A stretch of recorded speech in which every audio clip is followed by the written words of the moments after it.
Home to Witchend, by Malcolm Saville. Foreword. This is the 20th story about a group of boys and girls who founded a secret club at an old house called Witchend, in a remote valley in the Shropshire hills. The site of their first camp was marked by a solitary pine tree high on the bank above the house, and so they called their club after the tree. Now they are known as the Lone Piners in many parts of the world. The first story of their adventures was published in 1943, and called Mystery at Witchend. Since then, through 35 years, many boys and girls have formed their own Lone Pine clubs, written to me about them, and have tried to keep the simple rules of the first Lone Piners, the most important of which is, to be true to each other whatever happens always. Many readers have asked me if the original characters ever existed, or whether they are based on any boys and girls I have known. They are not, and neither are the adults featured in any of the stories. They are all imaginary, and have no reference to any living person, although some of them have become very real to me, during the years I have been writing about them. During this time, some readers have asked that all the Lone Piners should remain the same age as they were in the first story. Others have wanted them all to get older with each book. But if I had done that, the 4 eldest would now be about 50, so neither of these suggestions were possible. But some changes were essential, in a series spanning so many years, so now the 3 elder couples have left school and are about 18. They have changed, I hope naturally enough, in their attitudes to the decade in which they are now living, and, as you will see in this story, have become aware of what they really mean to each other, and that is not a bad thing. I could not allow the irrepressible twins to grow up as quickly as the others, but older readers will soon realize that they could not forever converse in the childish manner which they used in the earlier stories. Macbeth, the twin Scotty, is aging a little but seems to be immortal. Every Lone Pine adventure is set against a British background which you can explore yourself. This one, like the first, and 9 others, takes place in the Shropshire hills. The names I have given to most of the places are imaginary, and although you will not find Witchend, Ingles Farm, or the bigger houses and farm called 7 White Gates you can visit, and climb the magnificent mountain called the Long Mynd and the sinister Stiperstones, a few miles nearer Wales. This is all unforgettable and unspoiled country, and the best centre from which to explore it is the little town of Church Stretton, on the main road from Shrewsbury to Ludlow. I have many friends, old and young, to thank for their interest and help in planning this particular story. Over the years, hundreds of boys and girls have suggested the sort of adventure they would like the 20th to be.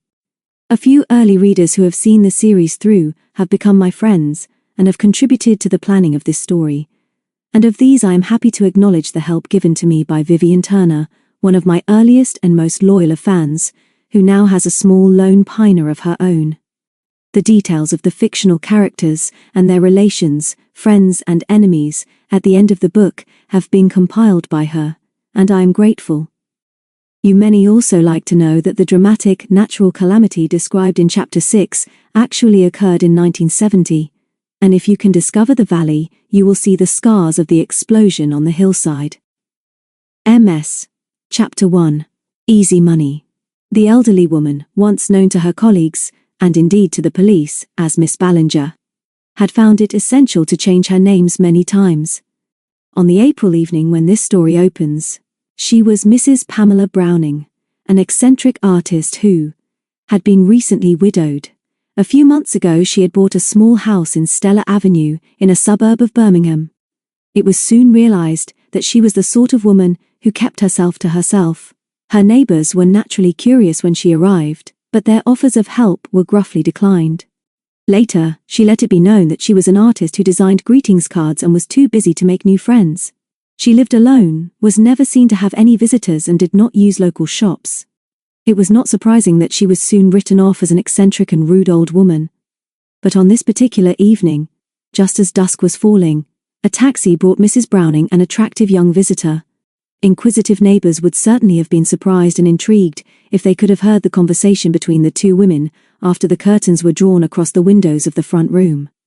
Mrs. Browning was an ugly, thick-set woman of about 60, with untidy, straggling grey hair. She was often remembered by the heavy, thick-lensed spectacles which she was forced to wear. Another unusual characteristic was a hoarse, deep voice, which she sometimes tried to disguise. She nearly always dressed carelessly, depending on the sort of person she was pretending to be. Her companion was about 30, smart and attractive. More than once she had posed as Ballinger's niece, and had played nearly as many parts as her aunt. Her name was Valerie, and now, as she lit another cigarette from the glowing stub of her last, she turned to the older woman. "Now, Auntie," she said, "let's get down to business. I want to know why you wanted me in a hurry. What are you up to in this ghastly place?" As no answer to this was forthcoming, she went on. "He warned me that I should be hearing from you. What does he want? And I'll tell you something else, Auntie. You're not looking too well." The older woman frowned. "I'll thank you to remember that my name now is Pamela Browning, and I lost my dear husband only a few months ago. At present it is convenient for me to live quietly in the Midlands, where I am employing my skills with reasonable success. I will not ask you how you spend your time, but I presume you are not married to that objectionable young man who caused us so much trouble some years ago." "No business of yours what I do with my life," retorted Valerie, "but I got rid of Dale." "What does Grandon want?" she asked again. "I had a note from Brussels saying that I would be wise to come here when you asked me. And here I am, so get on with it. I don't care for this place, or very much for you." "You will soon change your ideas, Val," replied the Ballinger. "You will have to do so. Our old colleague, whose name is now Thomas Seymour, has kept in touch with me. He asked me for your address in London. Now Val, listen to me carefully. Seymour is a wealthy and important man. He has been living in France and Belgium for some years, and you will be wise to realize that he knows too much about us both to make things awkward if we don't work with him. He tells me that he has a proposition for us, and he is coming here tonight and bringing with him a friend. I understand, Val, that the proposition would be profitable for us if we work with him. Would you care to increase your income? Whatever else you may be doing?" Valerie stubbed out her cigarette. "Yes, I would. Things aren't too good since I got rid of Les. But what's it all about? I can understand why he might want you to do some of his dirty work, but why me? Have you two been arranging something? And who is the mysterious friend? Another woman? Are you sure that he really is in the money?" "I'll tell you what I know, Val. I think he wants you because he knows that if you don't play the fool we can both work well together on the auntie and pretty niece act. And while we're on that subject, you're not looking as spry as you were." The Ballinger's tone became harsh. "No, Val, you can't fool me. I've known you too long. We're both ready for another break. There's not enough cash for me in this artist business, and you should know me well enough to be sure that I'm always on the lookout for something better. I believe you are too. Do you want to hear me, or do you want me to tell him that you've lost your nerve and gone soft?" "How do I know you're playing fair with me?" Val objected. "How do I know what you fixed with Seymour, or whatever he calls himself now? You can't be sure till you know more, Val. I'm willing to tell you all I know, and what he's asked me to do. Fact is, we're useful to each other. We know Seymour too, and if you're sensible and listen to what I say, I don't think he'll make fools of us. He will have to be reminded that we know quite a lot about him." The girl nodded. "Okay, Auntie dear. Tell me more. What does he want?" "I know nothing of the friend he's bringing here, but about a month ago he asked me to find an isolated house in a country district somewhere round this part of the Midlands. He told me not to advertise, but to watch the property for sale columns in the local papers. The house must be isolated, with some outbuildings and certainly a cellar. It must be wired for electricity and telephone. What is he going to do in such a place?" "I'm not sure, but we'll find out. I've a feeling that he's onto something big. So big that there could be a lot of easy money for both of you if we play our cards right. I've been watching the papers for weeks.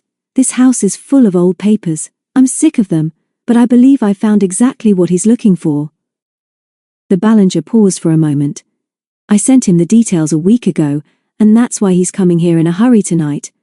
And that's why you're here too. I'm convinced that he wouldn't get us together again unless he was onto something big. The man he's bringing is his new partner in France, but it could be that he wants us to represent him over here. He thinks he's safer the other side of the water, no doubt," Val sneered. "But let's hear what he's got to say. Are you sure he's really in the money?"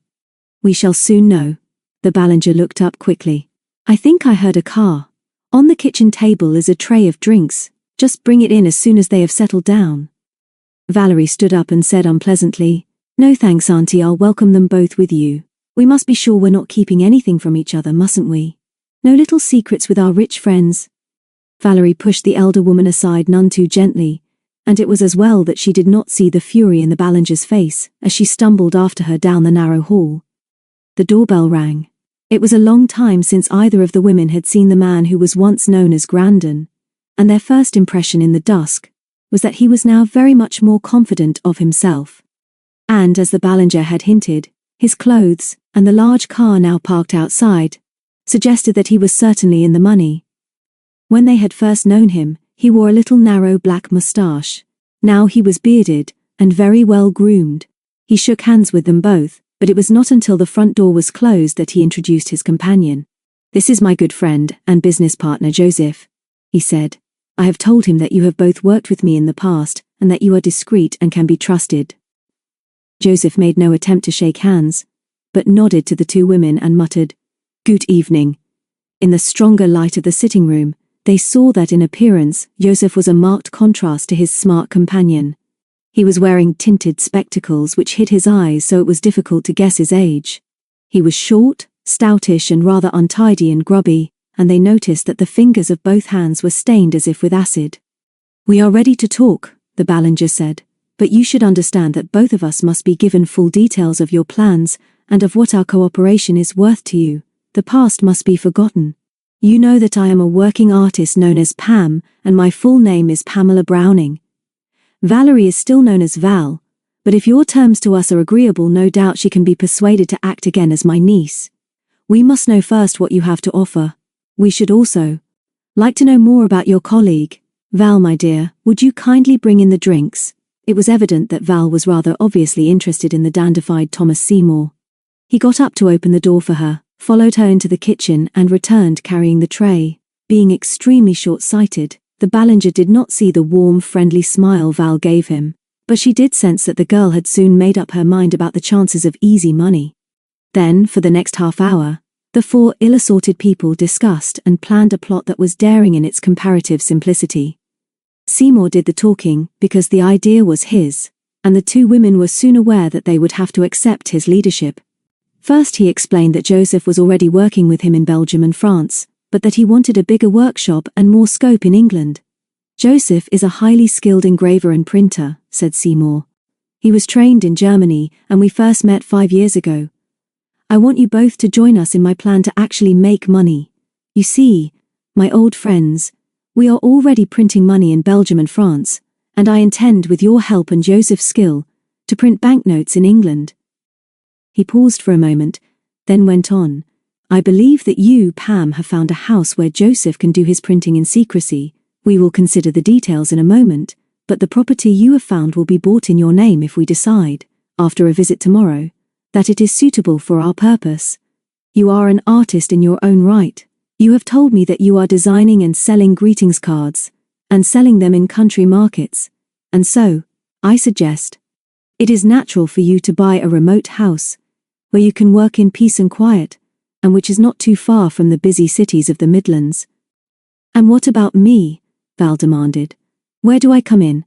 I'm not saying that I won't work this racket, but I don't think you're being very friendly about it. Not like the old days." "No, Val. It is not like the old days," replied Seymour. "I've won through. I've proved that by making false money, I can make a lot of easy money.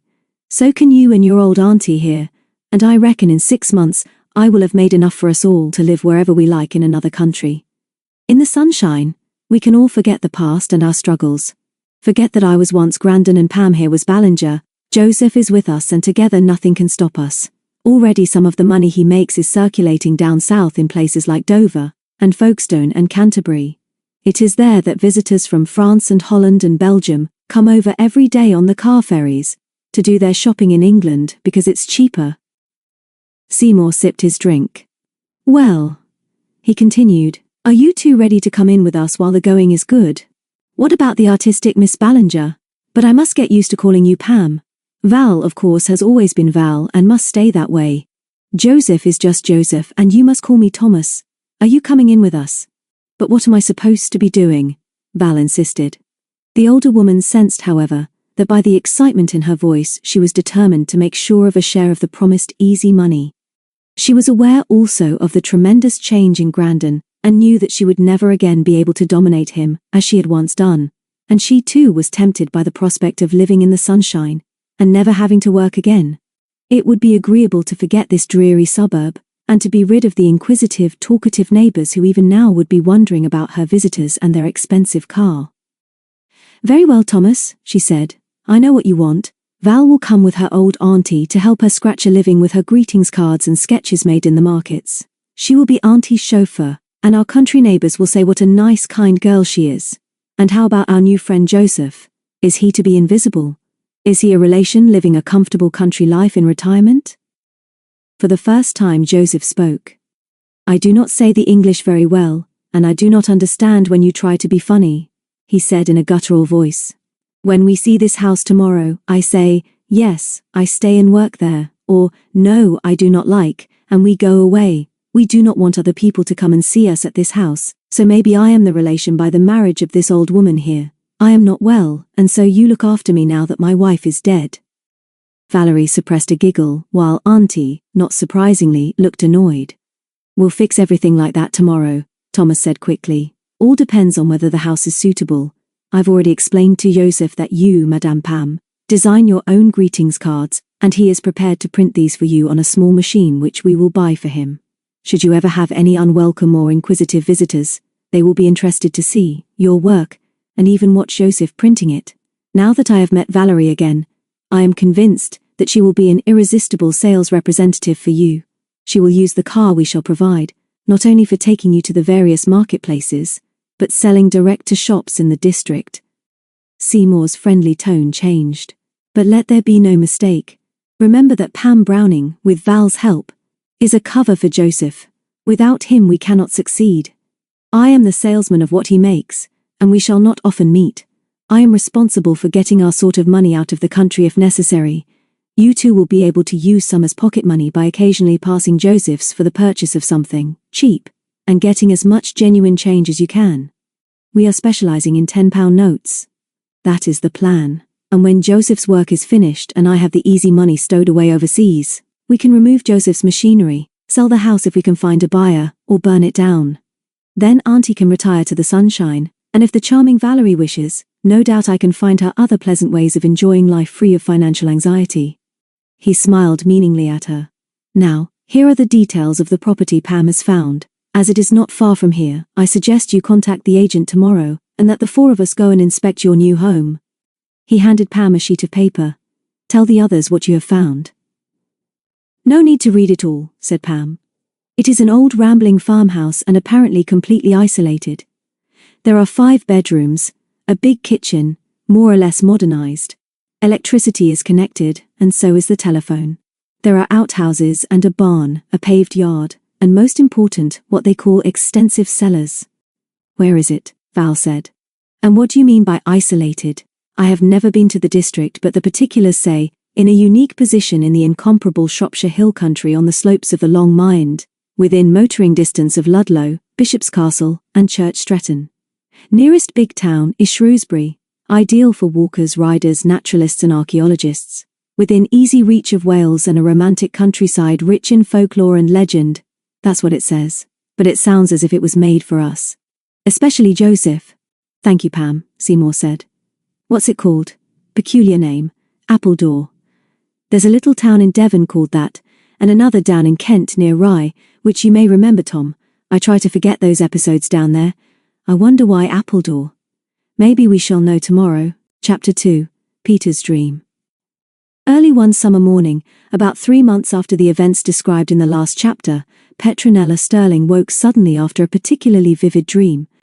Some people dream more than others, and Peter had always been a dreamer. Not nightmares, but often dreams that seemed, when she woke, as real as life. Sometimes her dreams seemed to come true much later, and there were times when with certainty she had thought, "But this has happened to me before." She sat up in bed and pushed back her golden hair. Her heart was still thumping as she relived the excitement of this particular dream, in which she was pushing her bicycle up a steep lane between thick woods.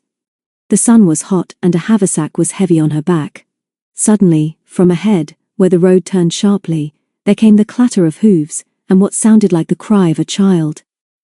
Then, round the corner, lurched a gypsy caravan drawn by a frightened piebald horse. Standing on the driving seat and tugging with all her strength on the reins was a young girl struggling to gain control. In her dream, Peter, who owned a pony, realized at once that the caravan was in danger of overturning. She pushed her bicycle in the hedge, ran forward, grabbed at the piebald's head, and as she jumped, remembered instinctively to try to keep clear of the shafts. Then her arms were wrenched, and her legs swung clear of the ground. Her hands gripped the bridle, and the horse reared with surprise. With all her strength she forced his head down, and as her feet touched the road, the caravan swung to the left and hit the bank. She hung on, and her body swung back and hit the shaft as she slowed the terrified horse, and soothed him with her voice until he stopped. Then the child dropped the reins and covered her face with her hands. As Peter recalled those few dramatic moments, she got out of bed and instinctively felt her body for bruises. Then she went to her open window, and with her elbows on the sill, and her chin on her hands, looked out across the old familiar farmyard to the opposite hillside. There, the solitary pine tree, which had come to mean so much in her life, marked the site of the original Lone Pine Camp. Wonderful that Witchend should now be her home, and that in a few weeks she would be 18, and that David and his parents and the twins would be in their part of the much-loved house. She was wide awake now. She could smell the rich scents of summer and hear the gentle song of the brook as it wandered through the farmyard below. She never forgot that her father had once told her how this little stream eventually found its way to the sea. Born in the bogs high on the long Mynd above them, the brook found its way down the Witchend valley, sliding over stones smoothed by centuries of the water's caress, and fed by more streams, trickling down the smaller valleys, which she had known all her life. And so, growing stronger mile by mile, the water below her fed the River Oni, which joined the Tame, which, after a much longer journey, fed the River Severn on its way to the Bristol Channel. It was a wonderful morning to be alive, and as she looked across to the closed gate of the farmyard and the lane beyond, she half expected to see a gypsy caravan gaily painted in red and yellow with a green roof and shafts. On the driving seat would be the handsome gypsy man called Reuben, with golden rings in his ears and laughter in his eyes. But how did she know that his name was Reuben? Then she remembered. Her dream was not of something that was going to happen.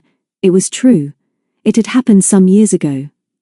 The girl's name was Fenella. Reuben was her father, and her mother was called Miranda. On the day that Peter first met them and saved Fenella's life, they had pledged themselves to help her whenever they could. Fenella had once given her a Romany whistle which she had carved herself, with the promise that if true Romanies were near enough to hear its special piercing note, they would come to her help. Once they had done this, although it was her friend Jenny who had borrowed it, she had bravely gone off alone to find help to rescue David and their friend John, who were imprisoned in an old house near Clun. And Peter had dreamed about this adventure before it had happened. Peter smiled to herself as she remembered this, and from the treasure drawer in her dressing table, took out the whistle on its scarlet cord, and put it round her neck. She sat on the end of her bed, and brushed her hair, till it gleamed in the morning sunshine. Dear Romanies, it was a long time since she had met them. Although someone had told her that they were still to be seen at some country markets, selling the baskets they made themselves. Perhaps this dream of her first meeting with them meant that she was soon to see them again. That would be good because Miranda in particular would like to know that her 18th birthday was only a few weeks away. She would also be sure to ask about David. Peter remembered the gypsy woman's words to her, as she said goodbye after that first dramatic meeting. "We shall meet again. Good luck go with you. But you will have the luck, for I see it in your hand, as I see the beauty in your face. One day you will have your heart's desire, but there are many adventures to come first." Yes, she had had her share of good fortune, a father she respected and loved, good health and good friends, some compensation for having no mother nor brother and sisters, life in the countryside where she had been born, and now a job with horses which was the envy of many of the new friends she was making at the riding stables. But none of these were her heart's desire. Surely David Morton was that, and always had been. She remembered as if it was yesterday, the adventure when they were both trapped in the underground workings of the old mine in the Stiperstones, and she had told him then, when they did not know whether they were ever going to see daylight again, that she had loved him from the very first day they had met on the Long Mynd. She had been a schoolgirl then, and although he had told her that there was no other girl for him, it was not possible for them to meet often because he worked in London, and a Morton family only came to Witchend at holiday times. 3 months ago, David had celebrated his 18th birthday. She had hoped that they would all come to Shropshire, but it had never been suggested, and she had been invited to the party in London. Somehow that was not what she had hoped for, although David's parents had been as kind and affectionate to her as ever. Dickie and Mary, David's twin brother and sister, had been in great form, but there had never been much time nor opportunity for her to be alone with David. She had given him a watch, for which she had saved for nearly a year, and although he was thrilled and happy that she was there, Peter was not altogether sorry to leave London, which she hated. And although he had often written, and he was not a very good letter writer, he had hardly mentioned her own birthday. Since Peter had gone to work in Ludlow, she had met many more young people of her own age, and had begun to realise that the world was bigger than Witchend, the Long Mynd, and the Stiperstones. Her nearest friends were Alf Ingalls and his wife Betty, who lived at their farm half a mile down the lane, and Peter and her father were always welcome there. On the farm lived and worked their orphaned nephew Tom, who was one of the first lone piners and as true as gold, but his girl was Jenny Harmon, who lived over at Barton Beach, and who now went to work daily at a bookshop in Shrewsbury. She was a loyal friend, but they did not often meet now, and there were times when Peter was not only lonely for David, but for her old friends. She could not discuss her uneasiness about David with her father because he wouldn't understand. He liked David, respected him, and took it for granted, although he had never said as much, that the time would come when David would take Peter from him. She knew this, but in a way she still felt responsible for him, and found it difficult to discuss her future with him. Suddenly she knew what she must do. Her dream, and Miranda's reminder of her heart's desire, could only mean David, and there was only one person in her life who would understand her present feelings. Trudy Sterling, her cousin by marriage, lived at a farm bigger than Ingalls about 5 miles away at the foot of the Stiperstones. It was called 7 Gates, and the lone piners had always been welcome there. Charles Sterling, Peter's cousin, had allowed them to use the great barn as the second headquarters of the club, and when he had married Trudy, Peter had been her only bridesmaid, and there was now great affection between them. Of course Trudy would understand and help. 20 minutes later, Peter was washed and dressed and sitting on the end of her father's bed while they each enjoyed a cup of tea. Having made up her mind, she wasted no time. "Dad, I'm going to ask Mrs. Harrison at the stables for a day off. I'll ring Trudy at 7 Gates and ask if I can come over. I want to talk to her. A sort of woman-to-woman chat, if you know what I mean." Mr. Sterling pushed his spectacles further up his nose. "Yes, my dear, I do know. It is often very dull for you here with only your old father. But why are you in such a hurry? And are you being fair to Mrs. Harrison?" "I've got some holiday due, Dad. I'll speak to her before I ring Trudy. I won't let her down. I want to talk to Trudy specially about my birthday, as the Mortons will be coming here. You do realize that it really is just about the most important birthday of all, don't you? Being 18, I mean. I think Trudy may have some special ideas for it." If her father was hurt by the suggestion that the birthday did not mean so much to him, he did not show it. He was a gentle, kindly man, slow of speech and shy to show his feelings. "Yes, Petronella, it will be good to have the Mortons at Witchend again. I am sure they will be glad to be here for your birthday. Your friend David is a splendid lad. And those twins, they bring the place to life. Yes, my dear, talk to Trudy. We must make some plans. Ask her what she thinks and then we will discuss arrangements. And now I must get up. Thank you for the tea, my dear." And that was all he had to say. Peter found it difficult to believe that he was as indifferent as his comments suggested, and yet she was sure that he cared deeply for her, and always had. He had taught her all she knew and loved about the countryside and wild life, and, deep down, Peter knew that he was proud of her. But tears stung her eyes as she burned the toast, as she wondered if her father was jealous of David, because he might take her away from him, and from Witchend one day. Before he came down for his breakfast, she telephoned Mrs. Harrison at the stables, knowing that, like Trudy, a farmer's wife was always up early. She was a hearty but kindly boss and made no problems. "Certainly, my dear. We shall miss you but can spare you today. We owe you some holiday. Somebody told me that you've got a special birthday soon. You deserve a break and no doubt you've many plans to make. Don't bother to come back until after the occasion, and if it's a day or two after the week due to you, have it on us. Many happies when it comes, my dear. And don't forget, there'll always be a job for you here. Peter wondered who had told her about the birthday. She had never mentioned it at work. Tom and Jenny and the Ingalls knew, but none of them had any contact with the stables. When she asked her father, he looked surprised and slightly embarrassed, but assured her that he had told nobody except the Ingalls. Plenty of time, my dear, he murmured. No need to rush the arrangements. Again, Peter wondered why he was reluctant to discuss something which meant so much to her. She felt happier, however, after telephoning Trudy. Of course, darling, come as soon as you like. Charles will be at market all day, so I'm on my own. It will be gorgeous to have a gossip and you must stay the night. Hurry, Peter. I've got a wonderful surprise for you. And was going to ring you. Saddle Sally soon as you can, and give that pony some exercise. See you. So Peter put a few things in her haversack, kissed her father and promised to ring him the next day, whistled up Sally and rode off on a glorious summer morning. She knew and loved every yard of the route up and over the Long Mynd, and down the other side of the mountain, across some marshy ground towards a track under the flank of the gaunt and mysterious Stiper stones, crowned by an outcrop of rock called the Devil's Chair. Then it was only about 2 miles to her cousin's farm, 7 Gates. Sally picked her way delicately up the narrow track beside the stream which Peter had been thinking about a few hours ago.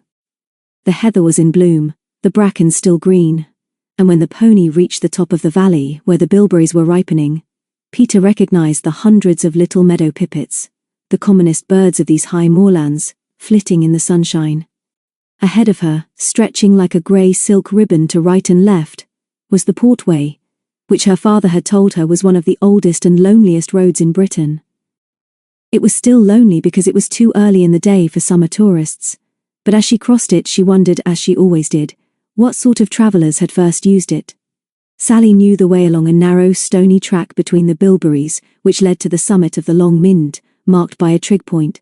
The Stiper stones were ahead, and the Devil's Chair was not shrouded in clouds or mist.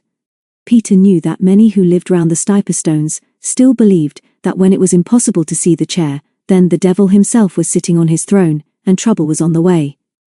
Jenny Harman was still convinced of this, and none of the other lone piners, not even Tom, could persuade her otherwise.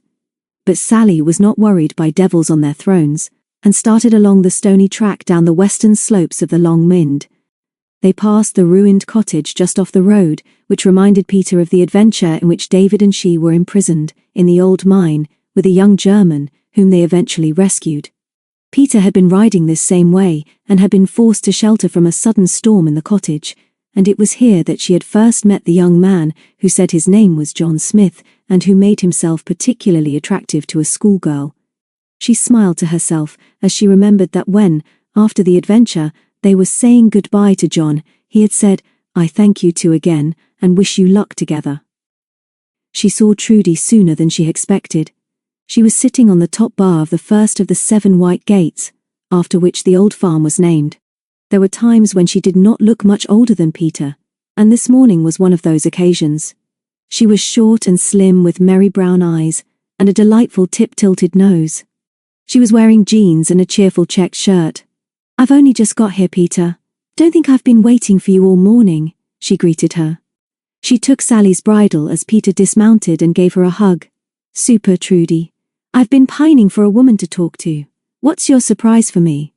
"I thought I should warn you. Some old friends are waiting in the farmyard to greet you. They've been asking about you, and that's why I was going to ring you at the weekend. Come and see them. One of them is now working for Charles, and you'll see him this evening, but Miranda and Fenella are here." Peter tried to hide her surprise, but not her pleasure. "But why are they here, Trudy? I was thinking about them this morning, and haven't seen them for ages. Times are hard now for true Romanes," Trudy said, as she took Peter's arm. "Many people are against gypsies, who are often blamed for things they haven't done. Miranda still makes baskets and sells them at the weekly markets and fairs round here, but there's always been the problem of Fenella schooling, and lately she has been ill, although she's better now. One day, a few weeks ago, Reuben came to see Charles and asked if they could bring the caravan into the farmyard, and offered to work for him about the farm and do odd jobs. It's turned out to be a wonderful idea. Miranda helps me in the house, and Fenella is getting better all the time. The other day Miranda asked about you and the others, but she seemed particularly interested in you. She's never forgotten that you saved Fenella's life all those years ago. You can have a chat with her now while I'm getting the dinner. Charles won't be home till after tea, so we can have a gossip this afternoon. I'm glad you're here, love. You're my favorite bridesmaid. Here we are. I'll take Sally while you talk to Miranda. Just as Peter had imagined, the caravan was spick and span and gleaming in the sunshine, and as Peter closed another white gate behind her, Miranda heard their voices and stepped forward a few paces to greet them. She was still a handsome woman. Her dark hair was bound in a coloured scarf, and large golden rings were in her ears. Then she smiled a welcome, and Peter, suddenly shy, stepped forward and took her outstretched hands in her own. Lovely to see you, Miranda. I've been hearing about you all. You look just the same, but I'm sorry about Fenella. Trudy tells me you are still making baskets. You must show me some presently. Miranda put her hands on her shoulders. The pretty Petronella. It is long time since I told you that you would find your heart's desire, and that the Romany would never forget you. We never have. You must show me your hand again, and ask me what you will. Peter blushed, released her hands, and put them behind her back, as Fenella came out of the caravan. She was pale and had grown tall and thin, but her dark hair was pretty. I am glad you have come, she said softly. I will show you the baskets we make. It is sad that more people do not buy them. They chatted happily for a few minutes, and then Miranda asked after the other lone piners. We do not forget your friends, Petronella. You are all our friends. There is the red-headed one who called Reuben on the whistle Fenella gave you. She is well? Yes, Jenny is well and happy with Tom. And I still have the whistle. See, Fenella. And she drew it from under her shirt. And your special friend? Miranda persisted. He was called David, but he lives far away from these parts, I remember. Is all well with him? Peter blushed and nodded. Oh yes, thank you, Miranda. If you are still here, I will bring him to see you soon. He is coming to Witchend for my birthday. Do the Romany have special birthdays when they are 18? We do. It used to be 21, but now we're grown up at 18. I should like you to meet the others again. Miranda looked at her keenly, and then took her hand so that she could see the palm. Then she smiled. Yes, Petronella. We shall be here, I hope. We shall be happy to meet your friends again, and for you, my lovely, I see much happiness to come. Later, after their meal, Trudy persuaded Peter to unburden herself. What is the trouble, love? You're not quite yourself, and you've something on your mind. Are you worried about your father or David or both? Both, really. It's difficult to explain, but I'm lonely, Trudy. And my birthday's nearly here and nobody seems to be bothering about it. I mentioned it to Dad this morning and he said to talk to you about it and then we must make some plans. But it's only 3 weeks away. We know the Mortons will be at Witchend, but David's hardly mentioned it. He's not very good at letters. But I can't help wondering why he doesn't discuss it with me. You see, Trudy, this is a very special birthday for both of us, isn't it? Trudy smiled. I know it's lonely for you with only your father for company. And it's not easy for him either with you out all day now that he has no other responsibilities and has retired. Of course he's not easy. But what you can share is your love and respect for each other, and that's more than some people can do. He likes David, doesn't he? Oh yes. He told me this morning that he's a good lad. He doesn't realize that I'm a woman, Trudy. He doesn't understand what I feel about David, and I'm beginning to think that he's jealous, because David may take me away from him. You want to marry David, don't you, Peter? Yes. Yes, Trudy. I'm sure as I can be if he feels the same. If he asks me properly.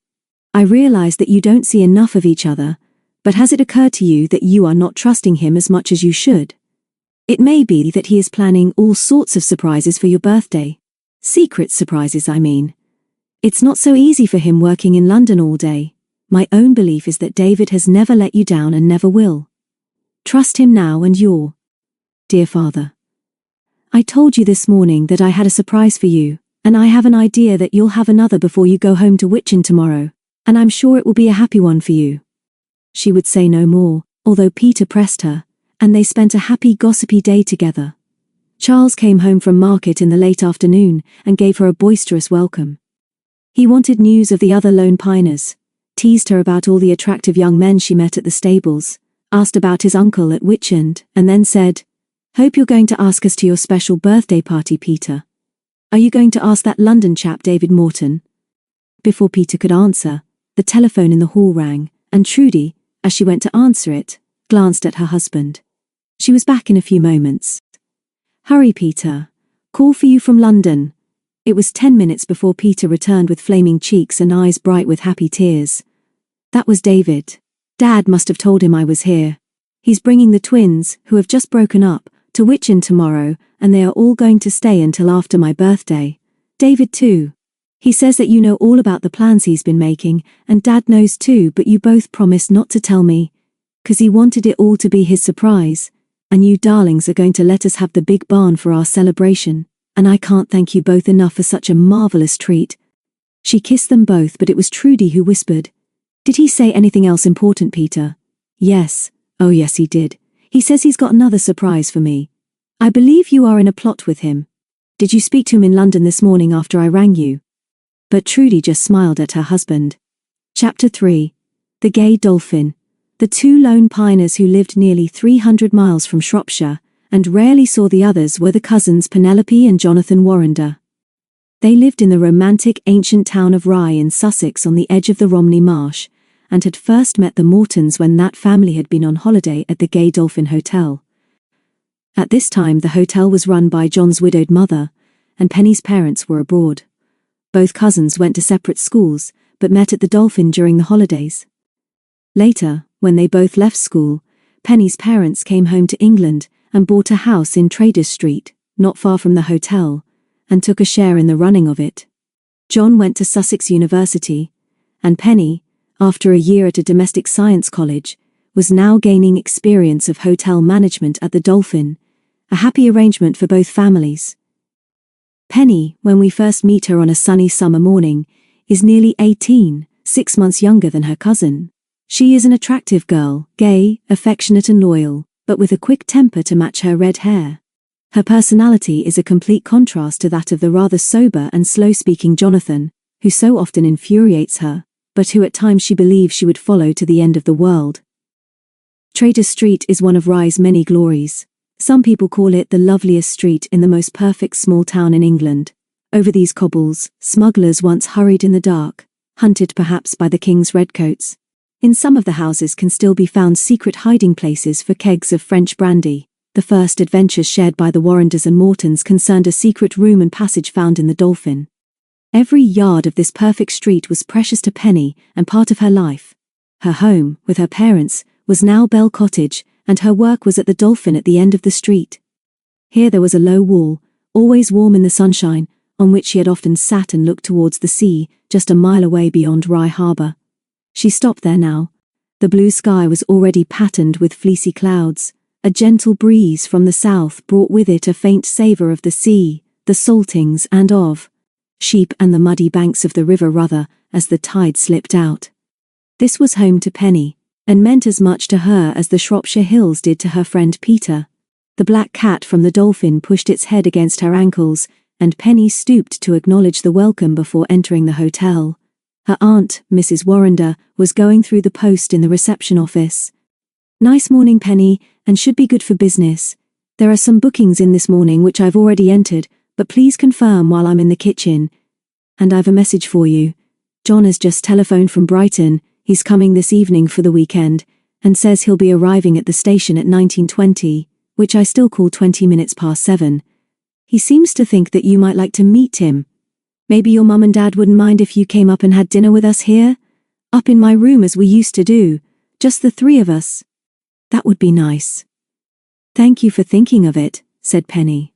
"Does John know that you're asking me? Did he suggest it? He hasn't mentioned it to me." "Don't be silly, Penny. No doubt he thought it would be courteous to let his mother know first that he wanted to come over. His room is always ready.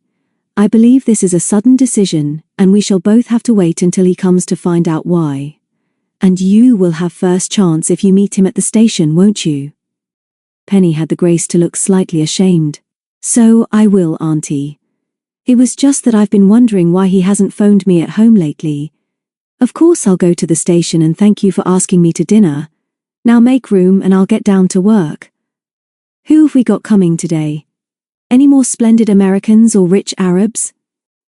Mrs. Warrender gave her an affectionate smile and went about her business while Penny concentrated on hers, which included being as pleasant and welcoming as she could be to the guests. She always enjoyed this, and so apparently did they. Penny was that sort of girl. But she had a surprise half an hour later, when a cheerful young man breezed into the hall and greeted her with typical familiarity. "Good morning, Penny. You're looking absolutely gorgeous as usual. Have I ever told you that you're my favorite redhead? I'm very pleased and excited to see you. Shall I squeeze into your cozy office and give you a kiss?"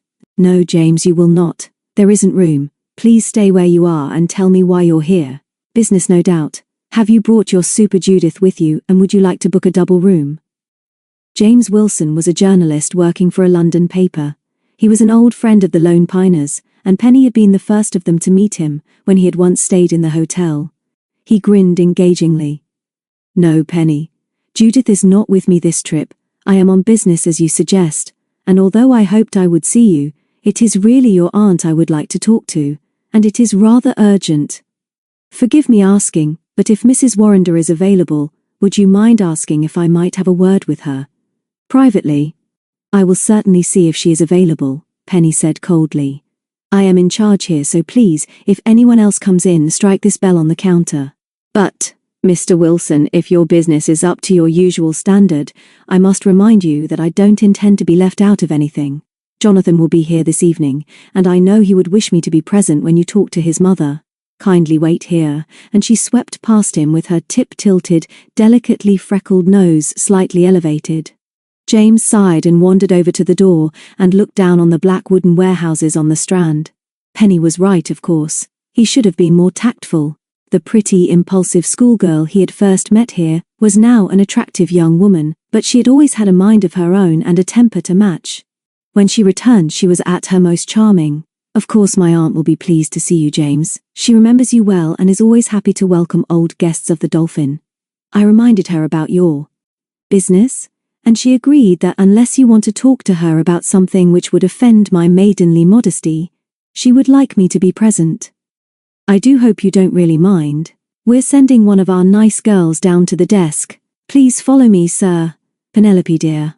I must warn Judith that I find you almost irresistible. You are growing up in the most delightful way. Sorry if I offended you, but my business is urgent, because I am onto something rather big." "I like you, James." Penny smiled over her shoulder. "But you mustn't be pompous with me." Mrs. Warrender's private sitting room had been a sort of haven to John and Penny through their school years.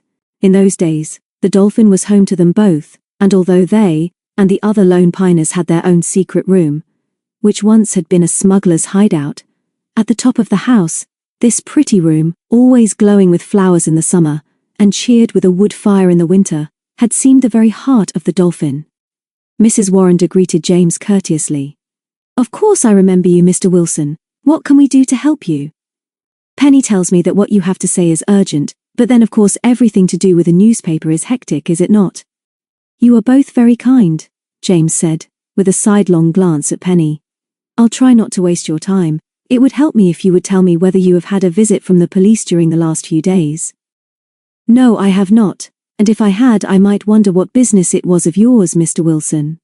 Presumably you mean that a visit from the police would concern hotel business."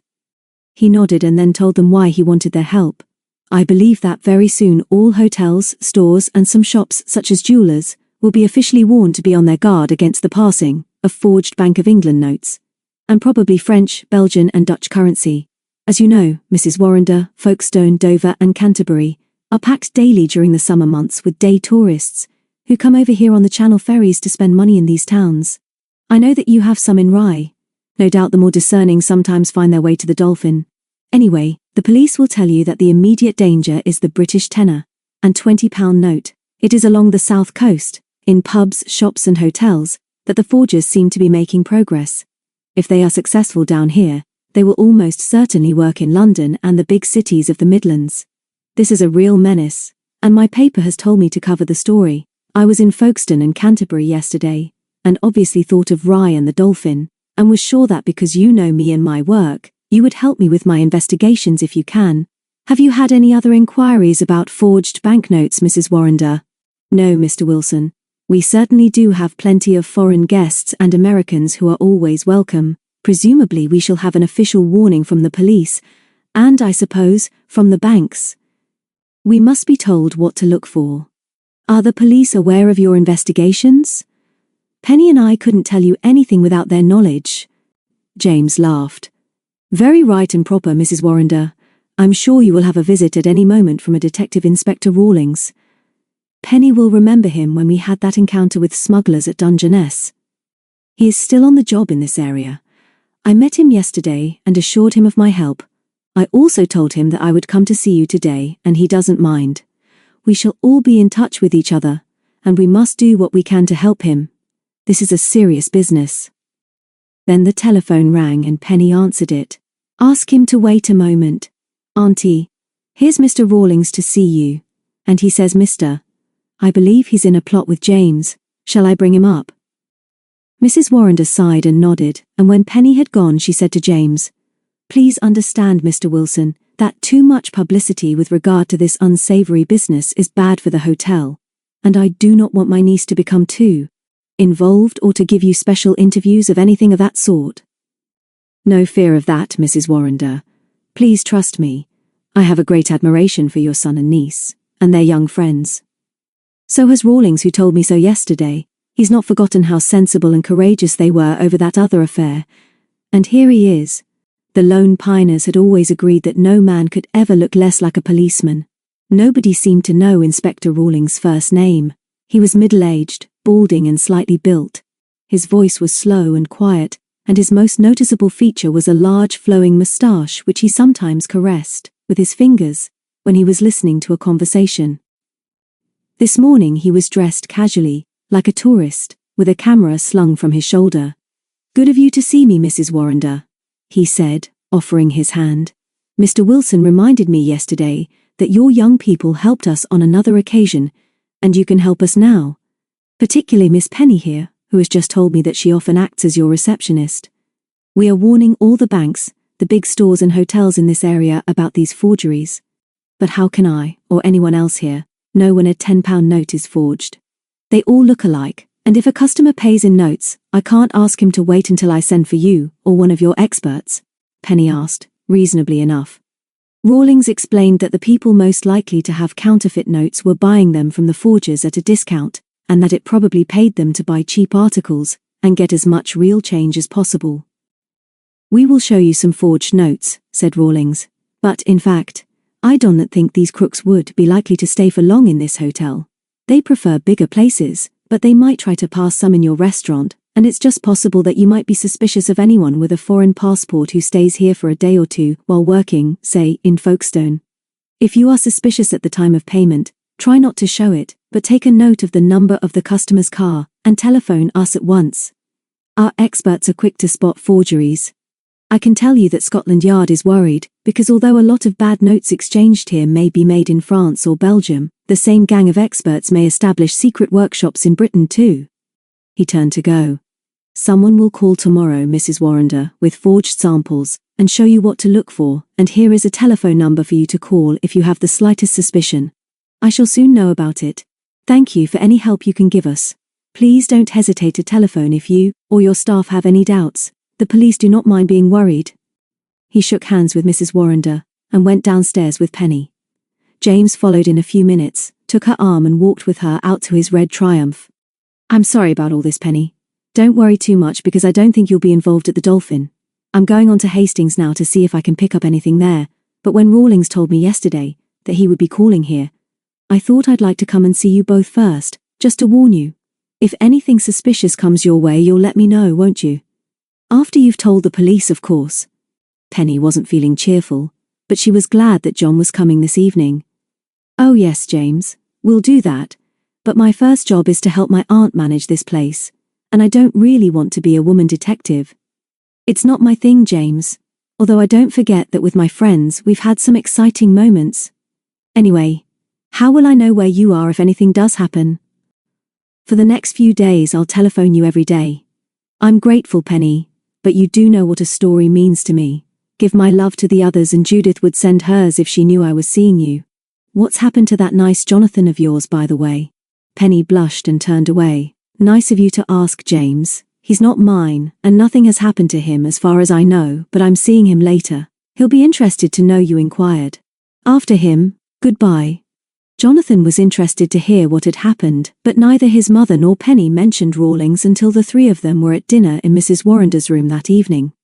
Penny met him at the station as she had done so many times before, and as she waited on the platform she looked across the rails to the red roofs and grey walls of Rye clinging to the hill crowned by the great church. She remembered that John had always been waiting for her on the other platform when she came home to the Dolphin for the holidays. Although she was so often impatient with him, although he seemed to take her for granted and treated her as a schoolgirl, and sometimes called her New Penny because of the colour of her hair, she realised that her heart was beating faster just because his train was signalled, and the level crossing gates were opening. She loved this station. The summer hollyhocks still stood like sentinels against the black fence. This old-fashioned little station was a place of happy arrivals and reluctant departures. Like life, she thought, as the little train stopped with a sigh. John was the first to alight, but he didn't even look for her.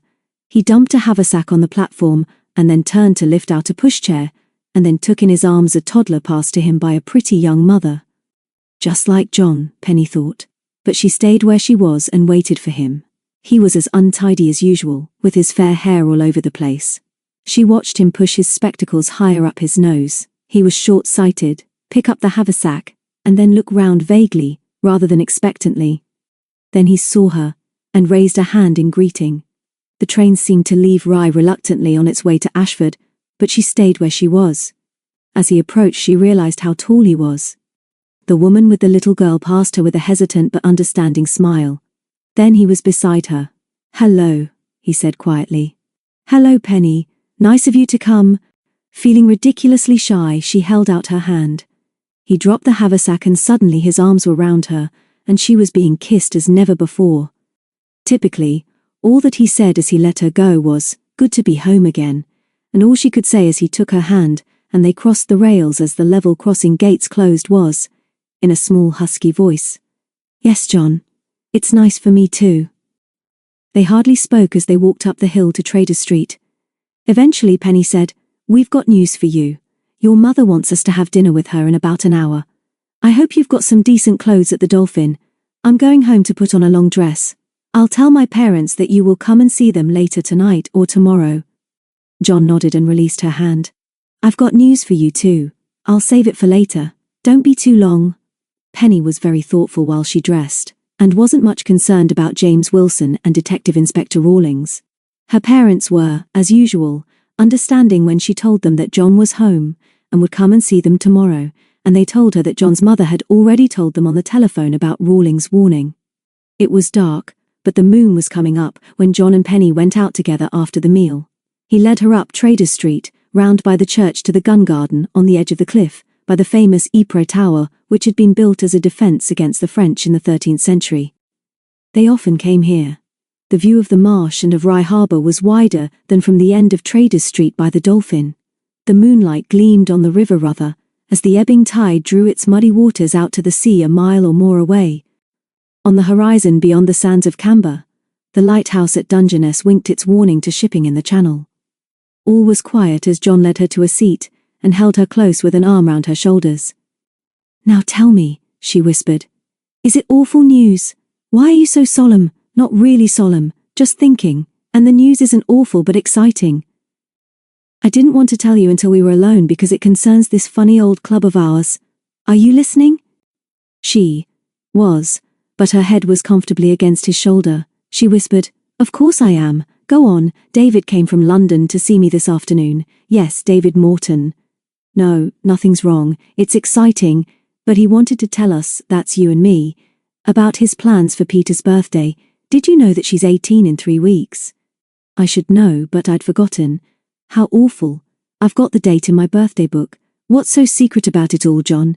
He's got a wonderful idea. He's arranging a fantastic birthday party for her at Witchend and 7 White Gates, but he wants it to be a complete surprise to her. His idea is to get together as many relations and friends of us all and present them to her at the party. Charles and Trudy Sterling are lending us the big barn. The Morton parents will be at Witchend in a few days. We're invited, of course. David has already asked Mr. Sterling and Charles and Trudy, and Mr. and Mrs. Harmon know, and so do Mr. and Mrs. Ingalls, who will put up some people who come a long way.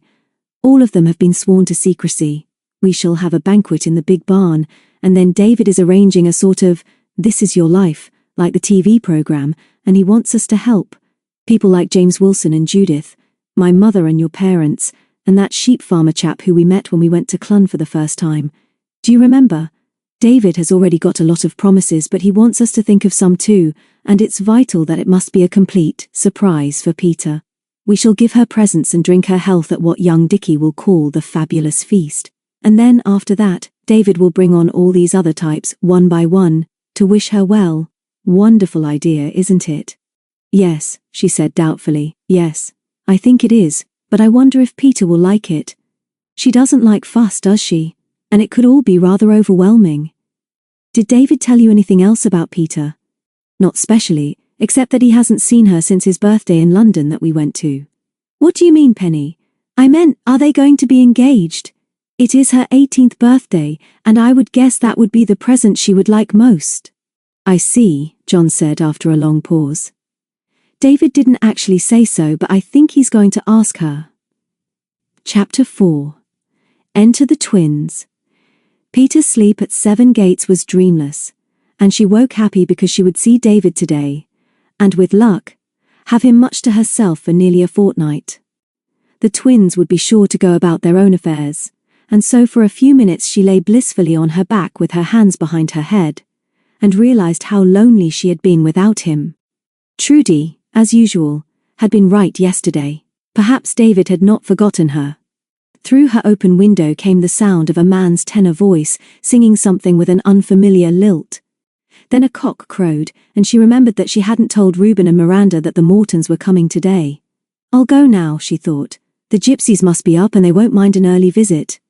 She dressed and washed quickly. All was quiet downstairs except for the ticking of the grandfather clock in the hall, the hands of which pointed to 5 minutes past 6. She left a note on the kitchen table for Trudy, gone to see Reuben and Miranda. Please call me if I can help, and went out into the sunshine. Everything was different this morning. Yesterday's doubts had vanished with a new day. The air was fresh and clean, and as she turned the corner of the house she saw, suspended delicately between two rails of the farmyard fence, a spider's web patterned with silver drops of dew. So perfect was this that she stopped for a moment, struggling to remember something she had learned at school, her English mistress helping the class to enjoy A Midsummer Night's Dream. Surely it was one of the fairies who said, I must go seek some drops here and hang a pearl in every cowslip's ear. Then Reuben started his song, again, and Peter came back to reality and smiled to herself. What is happening to me so early in the morning? I'm getting soppy. The gypsies were happy to see her. They were sitting on the steps of the caravan drinking tea. Reuben fetched Peter a stool and another mug, but it was Miranda who said, with her slow smile, You have happy news for us, I am sure, Petronella. I see the happiness in your face. Is it of your family, and shall we see them soon? Peter confessed it was, and that David and the twins were coming to Witchend today to make arrangements for her birthday. Presently she asked, I know that Reuben works at Seven Gates now, but where do you sell your baskets? Miranda explained that if the market was near enough, she and Fenella harnessed the old grey mare and drove the caravan. Many like to see real Romanies in their painted carriage. We like it too when the weather is fine, but when it is not, and the way too far for old Dolly, your Mr. Sterling allows Reuben to drive us in one of the lorries. Your cousins are kind to us. They know that Fenella has been ill. We shall never forget them, nor you, my pretty. Today we sell baskets in Bishop's Castle and take the caravan. Reuben asked about the twins, and Peter reminded him that the first time she had met him, he had told her that the Romany did not like Seven Gates, nor the Stiperstones and the Devil's Chair. Now you live here, she went on. Perhaps you and Mr. and Mrs. Sterling have helped to break the spell. I think you have for me too. You believe this place will be lucky for me, don't you, Miranda? The gypsy woman took her time to answer. Perhaps. But for you, Witchend is home, is it not? Before Peter could answer, Trudy came into the farmyard and called her to breakfast, during which Charles teased her by asking whether she would like to telephone her father and stay on here at Seven Gates until David came over to fetch her. Peter's answer was, "Thank you, Charles. I always enjoy being here. But it is my duty to be with my father when our visitors arrive. I'm sure you know that we are responsible to Mr. and Mrs. Morton for Witchend when they are not here." This amused Charles, who kissed them both and went off to work. "I'm not going to hurry back, Trudy," Peter said. "David said he would start early, but it's a slow journey in the summer. I wouldn't tell anyone but you, but I feel very excited and peculiar inside." "That's a good sign, darling. Do as you please, but you'll feel even more peculiar if you have to wait too long at Witchend for David to arrive. Take your time and let him come to you." So, after helping Trudy in the kitchen, Peter borrowed the keys of the great barn and crossed the farmyard again. The caravan had gone, and she was alone with her memories as she unlocked the padlock and pulled open the great white doors. It was many months since she had been here, and longer still since it had been used by the Lone Piners. It looked the same but smelled rather neglected.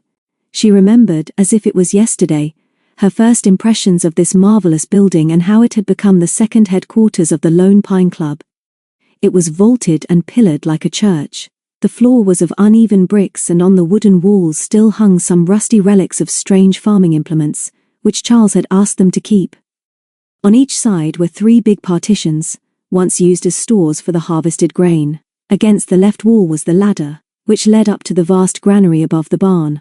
Peter remembered her first discovery of this wonderful dormitory, and how she had promised herself that one day she would sleep right under the narrow little window at floor level above the white doors. She kept her promise, and whenever the Lone Piners used HQ2, the girls slept up here, and Peter, without moving her head from her pillow, could watch the stars swing over what Jenny called the Whispering Wood on the hillside below the farm. Now she climbed the ladder again and realized that somebody would have to do a lot of cleaning before the party, and wondered what plans David was making and whether he would allow her to help get it ready. She wondered too whether the club would ever be the same again, now that the 6 senior members were all about 18 and had left school. Perhaps the twins and Harriet would carry on, but how many times more would the 9 of them be able to meet here, or under the old pine tree at Witchend?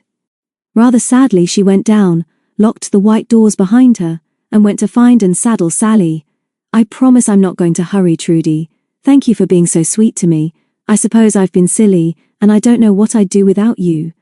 I'm going to call at Ingalls and see Aunt Betty and maybe Tom if he's about. Give my love to your super husband, and give my love to your super father and to the Mortons when they arrive. Bring them to see me soon, and don't forget that you're a very lucky girl."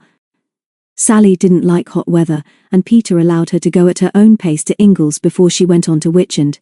The farmers' fields here were already tinted with harvest gold, but only Mrs. Ingalls was at home, and, as usual, busy in her kitchen. "Come in, love," she greeted Peter warmly. "You're always welcome here. Been over to 7 Gates, I hear. Tom's off to Shrewsbury on his motorbike to see Jenny as it's her half-day. Alf gave him the time off as he'll be extra busy soon with the harvest. Did you want to see him about something special?" "I just wanted to tell him that David and the twins are on their way to Witchend now, Aunt Betty, and they'll be staying until my birthday." All the Lone Piners were allowed to call Mrs. Ingalls Aunt Betty. Possibly because she had no children of her own, she spoiled them all. She was particularly fond of Peter, fascinated by the twins, and fortunately for Tom, devoted to Jenny. But Peter was at once aware that she already knew that the Mortons were on their way. Possibly her father had mentioned it, but as David had only told her last night, the news was certainly getting round quickly. Perhaps it didn't much matter. What David said last night was all that concerned her. "Yes, love," Mrs. Ingalls said as she took a jug from the refrigerator and poured out a glass of milk. "That will be nice for you. I reckon those twins will soon be round to see me, and you'll be making all sorts of plans, I've no doubt. I'll tell Alf and Tom when they come back. They'll be pleased. And that reminds me, love. There's something I'd like to show you. I reckon Tom won't mind you seeing this. He had it done for Jen, but he's keeping it for a special surprise for her. Don't quite know when, but you know how it is between those two. When I next go to Ludlow, I'm going to get a frame for it." She took from a drawer in the dresser a sketch of Tom's head about 12 inches square, drawn with a soft pencil. There was no doubt that it was Tom, and it was executed with great skill. "This is super, Aunt Betty. But who did it and where was it done?" Peter peered at the drawing. "There's a signature in the corner." Looks like Pam. Tom says there's a woman artist has a small stall at some of the markets round here. Always at Bishop's Castle of a Tuesday. That's today, isn't it? Tom says she hasn't been about very long. 2 months maybe. She sells greetings cards that she has painted herself. You know the sort, love. To my dear boyfriend, and get well soon. That sort of thing. Sometimes, Tom says, when she has time, she will draw a head like this. Expensive, he says, but worth it. She did this in about 5 minutes, and Tom says she's real clever, because she's nearly blind with very thick specs. Apparently she's got a niece who drives a little van and puts up the stall for her. Tom had it done as a surprise for Jen. I reckon she'll like it, don't you? Peter agreed. Tom was surely the last person to have himself sketched, even for his Jenny, so there must be something special going on between those two. Perhaps Jenny had asked for it. As she passed the sketch back, Mrs. Ingalls was suddenly conscience-stricken. You won't tell Tom I showed it to you, will you, love? He might be mad with me. Suddenly an idea came to her. Why don't you have your picture done for David by this woman? 'Twould be a nice surprise for him on your birthday. Peter laughed, promised not to tell Tom, gave Aunt Betty a hug, and rode down the lane to Witchend. Her father, wearing what he called his working apron, proudly showed her how he had cleaned and polished the Mortons' rooms. Everything is shipshape now, my dear, and David telephoned me about an hour ago. Very thoughtful and courteous of him. Much appreciated. Yes, Dad. But what did he say? Did he ask for me? To be sure he did. He told me not to worry about preparing a meal, as they have brought provisions, and will be enjoying a picnic on the way. They will not be here for at least an hour. Mr. Sterling paused for a moment. I have been thinking, Petronella. Those twins. As the weather is so suitable, I have been wondering whether they would like to sleep out under your pine tree tonight. It's a wonderful idea, Dad. But they would want a campfire. I haven't had time to cut back all the bracken and heather. Until I've done that, we dare not let them light a fire. If you cut me some sandwiches, I'll take them up there and get everything ready for them, and thank you for thinking of it. Peter turned towards the kitchen, then stopped and added quickly, Dad, there's one important question I have to ask. You do like David, don't you? Just suppose that he asked me to marry him when he's got a proper job, would you say yes? I don't think I could ever marry anybody you didn't like. Tell me now. I want to know. For as long as Peter could remember, her father had found it almost impossible to show much emotion for her. She knew deep down that he loved her. He was proud of her. He rarely scolded except when she was untidy, and in his own peculiar way, he showed his affection by doing quiet things for her. For a long moment now he stared at her as if he couldn't believe his ears. Then with a sob she put her arms round him, and held him close with her head against his chest. She could feel his heart beating, and then his hand stroking her hair. Silly little Petronella, he whispered. How many times have I told you that David is a good lad? Have no fears, my darling daughter. You will be safe with him, and I shall tell him so. He is a lucky young man. Then, to her astonishment, he put his hand under her chin, lifted her head and kissed her tenderly. Go up to the camp now, and I will bring you something to eat soon. I have a stock of spare rations put by. No more tears, my dear. And I haven't forgotten your birthday. It was hard work cutting back the undergrowth and clearing the track up to the camp, but it was fun to remember the wonderful times they had all enjoyed here, even before she had come to live at Witchend. Mr. Sterling soon brought cold drinks in a big flask, and sandwiches which they shared. He helped her to rearrange the bricks they used for the campfire, and took back with him 2 sacks of cut bracken to burn later in a safe corner of the yard. After he had gone, and she had done some more tidying up, she sat against the trunk of the great tree and blissfully closed her eyes. The sun was hot, no birds sang, but she was lulled by the summer hum of myriads of insects. The air was sweet with the smell of pine, and soon she slept. For how long, she did not know. But suddenly she was aware of the haunting call of the lone piners' signal to each other, the whistle of the peewit. Again and then again, louder this time. She struggled to her feet, and parted the low branches of the tree, in time to see the Morton twins panting up towards her. They still looked alike, but had certainly grown since she had last seen them. Dickie's jeans were regulation pale blue, and his sister's scarlet. They both looked very hot, and Mary was the first to see her. "Peta!" she called excitedly. "Why weren't you down there to meet us? We're utterly exhausted, absolutely utterly. It's the strain of being driven by David. Oh, Peter, you do look nice, although you're covered with gorse and bracken and stuff. And here's darling Mackie, just the same really in his true self but rather infirm, else he would be the first to come up to the camp to see you. She stopped to take breath, and so did thee. Scotty, Macbeth, who flopped across Peter's feet, feebly wagging his tail. Then Dickie took up the tale. David is talking to your dad and unpacking the car and getting our bikes off the roof, he explained. He's better at that sort of thing than we are.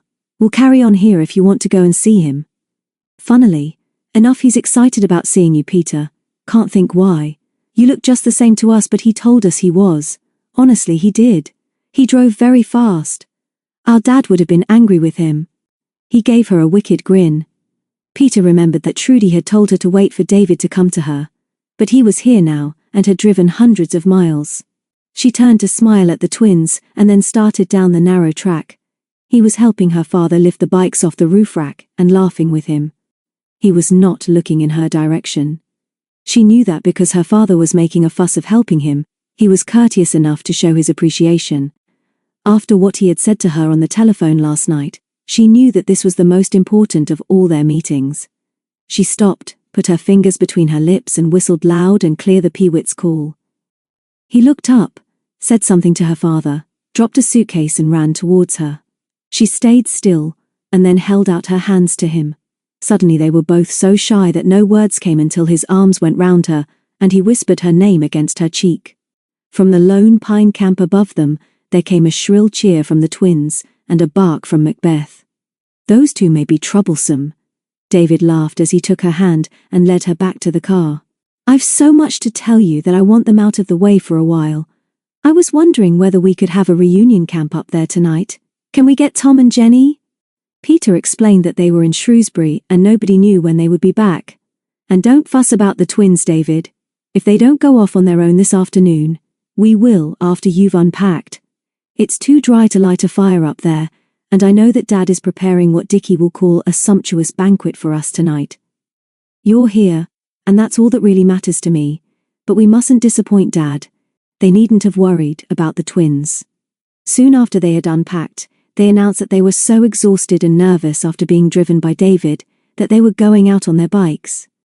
We intend to visit old friends, Dickie went on. Except for our host Mr. Sterling, we do not consider that we are really welcome here. Both David and Peter looked dopey, practically unconscious actually, Mary added. We shall call on Uncle Alf and Aunt Betty at Ingalls. Possibly we shall proceed to Barton Beach to see Mr. and Mrs. Harmon because we like their shop, and Seven Gates of course, Dickie added. This was Peter's chance. How would you like to meet the gypsies again? They're now living in their super caravan at Seven Gates, and Reuben works for Charles. Fenella has been ill, but she's better now and helps Miranda to sell baskets. I told them you were coming today. You'll find them at Bishop's Castle Market. Give them a surprise visit. The twins looked at each other, and both nodded. Would there be any special message you want to send them, Peter? Mary inquired. No thank you, just my love. We'll look after Mackie for you, and if you call at Ingalls tell Aunt Betty we'll be in later to see them. Miranda asked about you specially. Did she ask about David? Dickie said. He's crazy about Shropshire. Can't think why. This question remained unanswered, and before long the twins set off on their bicycles after a touching farewell with Macbeth, who went into the house without protest with Mr. Sterling. The faithful Mackie was now of an age when he wanted a quiet life. Come up to the camp, David, Peter suggested. Dad was helping me to get it tidy, but I don't think we dare have a fire. If you agree, we could go to Ingalls presently, but if you've been driving all day, maybe you'd rather walk up to the top of the hill now. There's something special I must say to you. Anything more than we said last night on the telephone. I've been thinking all day that we had our money's worth, David laughed. What are you still worried about, Peter? I've been feeling a bit soppy all day, David. Come up to the camp where it all began, and where we all swore to be true to each other. All of us have been that. It's just that so many other things seem to be getting in the way of both of us. She took his hand, and when they were under the tree together, she bravely tried to explain. I only want to say this once, David. I've been unhappy. I didn't understand that because I didn't hear from you for a few weeks. You were planning all sorts of surprises for my birthday. No, please don't interrupt. I know you are because Trudy as good as told me so. And don't you blame her for anything. After yesterday and your call to me last night, and something Dad said to me just now, I know I've been in the wrong by doubting you, when all the time you've been planning things for me and keeping them secret as a surprise. No, David, I must say this, let me finish. You told me last night about your idea of a party at 7 Gates. I think that's wonderful, and I see now that you had to discuss this with my father and the others. I just want to tell you that I'm not going to ask another single question about my birthday. If it's you, and I'm sure that it is, who is really doing all the planning and surprises, then I'm sure I'll love it all, but if you'll let me help in any way, I'll love that too. Don't please leave me out of everything, David, but I do promise that I won't nag you anymore. You've been away too long. I was thinking just now that what we really want is another adventure. She jumped up. Now we'll walk up to what we used to call Peter's Rock, where there's a better view. It's time you saw that again. Then you can tell me about all the parties you have in London and the gorgeous, sophisticated girls you meet, and how much you prefer to be there. David made the right answer to this silly observation, and they wandered up to the flat rock. Wherever they looked, there was nothing but sky and the silent hills. They did not say much, there was no need, but on their way down to Ingles, when a glider whined overhead, Peter reminded him of their adventure one winter holidays when Christmas tree thieves were busy in the state forests, and again of the handsome young German she had been reminded of yesterday. Perhaps we'll find time to visit some of these places again, David. It would be fun. After my birthday, perhaps. Or is this idea one of your surprises? But he would not answer this, and she wondered again what he really was planning. Both the farmer and his wife were at home when they eventually reached Ingles. Tom was not back from Shrewsbury, and the twins had been and gone. Aunt Betty, after an enthusiastic welcome for David, watched them both carefully and hopefully, but as they seemed to be behaving normally, she contented herself with making tea and chattering about Tom and Jenny and how happy they were. After a while, Uncle Alf took them both out into the farmyard and said rather gruffly, "Good to see you up here again, lad. Always seems to us that this is where you belong. We've been missing you, haven't we, Peter? Good luck to you both. Always welcome, and young Tom will want to see you." Back at Witchend, the swifts were flying low in the dusk. Mr. Sterling, again in his working apron, came out to greet them. He looked at the sky, sniffed the evening air. "Rain about somewhere, I reckon. Could be thunder." Time those two were back. Meal's just about ready. Macbeth, at his heels, suddenly barked, trotted over to the gate and sat with his head on one side. Then they heard the chiming of 2 bicycle bells, and the twins rode recklessly into the yard, skidded to a stop, and let the bikes fall. Dickie was the first to recover his breath.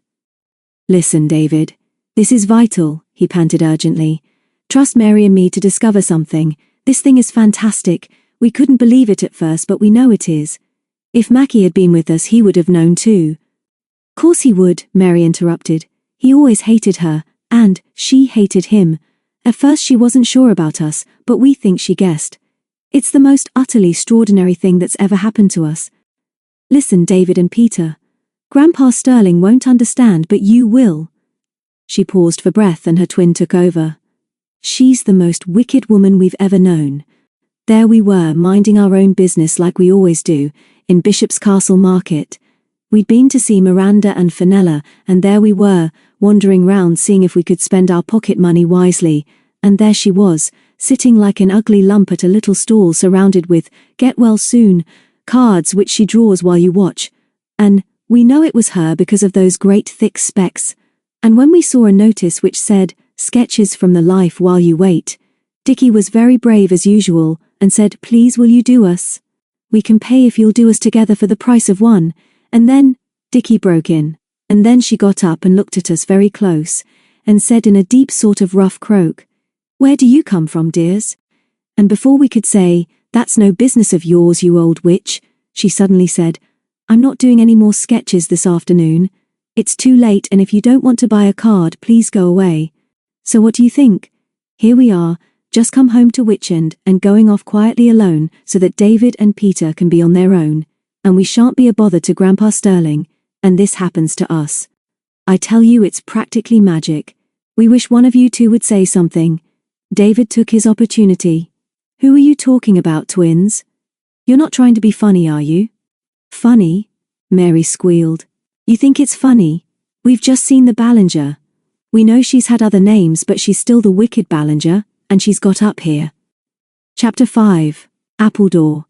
Soon after the twins left Bishop's Castle Market, the woman known to the other stallholders as Old Pam began to pack up. She never had much to say to the other stallholders, who soon discovered that for some odd reason the eccentric old thing seemed to think herself superior. An exception was the pleasant woman at the next stall who sold homemade cakes and tried to be friendly and helpful. She realized that her neighbor was handicapped by bad sight, and this evening was finding it particularly difficult to get her cards together. For the second time she dropped some and went down on her knees on the cobbles to grope for them. There were not many customers in the market, so the young woman went to help her. Now, dearie, I can see you've had a tiring day. Up you get. Here are your cards. Surely your pretty niece will be here soon to pack up for you. Take it easy. I've enough tea in my flask for 2 more mugs, and I'll bring one over. Madame Pam found herself helped to her stool, and was unexpectedly glad of it, and mumbled her thanks when the tea arrived. Very kind, I'm sure. Very neighbourly. I'm expecting my niece, but I am rather tired today. Working late last night on some new designs. It's my eyes. I have to draw under strong light. The other nodded sympathetically. Yes, of course, dearie. I saw those 2 kids with you just now. Twins they were, but I was wondering if they were bothing you. Kids like that can be right cheeky. I've never seen them about these parts before, have you? No. They weren't any bother. I just didn't feel I could cope with them. Thanks for the tea. I'll sit here quiet until Val comes. Hope you haven't too long a journey, said her helper. You got far to go? I seen you at Stretton Market of a Thursday, haven't I? At that moment, Madame Pam looked up and said, Here comes my Val, and I see you've got a customer. Not until the cake lady, as the local children called her, had served her customer did she realize that her question had not been answered. Madame Pam was certainly an oddity, and although it was an original idea to draw and sell the greetings cards, she didn't seem to do much business. Next time she saw Reuben and Miranda, she would ask them what they knew about the mysterious Pam.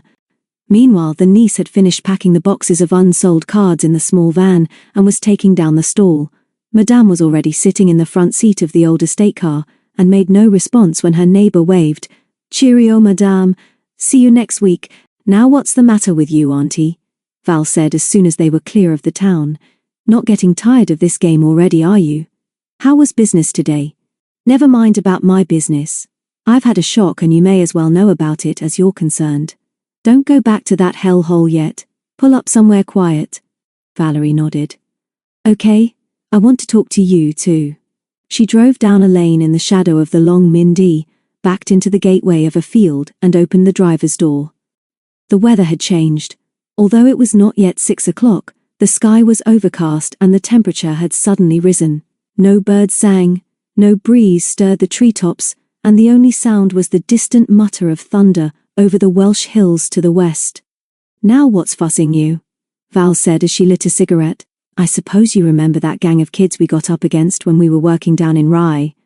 They got in our way 3 or 4 times. Once in London when we were on that picture business. The worst of the lot were a pair of twins. A boy and a girl, with a brute of a little black dog. Val nodded. So what? They were at Bishop's Castle just now. Come to my stall, and asked me to sketch them. I refused, but they recognized me, Val. So what again? You're not doing anything wrong, and anyway, I reckon you've made a mistake. They lived in London, didn't they? Or down there in Rye? How could they suddenly get up here and run across you? You can't see properly. And your trouble is that you won't admit that you're nearly blind. It isn't possible that they would be here or recognize you. You're being a stupid old woman and making a fuss about nothing. Valerie frowned suddenly and went on. I tell you now that I'm browned off with all this business. We're not making enough money out of this racket. I don't like the way those 2 men, if you can call Jan a man, are treating us. They're making fools of us both, and I don't trust them. Now it's you who should take it easy, Val. I've lived longer than you. It's true that Seymour has got a hold over both of us, but for the present it will pay us to go along with him. The longer we're at this place, the more we shall learn, and the more we know about Joseph and the young lout he's brought with him, the bigger hold we've got over Grandon if he doesn't pay up as he's promised to do. Have some sense, Val. Play it cool. Val nodded with grudging admiration. I suppose you're right, but it's crazy to think that even if those two kids were the same as those we came across down in Sussex, they would interfere with us now. They can't know that we're at Appledore, and if they did, it's natural enough that you would do some of your sketching and painting there. They're probably doing Shropshire on a coach tour. Was the dog with them? No. I hope it's dead. I'll try to forget them, but I'm sure I'm right. It was the way they spoke that reminded me of more than one thing I'd like to forget. As Val lit another cigarette, the hills reverberated with a crack of thunder and hailstones suddenly rattled on the roof of the car. She shut the door quickly. I don't care for this sort of country, she grumbled. Gives me the creeps. And I don't like Appledore either. Joseph scares me, and so does that chap Jan. You don't see him as much as I do. We don't know where he comes from. He can't speak English and he doesn't try to. Joseph bullies him, and when I asked him the other day where Jan came from and why he was here, he told me not to ask questions. I tell you something, Joseph understands English better than he speaks it. Jan is a sort of slave. When Joseph gives him orders, he speaks in a language that sounds like nothing on earth. I heard him yesterday when he didn't know I was just outside the door. When I came in, Jan was sort of crying, snivelling and his hands shaking, and then, when Joseph saw me, he grabbed Jan by the arm and they went down to their cellar. I know they're printing the lolly down there, but I don't like the way they behave as if we didn't exist. And if Jan won't put up with the bullying and makes a run for it, and tells what he knows about the house, it might be awkward. See what I mean? Another flash of lightning and crash of thunder heralded more torrents of rain. Even had the two women been able to see through the steamed windows, they would have seen nothing but running water. The ditches on each side of the lane in which they were parked were already full, and the hills were blotted out. Why don't you say something, you old fool? Val shouted above the din of the storm. Can't you realize what a mess we're in at Appledore? We're being fooled and all you worry about is a couple of kids you've seen. We've got to have another talk with Tom Seymour. We can't go on like this. Like what, Val? Snapped the Ballinger. Pull yourself together. I always reckoned that you'd got some guts. Your trouble now is that not enough people, particularly men, are running after you. Let's talk over things sensibly.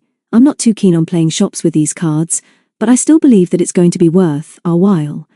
Can't you see that the more we know about these men, 3 of them, if you count Jan, and what they're really up to, the more important we shall be to them? They will have to look after us because we know too much. Val realized that Auntie was talking more like the Miss Ballinger with whom she had first been associated. She was not such a doddering old fool as she looked. Okay then, she nodded sulkily. Let's work out how much we do know. Maybe this stinking weather is getting on my nerves. I never did like the country, even when it's fine. Seymour is to blame for everything. All very well for him to talk about living in the sunshine forever. He's probably there now, lounging about in comfort. Come on then, let's sort it out. The rain stopped as suddenly as it had begun. Val opened the window and let out clouds of cigarette smoke, and together they tried to strengthen an uneasy alliance. They had now been at Appledore for about 6 weeks.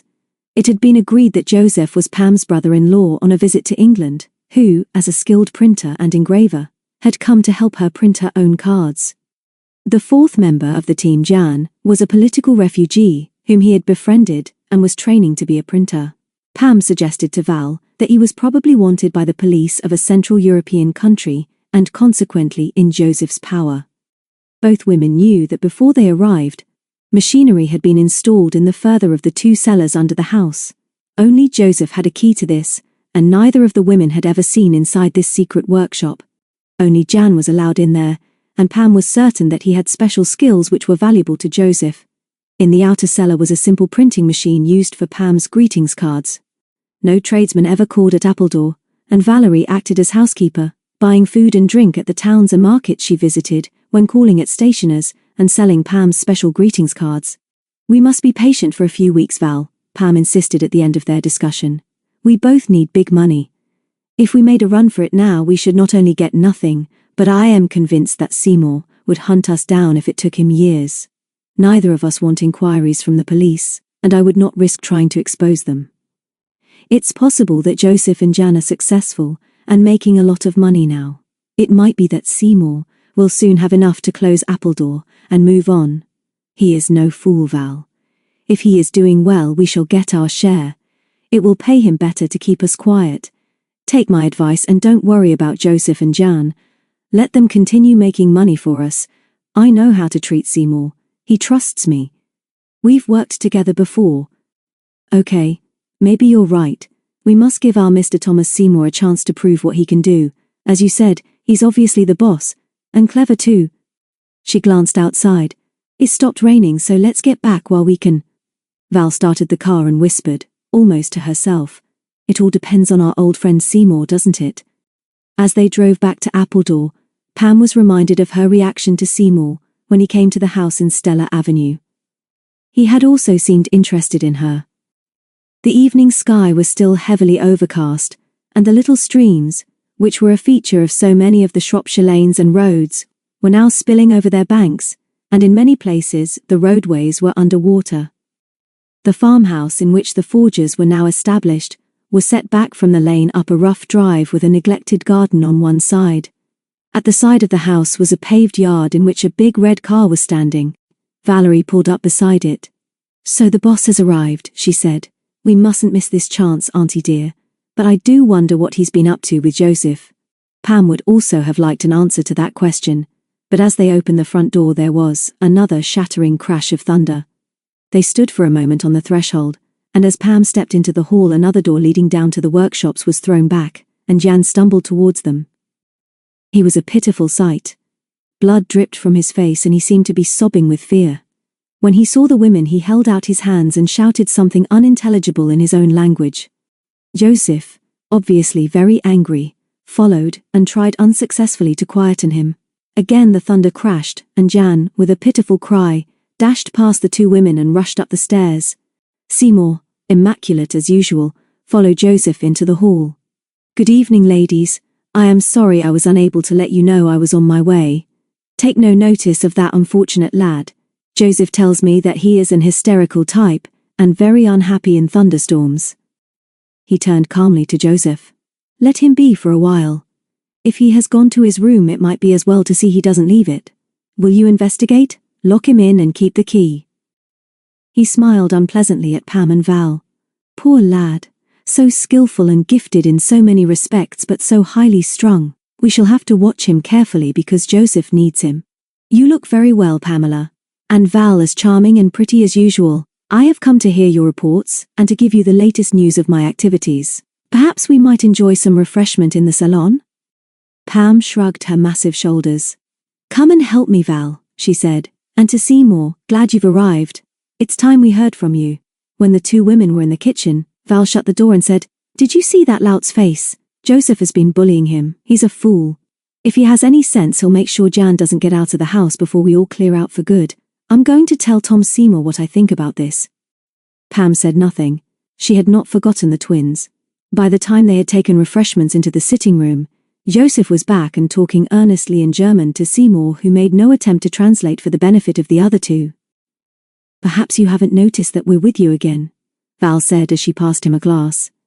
"We don't know how long you've been here, or whether you saw Joseph knocking that miserable specimen about, but while we are here, please speak English." "Will do," Seymour replied. "I've only been here about half an hour, and we were talking about printing. I'll tell you how that's going presently, but don't get too worked up about young Jan. Truth is, he's not quite all there, and if it wasn't for Joseph, he'd probably be locked up somewhere. The police where he comes from want him. Leave him to Joseph, and remember that at the moment, we can't do without him. He's safe in his room but he can't stand thunderstorms. Now I want to know how you two are getting on. As new inhabitants, how are you being received? Has anybody called here? What about the tradesmen? How is the greetings cards? Business?" Pam told him that nobody had called, and that they might as well be living in the middle of the Sahara. "The people I meet in the markets think I'm crazy, and I'm beginning to think they're right. I haven't told anyone where I live, but if I'm pressed I suppose I could say I must have peace and quiet for my work, and leave it at that. Val is acknowledged to be my helpful niece, but she can't be here all day, and she's doing the housekeeping as well as selling the greetings cards to shops. You'd better tell us, Tom, how long we've got to stay in this hole.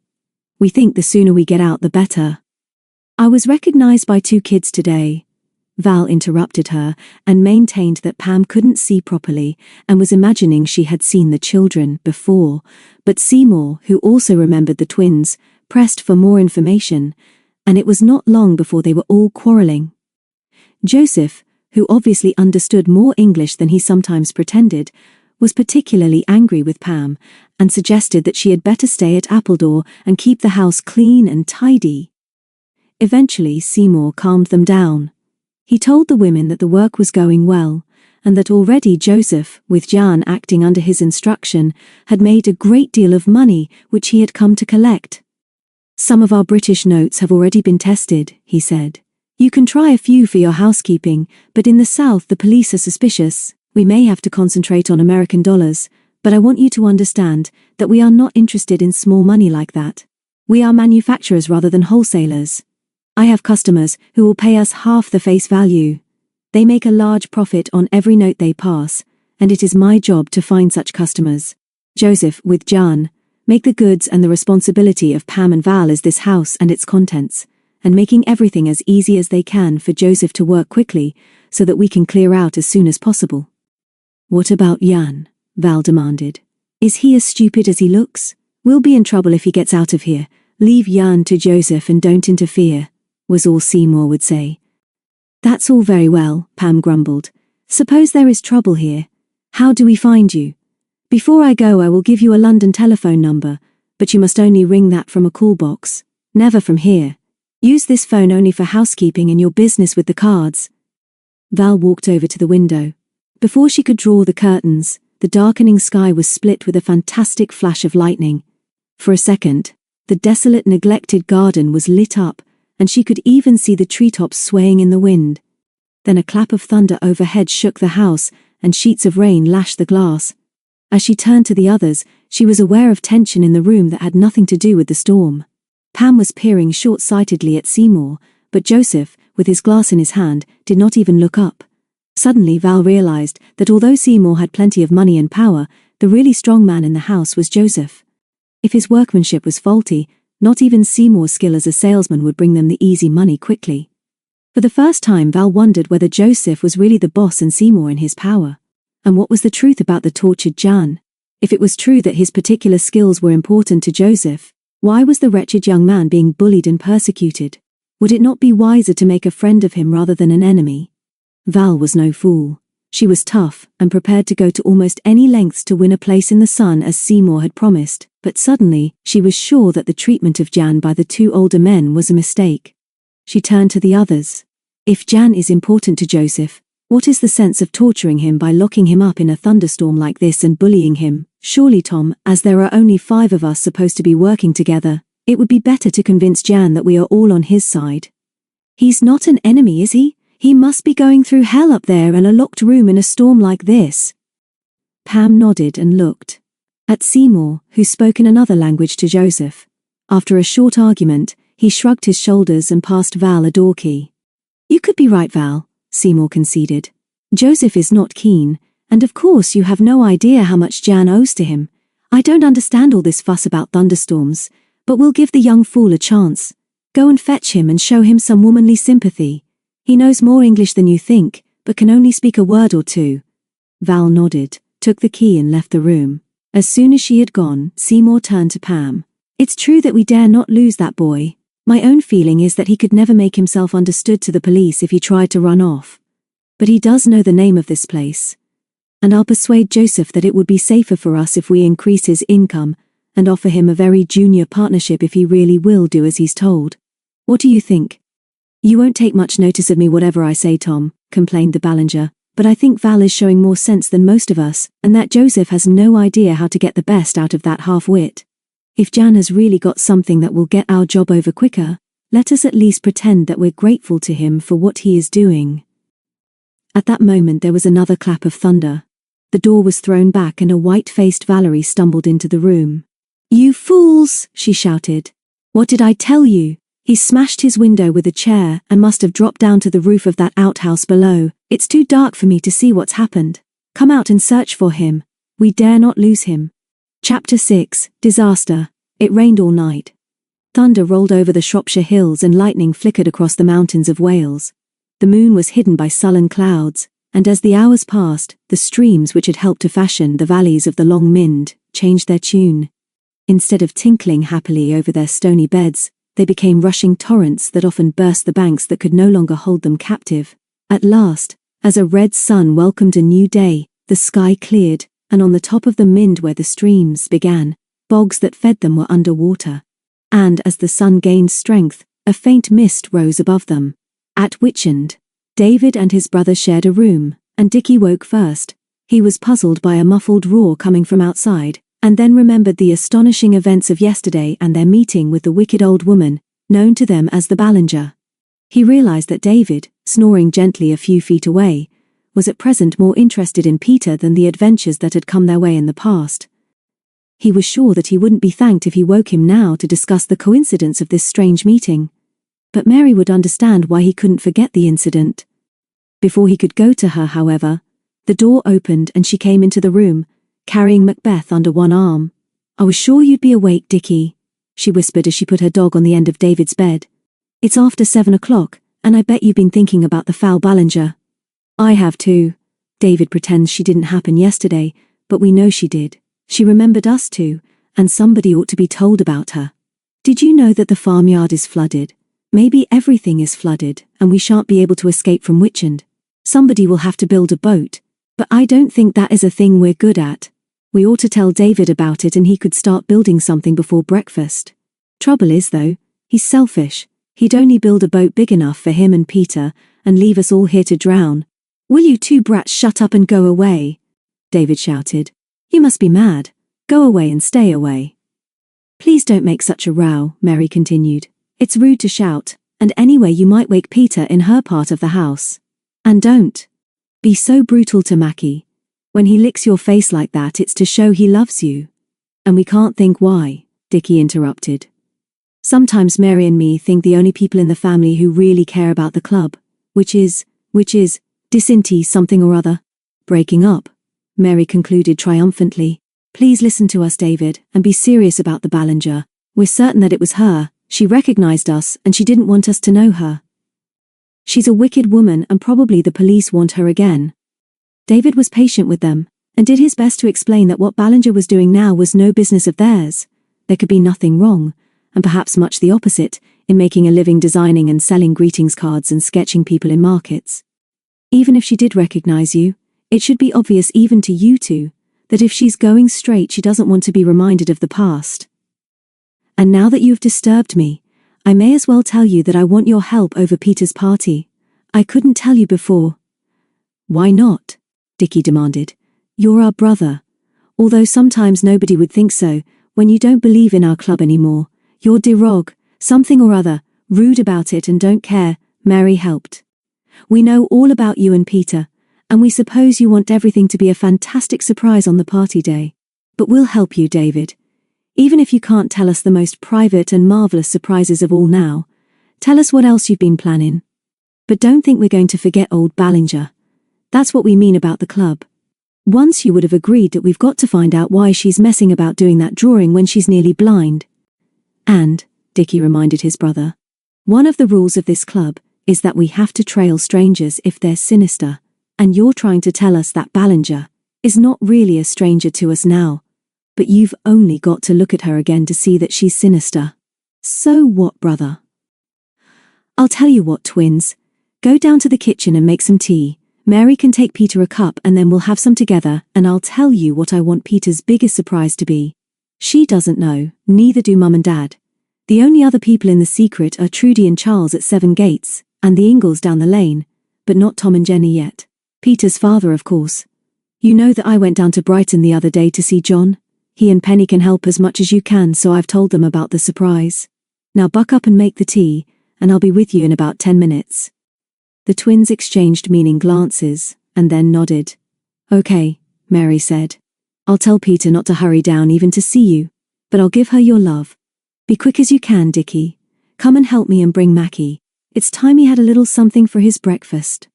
David kept his word, and after making them swear that they would not tell anyone else of the plan, nor discuss it even with other Lone Piners or their own parents, he explained his big idea. "Yes, of course we swear," Dickie said. But what about Harriet, who is coming up from London with Dad? And what about Tom and Jenny? Why can't they know? I'm not telling them because they're rather busy with themselves. But I have told Mr. and Mrs. Harmon, and asked them if they could put up 1 or 2 people if necessary. Now, twins, can you suggest any other nice people that we've met in our adventures that we ought to invite to the party? I've already written to a few. For instance, Grandpa Sparrow has promised to come from Yorkshire, so he will also be a surprise for Harriet. And I wondered if you, Dickie, would like to ring James Wilson, your journalist friend, and ask him if he could bring his wife Judith. And some of our wonderful detectives, like Mr. Cantor, Mary squeaked excitedly. And what about Harriet's boyfriend, Kevin, who was with us when they burned down that old cottage on the top of the Mind? Could we ask Harry to ask him? He'd love to come, and Peter liked him. This is a super idea, David. Trust us and we'll think of some more today. And I suppose all the people you get will be hiding somewhere at 7 Gates, and you'll call them one by one like they do on that telly program. And Peter will give them a chunk of her birthday cake, and everyone will drink Peter's health and sing happy birthday, Dickie said. Yes, this is a good thing and will help you. Of course James must come, and as he's going to help me to be a journalist, I could write a report for the local paper. I'll ring him up in London soon. We'll think of lots of people. Super idea. Just the sort of thing we would have thought of if you had consulted us. There is something else we'd like to know, David, Mary said quietly. This is a big idea for a big day, but is it the only surprise you've got for Peter, and for all of us who love her very much? For a moment David looked almost embarrassed, and then laughed as Peter came in carrying her teacup. David kissed her. Morning, sweetie. The twins woke early and we've been telling our secrets. Have you seen the farmyard yet? It's underwater. One of you might have given a thought to Sally, she replied. Lucky I put her in the stable last night, but I must see she's okay. I've never known such a storm in the hills. Here's Dad. He'll start the breakfast. Mary went out with her. Sally whinnied with pleasure as Peter led her out into the paddock, and Macbeth followed her with dignity. During breakfast, Mr. Sterling warned them that the smaller valleys should be avoided today. I do not think there will be any more rain. Petronella is aware of the danger of floodwaters breaking loose and causing much damage. The top of the hills are like a great sponge. Our old reservoir at Hatchholt will be overflowing, and although many of the lanes between here and Onnybrook will be under water for some hours, the hill itself and the valleys must be avoided. Richard and Mary must understand that. What are your plans today, David? I'm not sure yet, but I'd like to see them at 7 Gates, and thought I'd take Peter over in the car presently. That will be safe. I'll ring up later and make arrangements.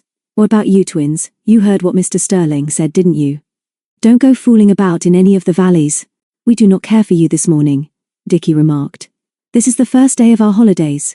We have our wellies and our bicycles, and we have some duty calls to make, such as Ingalls again, Mary interrupted. And that will be a pleasure, and not a duty like listening to our brother sometimes, when he is pompous and bossy. We shall not forget Mr. Sterling's wise words, for which we thank him. For his courtesy, Dickie added. And, sir, we shall be grateful if we may leave Macbeth in your care, as he is no longer able to travel as fast as we can cycle. Okay then, if you only go as far as Ingalls, David conceded. Don't do anything stupid. But this happened to be a day when they behaved badly. It started well enough at Ingalls, and although the lane was under a few inches of water, it was fun cycling down it.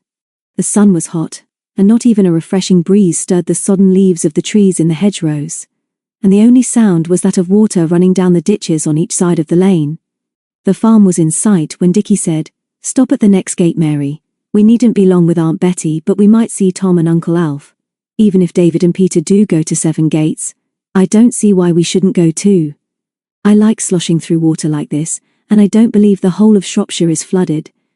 So for a few minutes they sat on the bar of the gate, from where they should have been able to see the top of the Mind outlined against the skyline. But now it seemed to be shrouded in a faint mist.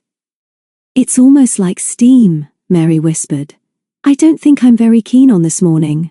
Do you really want to go to 7 Gates? I mean, it doesn't matter, especially today, does it?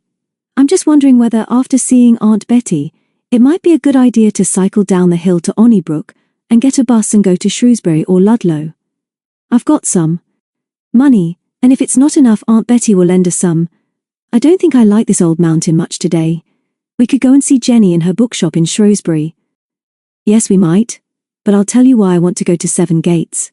Of course I want to see Trudy and Charles, and talk about the party, and who we can think of to ask.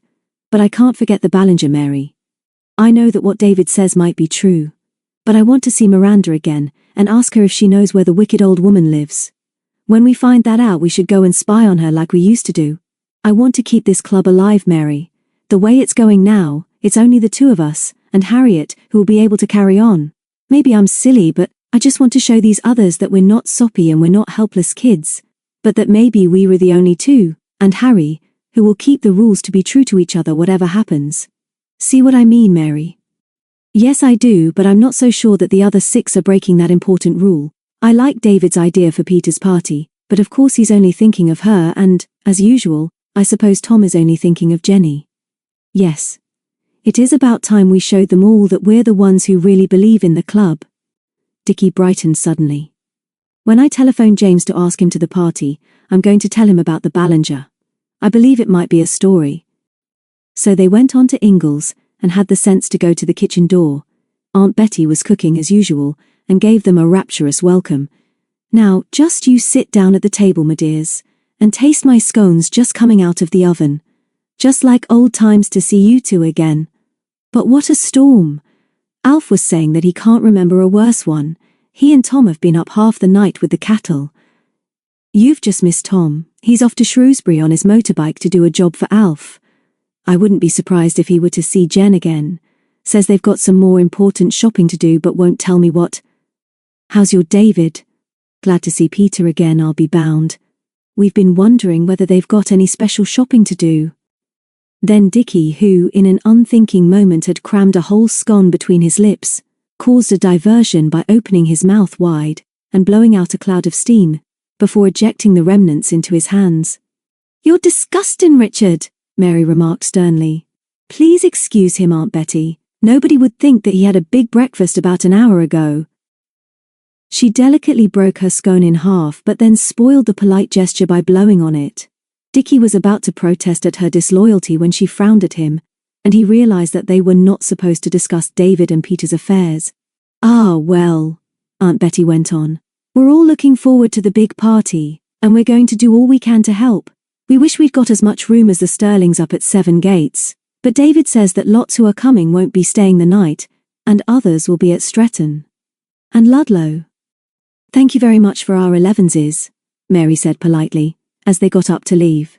Please give our love to Uncle Alf and remind Thomas when you see him that we have arrived. There are times when he is inclined to overlook us. I'll remember, Aunt Betty laughed. Here are a couple of cautions to be sure. Take care on your bikes as you go. Talking of Tom, she added, just wait a moment. I've something to show you, but better not tell him you've seen it. Yes, Dickie said when he saw Madame Pam's sketch. That is very good. We saw this woman yesterday at Bishop's Castle Market. We asked her to do us, but she wouldn't. Said she was just going home. She was rather a peculiar woman. A bit grumpy, we thought, and couldn't see properly. Does Tom know where she lives or anything about her? We'd like to be done as a surprise for our parents. Do you know whether she's been up here in Shropshire very long? I don't, my dears, but I'll ask Tom. Somebody, maybe it was Alf, told me that she does most of the markets round here. Ask at Seven Gates. The Sterlings might know. And this is what they did. The water was draining off most of the roads as they cycled round the mountain and pushed their bikes up the lane to the first of the white gates, after which the Sterlings' big farm was named. The road entered what Jenny called the Whispering Wood, and when the twins shut the white gate behind them, it was gloomy under the trees, and the only sound was the plop of dripping rainwater. When at last they reached the gate into the farmyard, they were both hot and depressed. We'll talk to Trudy first, Dickie suggested. I can see the caravan, and the chimney is smoking a bit, so the gypsies must be home. I wouldn't tell anybody but you, Mary, but I'm tired and fed up with my bike. Without answering in words, his sister dropped her cycle in the middle of the farmyard, and then waved feebly to Trudy, as she came out of the house to meet them. I've been expecting you two, she laughed as Mary hugged her. David telephoned to tell me that he's bringing Peter over this afternoon, but that you preferred to be out on your own. He said he wouldn't be surprised if you turned up here, and I'm pleased to see you, although you both look rather waterlogged. Our brother is rather overworked and bossy, Dickie explained. We are engaged on a private investigation and shall be glad of your advice and help because it concerns our friends Ruben and Miranda and Fenella. But it is super to see you, Trudy, and thank you very much for all you are doing for Peter's party. David told us about it this morning. Come and eat with me, Trudy said as she led the way into the kitchen. You're both too tired to start back now. Charles is at the sheep market at Clun, so you must stay and tell me about your private investigation with the gypsies. Actually, Ruben has gone with Charles to market, but Miranda and Fenella are rather worried and unhappy. We had a policeman up here this morning. While speaking, she had already poured them each a mug of milk. About the storm? Dickie asked. Was it awful here? But what was it to do with the gypsies? Was the caravan flooded? Nothing to do with the storm, Dickie. Rather worrying in a way. Charles will be annoyed, and so will Ruben. I don't think you should bother Miranda. Please tell us why, Trudy. We met them yesterday at Bishop's Castle Market, and we saw a wicked woman. We have met before and she recognized us. This woman is selling greetings cards, and she sketches people but she wouldn't do us, and I want to ask Miranda if she knows where she lives, that's all. It's a Lone Pine thing really, Trudy.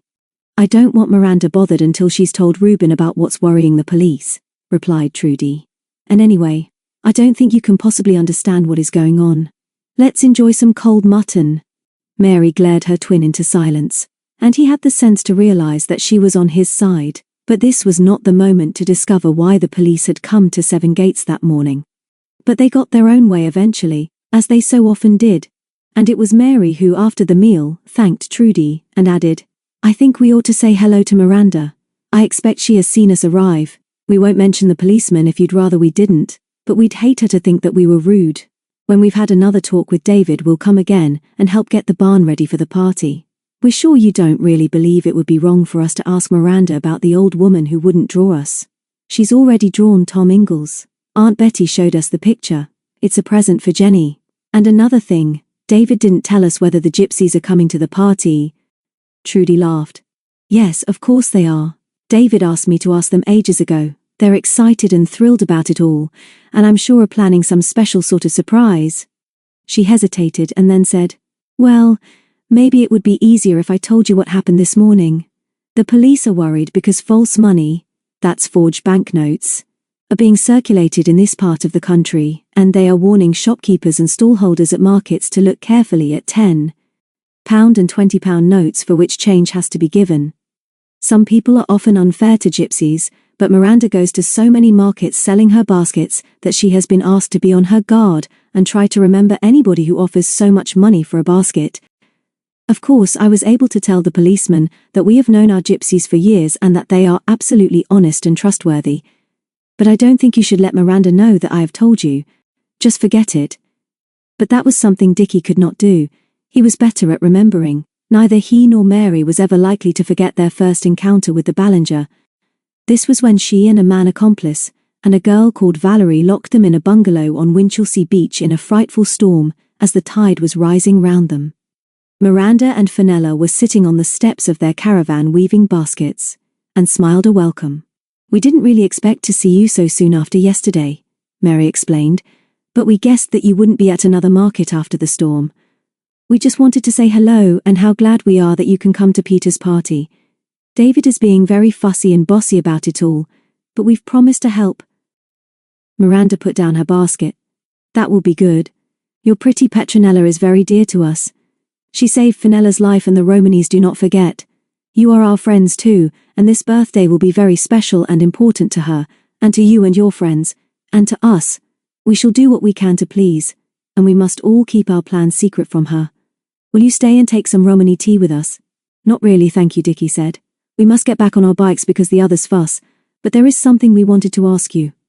That woman in the market yesterday near you, the one doing drawings, we asked her to do us but she was grumpy and wouldn't, and told us to go away if we weren't going to buy one of her birthday cards which she'd already drawn. It was rather peculiar, Mary joined in. 'Cause we're sure we'd met before and didn't like her much, and yesterday she didn't seem to like us. We thought it would be a surprise for Peter's birthday if we gave her a picture of us both together. Not that Peter will ever forget us, Dickie said modestly. But we wondered, Miranda, if you know where this old Madame Pam lives round here, because we might arrange a sort of private interview where she could draw us without any interruptions, if you see what we mean. We should pay, of course. Do you know where she lives? Miranda seemed surprised. We have seen the woman, of course. Perhaps for more than a month she has been at the markets. She does not speak to others much but has bought baskets from us. As she comes by car driven by the girl you saw yesterday, she may be living as far away as Birmingham or Wolverhampton.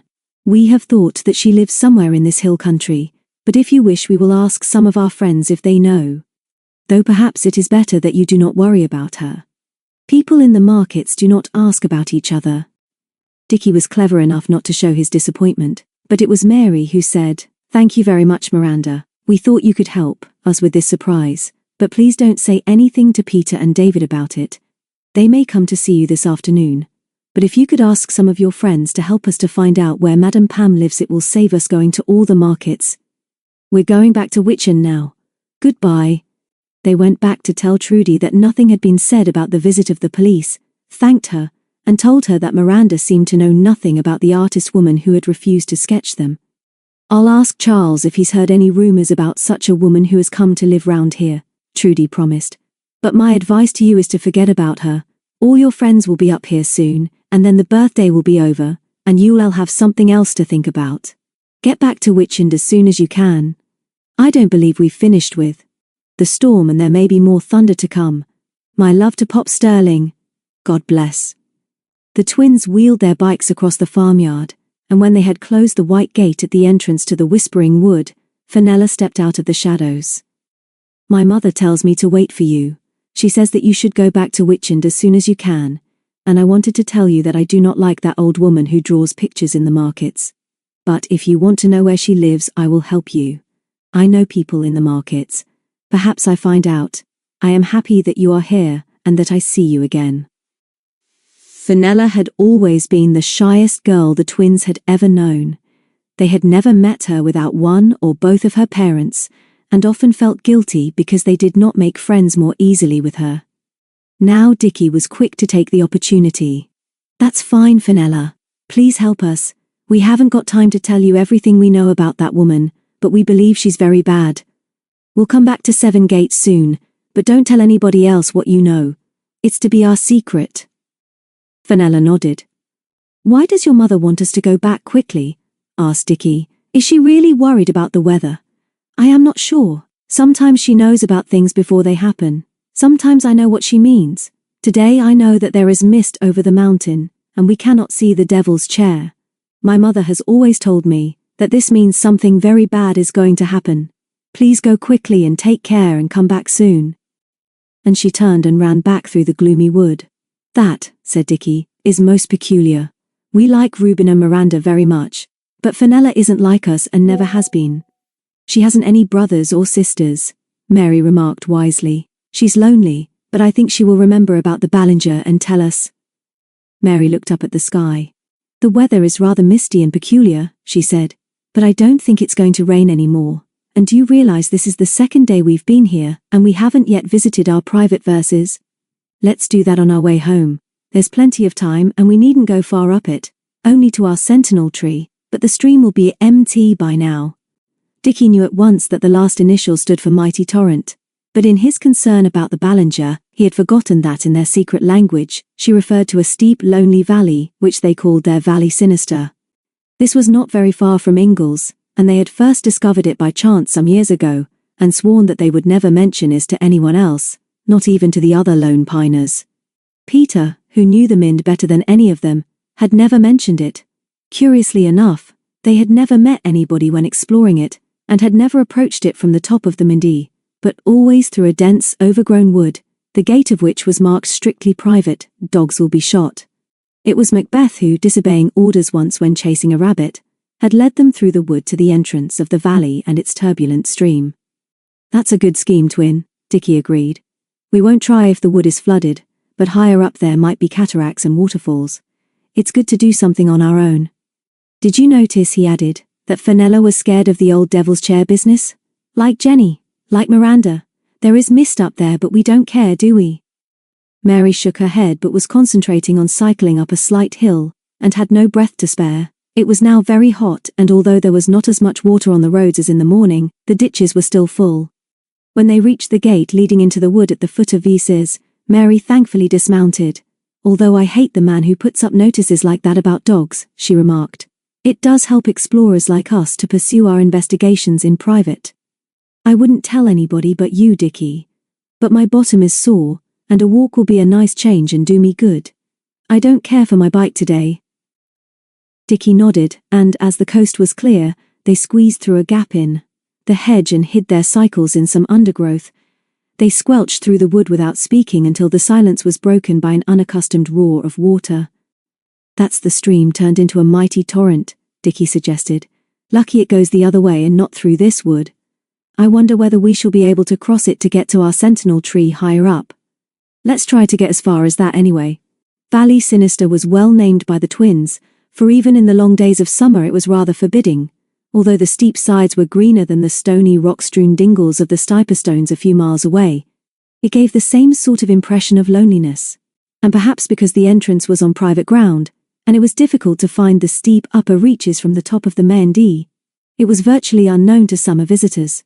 The bird life was rich and varied, and the twins had often seen ring ouzels flirting over the running water. Most of the smaller valleys on each side, with their streams and rivulets which fed Dickie's mighty torrent, were thick with bracken and rich close turf. There are many mountain sheep on the Long Mind, and several herds of wild ponies, and the twins liked to think of these as their own secret land, theirs to explore and theirs to remember when they were far away at school or in their London home. So, without speaking, they left the wood behind, and stood for a few moments where a plank bridge had once crossed the stream to a wider, rocky track on the other side, leading up the valley. Now the swirling water was halfway up their boots, and they saw that the remains of the bridge and the body of a drowned sheep were wedged against some rocks. "I don't like it," Mary whispered. "Shall we go on? Why did Miranda want us to go straight home?" "Everybody tells us not to do things, Mary, and it was your idea for us to come back to our secret place on our first day. I'm going up to our tree if we can cross this torrent presently, and I'm sure you'll come with me. I'm sorry for that poor old sheep, but there's nothing we can do to help it now. If we say we'll do a thing, we do it, so come on." Mary came on as she knew she would. Soon there were signs that the water was subsiding, and presently they came to a wider, smoother part of the valley, where the stream had spread into a wide pool. Here they were able to wade across and clamber up to the track several feet above the torrent. Neither would admit that they were very tired. There were no thunderclouds now, but it was extremely hot in the narrow valley, and the sky was hazy. No birds were to be seen, but a few rabbits, disturbed by the twins, scuttered into the bracken. Sometimes they heard the cry of sheep. At last they saw ahead of them on the hillside the solitary sentinel tree. Here they had stopped many times on their private explorations, and now they clambered up to it thankfully and flopped in its shade. On the opposite side of the stream was the opening of another valley, down which ran a smaller brook, which joined their own just below them. The unusual feature of this valley was that it was almost straight, and from their lookout, the twins could see almost to where its stream must have been born, up in the flat moorlands of the Mind. About halfway up there were some broad patches of turf, and on these today there were plenty of sheep. Beyond them, the little valley narrowed, and they could see where the stream made its way round the side of an almost sheer bluff on the skyline. "We've done it, Mary," said Dickie. "I said we would, and we have. It won't take so long going back, and perhaps a little doze wouldn't hurt us. It's rather hot and peculiar, isn't it?" "Yes, it. I don't like it. It's like as if something is going to happen." Suddenly she scrambled to her feet and dragged him with her. "Look, Dickie, something is happening up there. Right at the top. Above that sort of cliff. There's a man there shouting and waving his arms. He doesn't look like a shepherd. He's running to the side. What's happening? Look, Dickie. The sheep have panicked too. They're rushing down the valley." Then, with a thunderous roar, the high, steep bank on which the man had been standing burst open and vanished in a cloud of muddy spray. Rocks and huge clods of soil were blown into the air, and as the terrified twins cowered back under the tree, a great wave of water surged down the valley towards the junction above which they were crouching. The sound of the torrent was mixed with the cries of terrified sheep. They saw the white bodies of some of them rolling and bouncing towards them in the flood. "The water can't run up the valley," Dickie gasped as he grabbed his sister's hand. "It can't rise as far as this. The hill has burst open. It's exploded, Mary. We saw it happen. Even as he was speaking, the floodwater reached the junction of the two valleys below them. The two streams were united, and for the first time, the water of the VES was, in reality, a surging torrent which roared down towards the wood in which they had left their bicycles. Mary gulped back a sob. We can't go back that way now. The water is still rushing out of those rocks. It's as if the Mind has burst. Dickie, what shall we do? Nobody knows where we are. And what has happened to that man? Dickie had no answer. He knew that the only safe way back to Witchend was a long walk up this valley to the top of the Mind, where there would be a chance of meeting a car on the road along the top of the mountain called the Portway. Another possibility was to find their way to the gliding station and a telephone.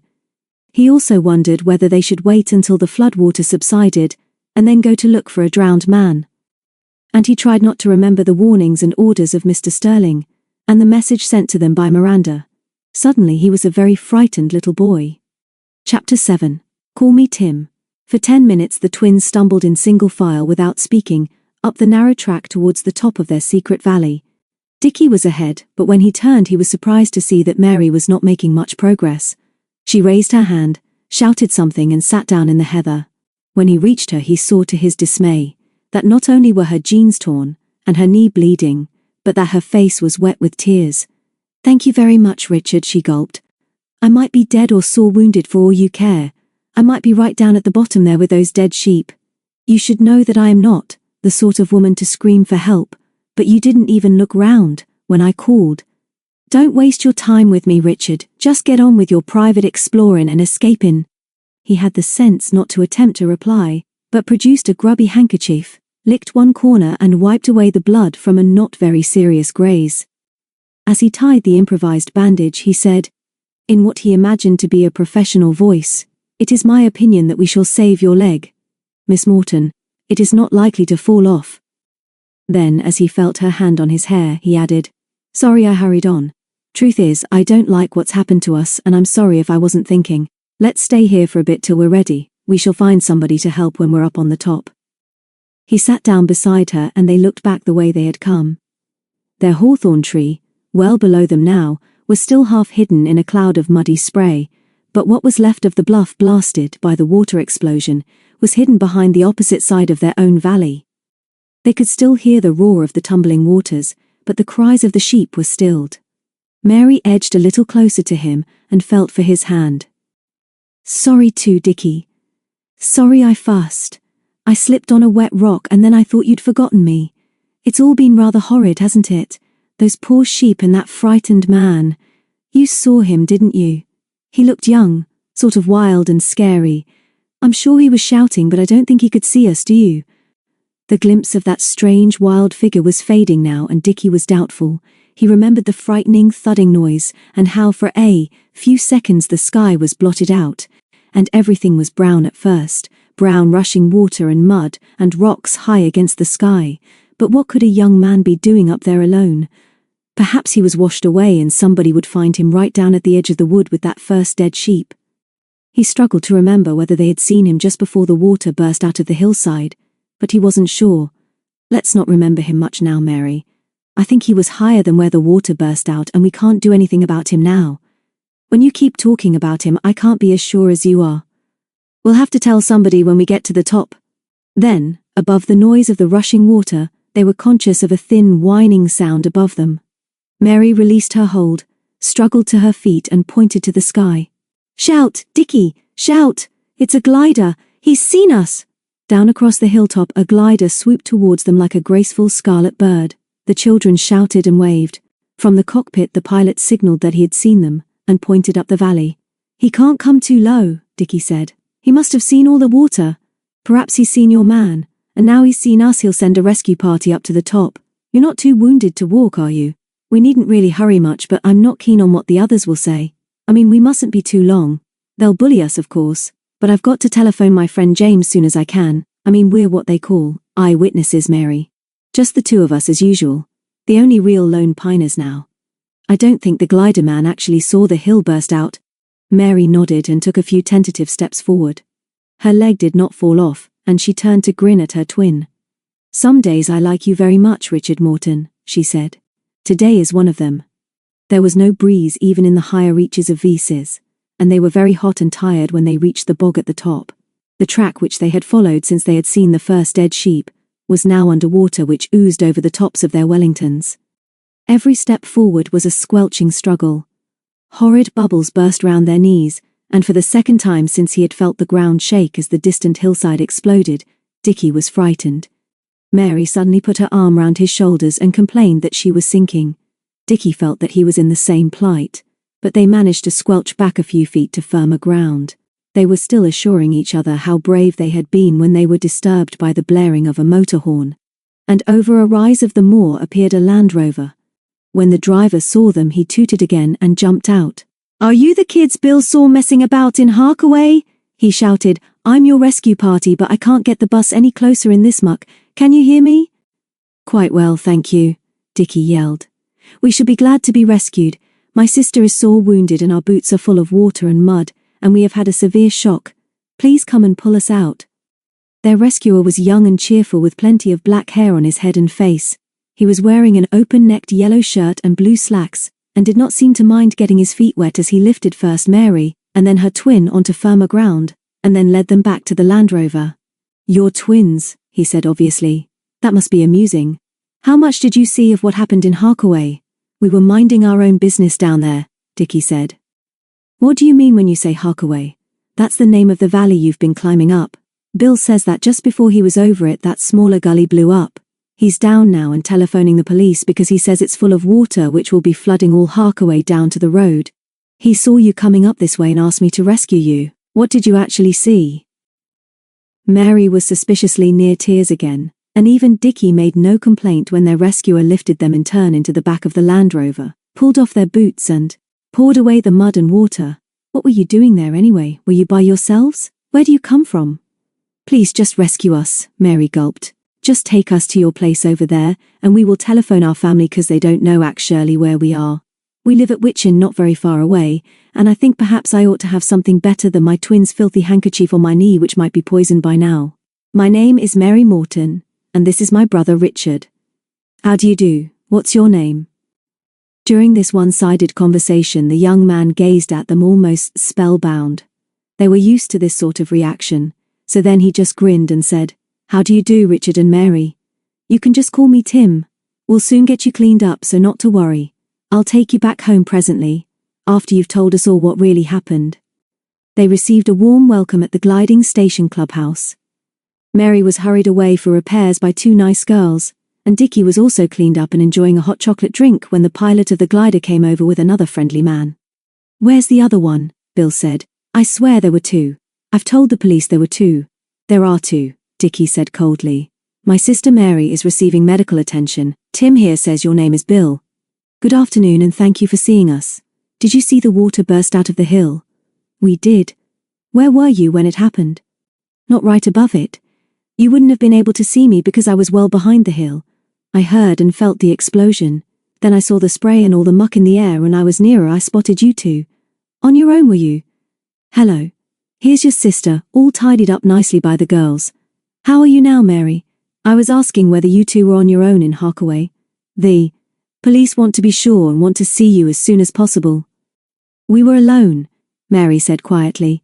"I spec Dickie has told you. We know the valley you call Harkaway well, but we've never been up the one that burst, and when it did, we were under the tree the other side of the stream. We were alone, but just before it blew up, I thought I saw a man shouting and waving although he couldn't have seen us. He was high up on a sort of ledge above the part that blew up." Suddenly she realized that the friendly people round them were listening intently. For a long, long moment nobody spoke nor smiled. Then Bill said, "Are you sure, Mary? You're not making up a story, are you? Did Dickie see this man? What was he like, young or old, and what was he wearing?" Mary covered her face with her hands. "I can't be sure. I wish I could. Don't bully us. It was so quick and sudden. It was awful. The sun was hot and we were tired, and just thinking of going back to the road and our bikes. And then this man. I don't know where he came from except that there's plenty of bracken up there. He might have been hiding. He seemed young, and he waved his arms. Like a scarecrow, I thought. No hat nor jacket, and I showed Dickie, and then the man ran over to the side where it's steep and everything exploded and we were scared and knew we couldn't go back the way we'd come, and soon after that we saw the glider. Now I feel a bit sick. Please don't all stare at me and ask any more questions. Just one more please, Mary, Bill said. I'm going to take you both home, but this is important. Do you think the man you saw was caught in the explosion and washed away in the flood? Dickie stood up. You just shut up and leave my sister alone. If we must, we'll tell the police this story all over again. But if this man was washed away by the mighty torrent, you'll find him down by the wood with a dead sheep. Why don't you get in your glider again and go and find him instead of worrying us? I'm not so sure now that there was a man up there, and the more you bully us the more we'll be not so sure, if you know what I mean. Yes, Dickie. Some of us do know what you mean, one of the girls said. These two kids have had enough. Take them to the police station, Tim, and see that they're safely delivered to their home from there. And none of your funny stuff either, and by that we mean don't let your business control this situation. The twins were puzzled by this strange remark, and when they were eventually sitting next to Tim in the driving seat of the Land Rover as it bowled away along the portway, Mary asked him what was meant by his funny business. We like to know that sort of thing, she insisted. You've been very kind to rescue us, and so have all the brave pilots and other people, but why did Maggie say that? Tim laughed. No reason why you shouldn't know. I work for radio and TV round these parts, what we call a freelance. It's my job to bring in news stories, and if these are used, then I get paid. Gliding is my hobby, and I come up here when I can, and of course I'm sure that you two have got a fine story to tell, because it seems as if you are the only ones who actually saw this fantastic explosion. You might like to see yourselves on TV, that would help me a lot. You may have to ask your parents' permission, but we'll think about that as soon as we've told the police what we know, shall we? Mary felt Dickie stiffen beside her. I suppose, Tim, that it's much more important if what you call a story like this is just for you. I mean, you get it first. There's a special word for it, isn't there? Exclusive, Mary murmured. Of course, that's it. Just for you. That's the idea, Richard. That's the sort of story I want. You'd both like to be on the telly, wouldn't you? We shan't be long with the police, and I can fix it. But by now Dickie had remembered James Wilson, who was one of the kindest and most exciting men he had ever met. He understood small boys who wanted to be journalists, and was particularly wonderful to Dickie because he never spoke to him as if he was still at school. He had told him many true stories of his own adventures, and on several occasions had shared some with the lone piners. He knew too that Dickie was determined to be a journalist one day, and that if ever he had a story which would interest other people he was to telephone him, either at his home or at the Clarion, the paper for which he worked in London. And what had happened to them today was surely something which James would like to know about, and he would certainly want it to be exclusive. Mary seemed to know what her twin was thinking and helped him. Thank you for the idea, Tim, but I don't think we're very keen on the telly idea, 'cause it might be rather a shock to our grown-ups, if you know what we mean. Actually, we are very tired, and after we have seen the police we would like to go home to Witchend as soon as we can. We've been to police stations before and they're nice, but we can't tell them any more than we've told you, and I'm sure they will take us back, so you needn't stay. That's right, Dickie added. You'll be wanting to do your story, but it would be better if you didn't mention us specially. You wouldn't want to get us into trouble, would you? Not after being so kind and brave to us up in that smelly bog. That's all very well, kids, Tim said, as he engaged a lower gear, and started on the long descent to the plane. But I can't see why you should object to telling people what happened to you, and what the explosion looked like, and of course, more about that mysterious young man. No thank you, Mary said firmly. We're not sure about the man, are we, Dickie? Everything was too quick and scary. Dickie, who was becoming increasingly doubtful himself, was quick to take this opportunity. Of course you're right, Mary. I know Tim will understand. It's our parents really, but thank you all the same for offering. There wasn't much more Tim could do at this stage, but he stayed with them at the police station until a nice policewoman called Peggy had assured him that she would take them back to Witchend herself when they were ready. By now the twins were beginning to feel that enough had happened to them today. They were offered more cups of tea, which they didn't want, but although the sergeant who came in to talk to them with Peggy knew what had happened at Harkaway, he also asked them whether they had seen any person up there when it had happened. They told me on the phone that you thought you saw a man before the hill blew up. Did you? Mary's lips were quivering, so Dickie answered for her. Can't you see she's not sure, and neither am I? And if we did and there was somebody, he's either blown up by now or washed away. Why don't you all go and look? The sergeant said calmly. So we will, son. Peggy will take you home now. Witchend, isn't it? Shall we telephone Mr. Sterling for you and say you're on the way? Maybe we'll come and talk to you tomorrow. Sorry I was rude, Dickie said. We would like to go back now, but if it's all the same to you, we think it would be better if we went to Mrs. Ingalls at the farm down the lane first. You see, sir and Peggy, we're very fond and respectful of Mr. Sterling, who looks after Witchend for our parents, but he is going to be very, very angry with us, 'cause he told us not to go into any of the valleys today. The sergeant and policewoman exchanged sympathetic glances, and Mary took up the tale. But Aunt Betty, as we call her, is very understanding about us, and she will explain to Mr. Sterling while we have baths. If it's all the same to you, of course, but we are now very weary. Bless my soul, the sergeant said in a nice old-fashioned way. Take them to Ingalls, Peggy, and let him telephone now. This boy will go far. While Dickie telephoned, the policewoman thought it wise to stay in the room and never regretted it. Good afternoon. Mrs. Ingalls, I believe? Yes, indeed, you have guessed correctly, Aunt Betty. This is your friend Richard Morton. Yes, of course, I mean Dickie, and Mary is here too. May we come and see you, please, on our way home? We are travelling in a police car with a new friend called Policewoman Peggy.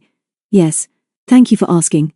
We are well but rather weary, dirty and famished, and we thought that as our mum and dad have not yet arrived at Witchend, it would be better if we came to you first.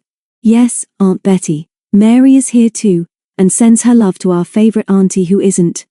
Yes, I am trying so hard to tell you that we had a slight mishap with some water.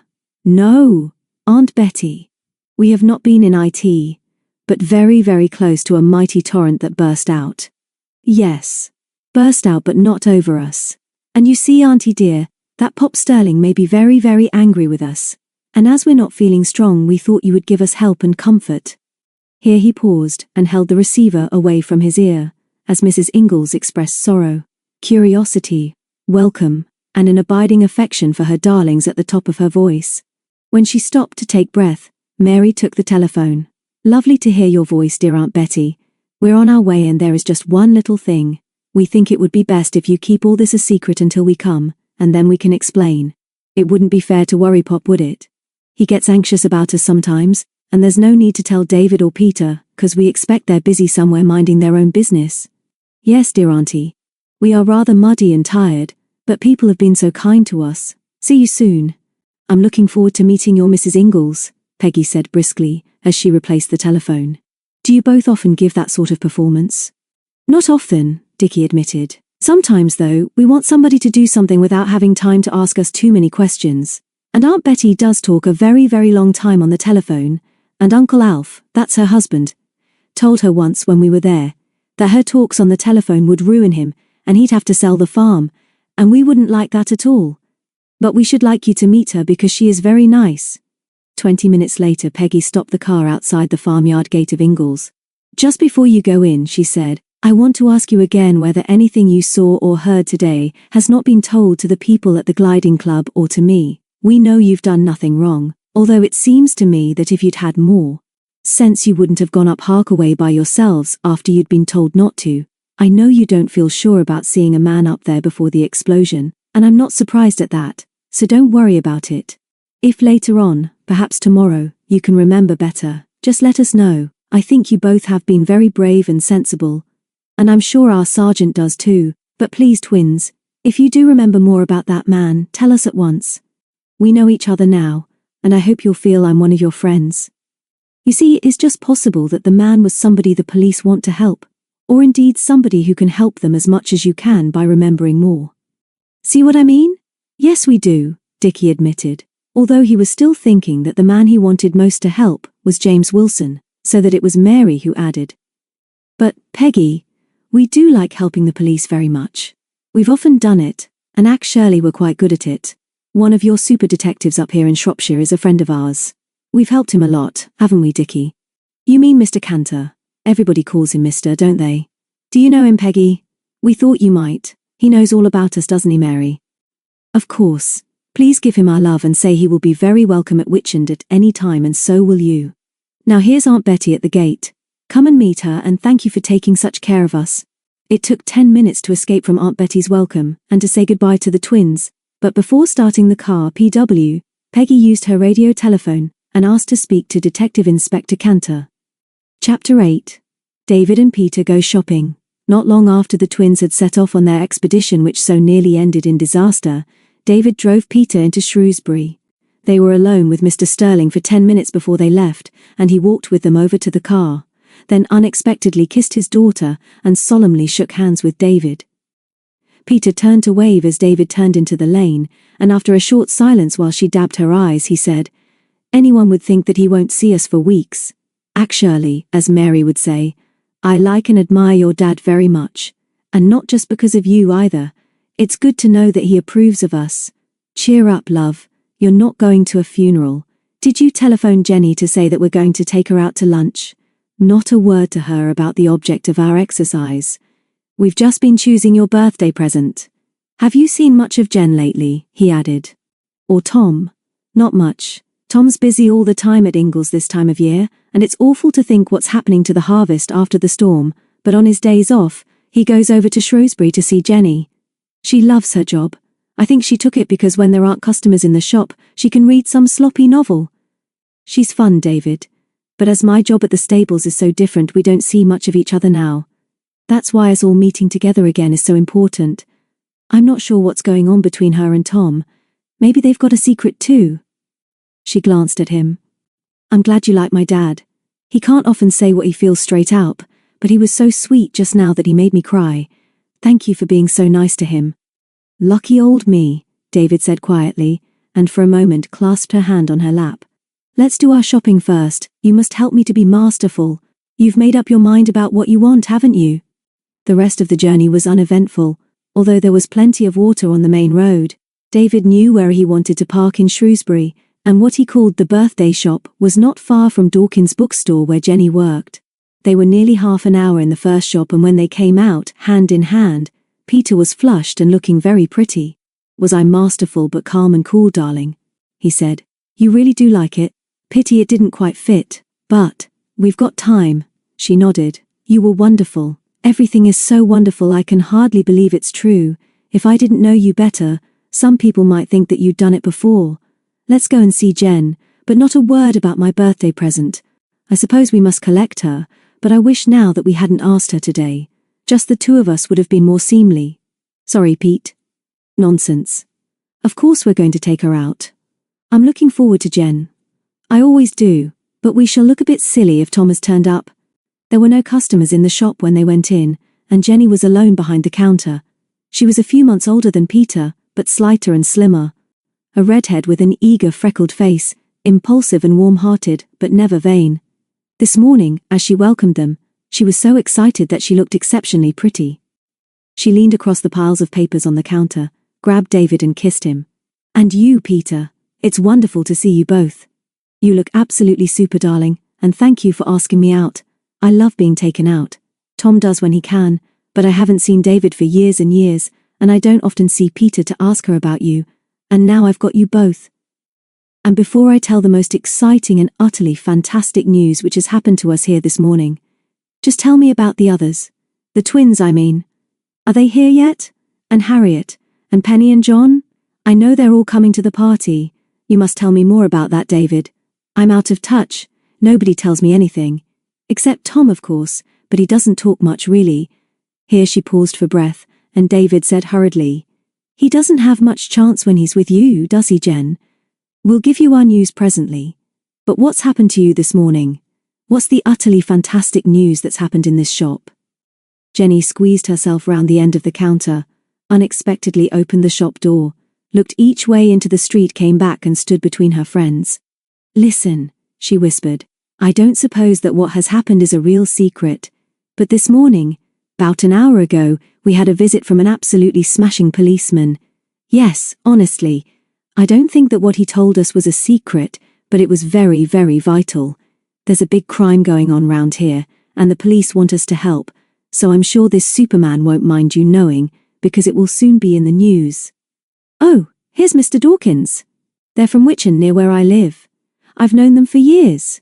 They're friends of Tom too, and I was just about to tell them about our policeman. But maybe it would be better if you did.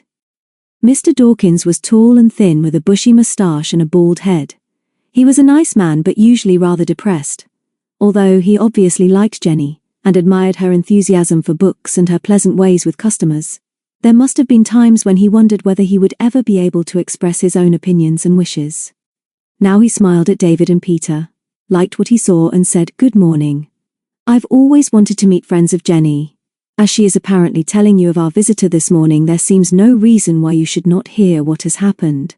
If I don't tell you, she most certainly will, and I understand the police will shortly be asking for the help of us all."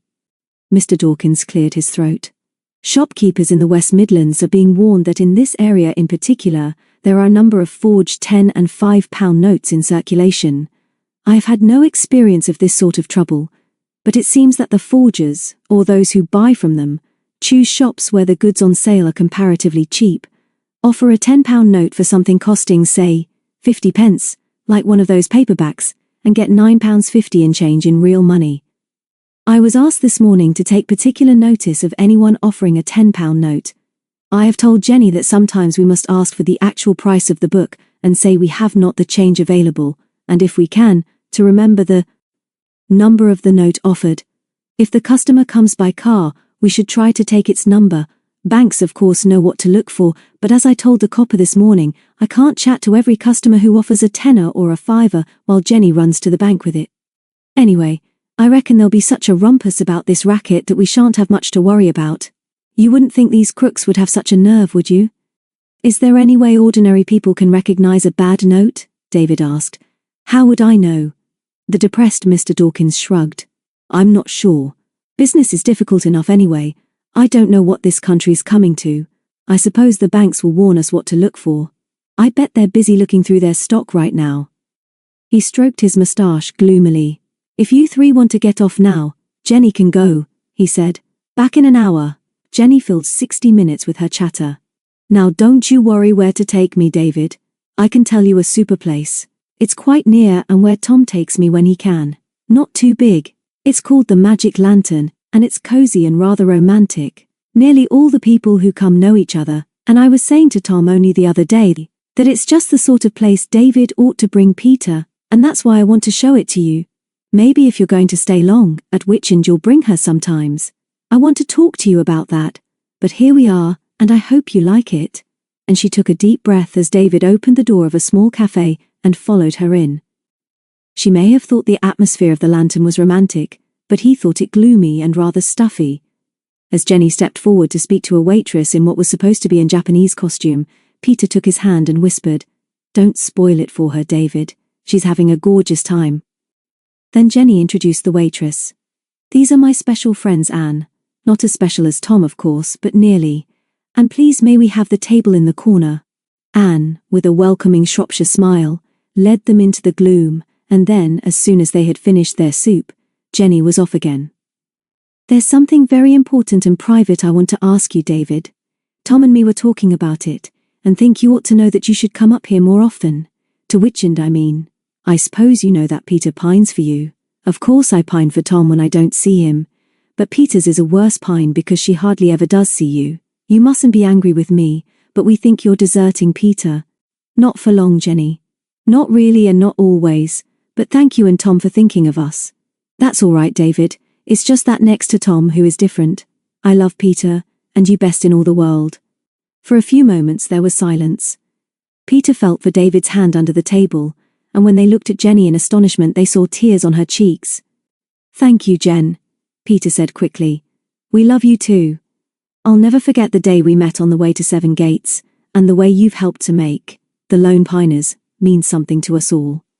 And now let's stop being solemn. What have you and Tom been up to?"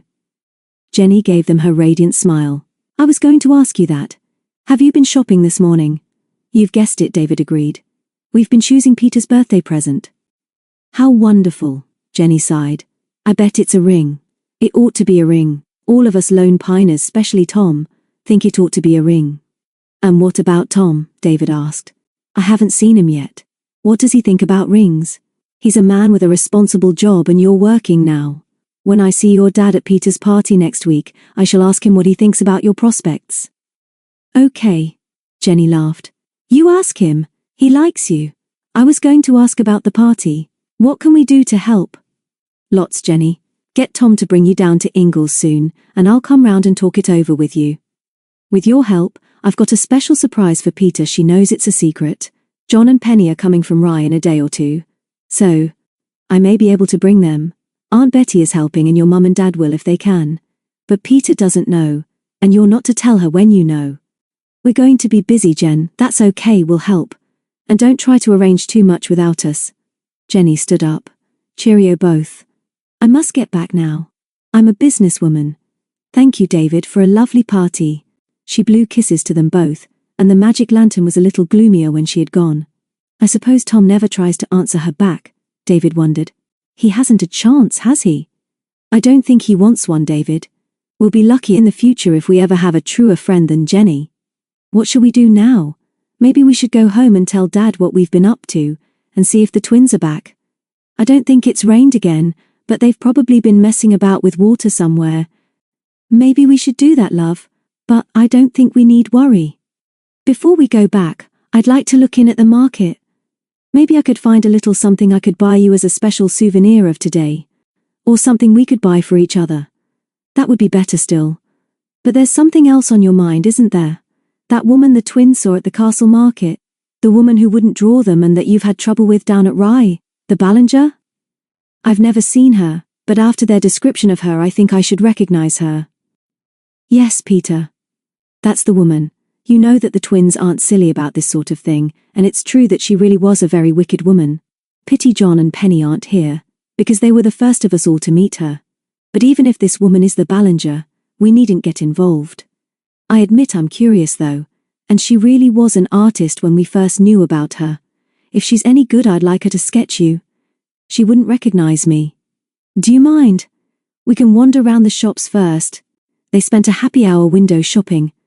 Neither of them were great talkers, and they were now so happy together that there seemed no need for words, but eventually Peter said, "If you really want to see that woman, we'd better go to the market now. I don't want Dad to be alone too long, especially as he was so sweet to us this morning. He'll want our news, darling." Madame Pam was behind her stall in the market, and as she was serving an old lady with a greetings card, David was able to watch her closely. The woman he had last known to be the Ballinger had called herself Madame Christabel, and among other activities, had run a smart dress shop in London. She was much slimmer and smarter then than this woman, who was untidy and wearing a checked tweed jacket over a shabby dress. Madame Christabel had blue rinsed hair. This woman's was grey under a shapeless felt hat. But David remembered that their friends the Warrenders, who had seen more of her down in Sussex, had once told him that the Ballinger's voice was unforgettably loud and harsh, and that she always wore spectacles with particularly strong lenses. Madame Pam was certainly wearing those. Suddenly David was sure that the twins were right. The fact that they should meet again in Shropshire at first seemed incredible, but coincidences usually were surprising. As the customer paid for her card, David took Peter's hand and led her forward. He made no attempt to disguise himself, because even if this was the Ballinger who had recognized the twins, she would be unlikely to remember him. As friends had often remarked with some feeling, the twins were unforgettable. So quite normally he said, "Good afternoon. If you are not too busy, we'd like a sketch of my friend here." The woman peered at them short-sightedly, took off her spectacles and leaned across the counter to study Peter's face more closely. Then she replaced her specs and said in a hoarse, deep voice, "Sit down on the stool, please, girl, and don't look at me. That'll be a quid, in advance." Peter tried not to look as annoyed as she felt. Whether or not David and the twins had met this rude woman before, she already disliked her. But she sat down, obediently, and tried not to feel or look embarrassed as three children gathered round as an audience. After an encouraging wink and a smile, David passed over a note and, hoping to save Peter further embarrassment, strolled over to the next stall. Here, a cheerful man was selling all sorts of electrical equipment, including pocket calculators and radio sets, one of which was announcing its charms with pop music. David was mildly interested and wondered whether a small set like this would be appreciated by Mr. Sterling, whose only radio at Witchend was a very old set which was quite unsuitable for anything much except the news, which often seemed to depress him as much as pop music. David wanted very much to give Peter's father a present, and decided to ask Peter's advice. He looked across to see how she was getting on, waved to her, and at that moment, the music stopped suddenly, and the disc jockey announced a news flash. News has just come through from one of our special reporters of particular interest to listeners in the Shropshire Hill Country. This morning, a dramatic and dangerous water explosion occurred in a lonely valley known as Harkaway Hollow, in the Long Mine Indee. Tons of released water, pent up in the bogs, after the recent thunderstorms at the head of the many valleys, on the eastern escarpment of the mountain, have burst out of the hillside, and for some hours, the deluge has been roaring down the valley, devastating everything in its path. Hundreds of sheep have been drowned. News of this catastrophe has been brought by a glider pilot from the Midland Gliding Club on the top of the Indee, who was a chance witness of the explosion. Other witnesses appear to be two children who were exploring the hollow, but were fortunately higher up the valley when the explosion occurred below them. Our reporter, Tim Carter, happened to be in the clubhouse and rescued the two children in his Land Rover just as they reached the top of the Harkaway. They are exhausted, but otherwise unhurt, and were taken to the police to make their report and are now safe at Witchend farmhouse where they are staying. Obviously, after such an alarming experience, their report of the actual calamity is a little uncertain. One of them believes that a few seconds before the actual explosion, she saw a man on the hillside waving his arms.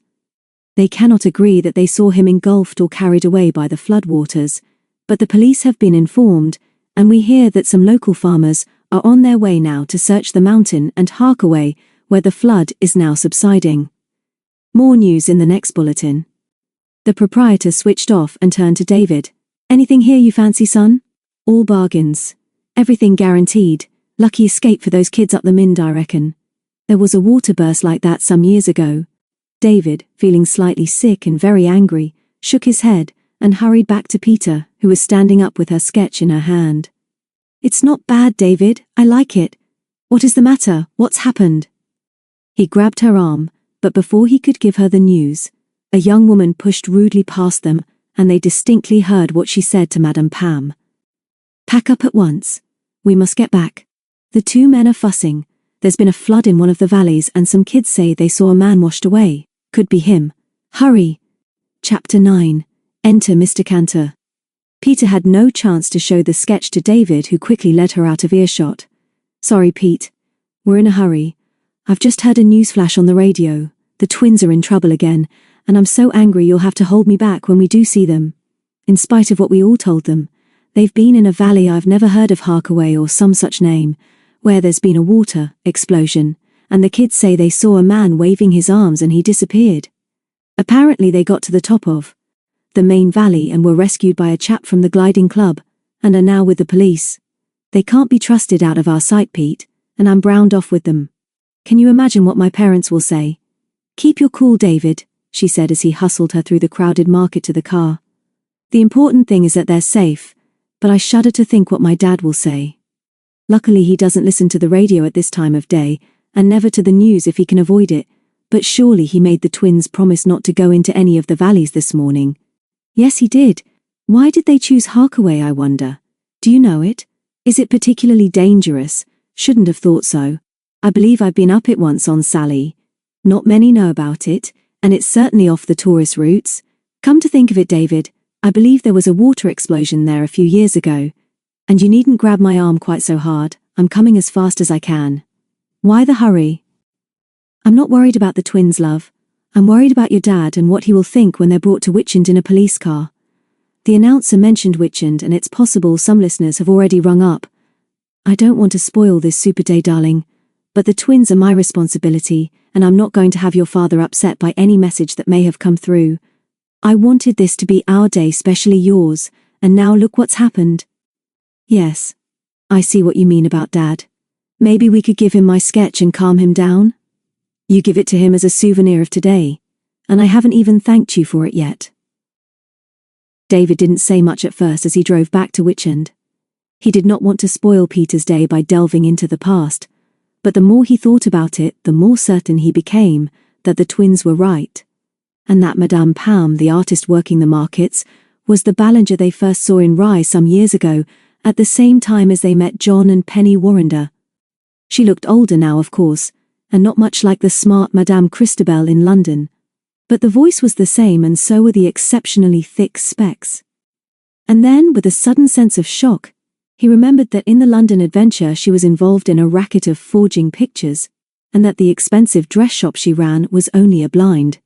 And there was a young woman accomplice, whose name he could not remember, but it could be the same girl who had just warned Ballinger and hurried her away with an allusion to a missing man.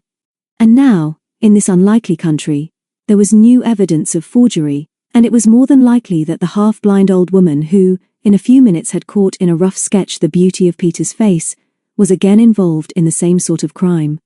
"David! Look where you're going!" Peter called urgently. "Pull up in that lay-by and tell me what's on your mind. You're not concentrating." He obeyed, put his arm round her, apologized and told her everything. "You weren't with us in Brownlow Square then, but we did tell you all about it. Of course you remember Dickie's journalist hero James Wilson. He was on that forgery story and a great help to us, and I wonder whether he's on this story too. It's amazing that this should be happening to us, up here, at this time.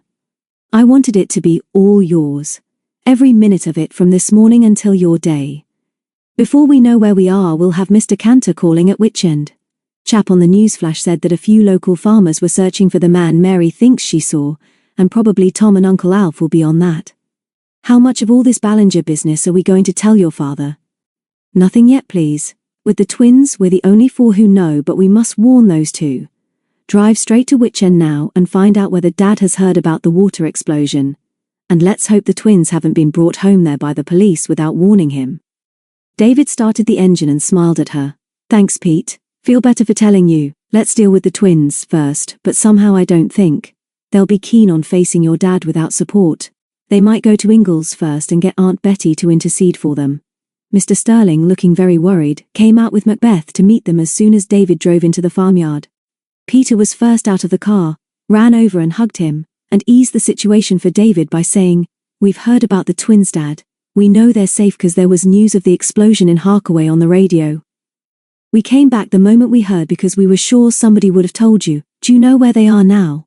Mr. Sterling gently disengaged himself, held his daughter at arm's length, and David heard him say quietly, "And has the day gone well for you, my dear?"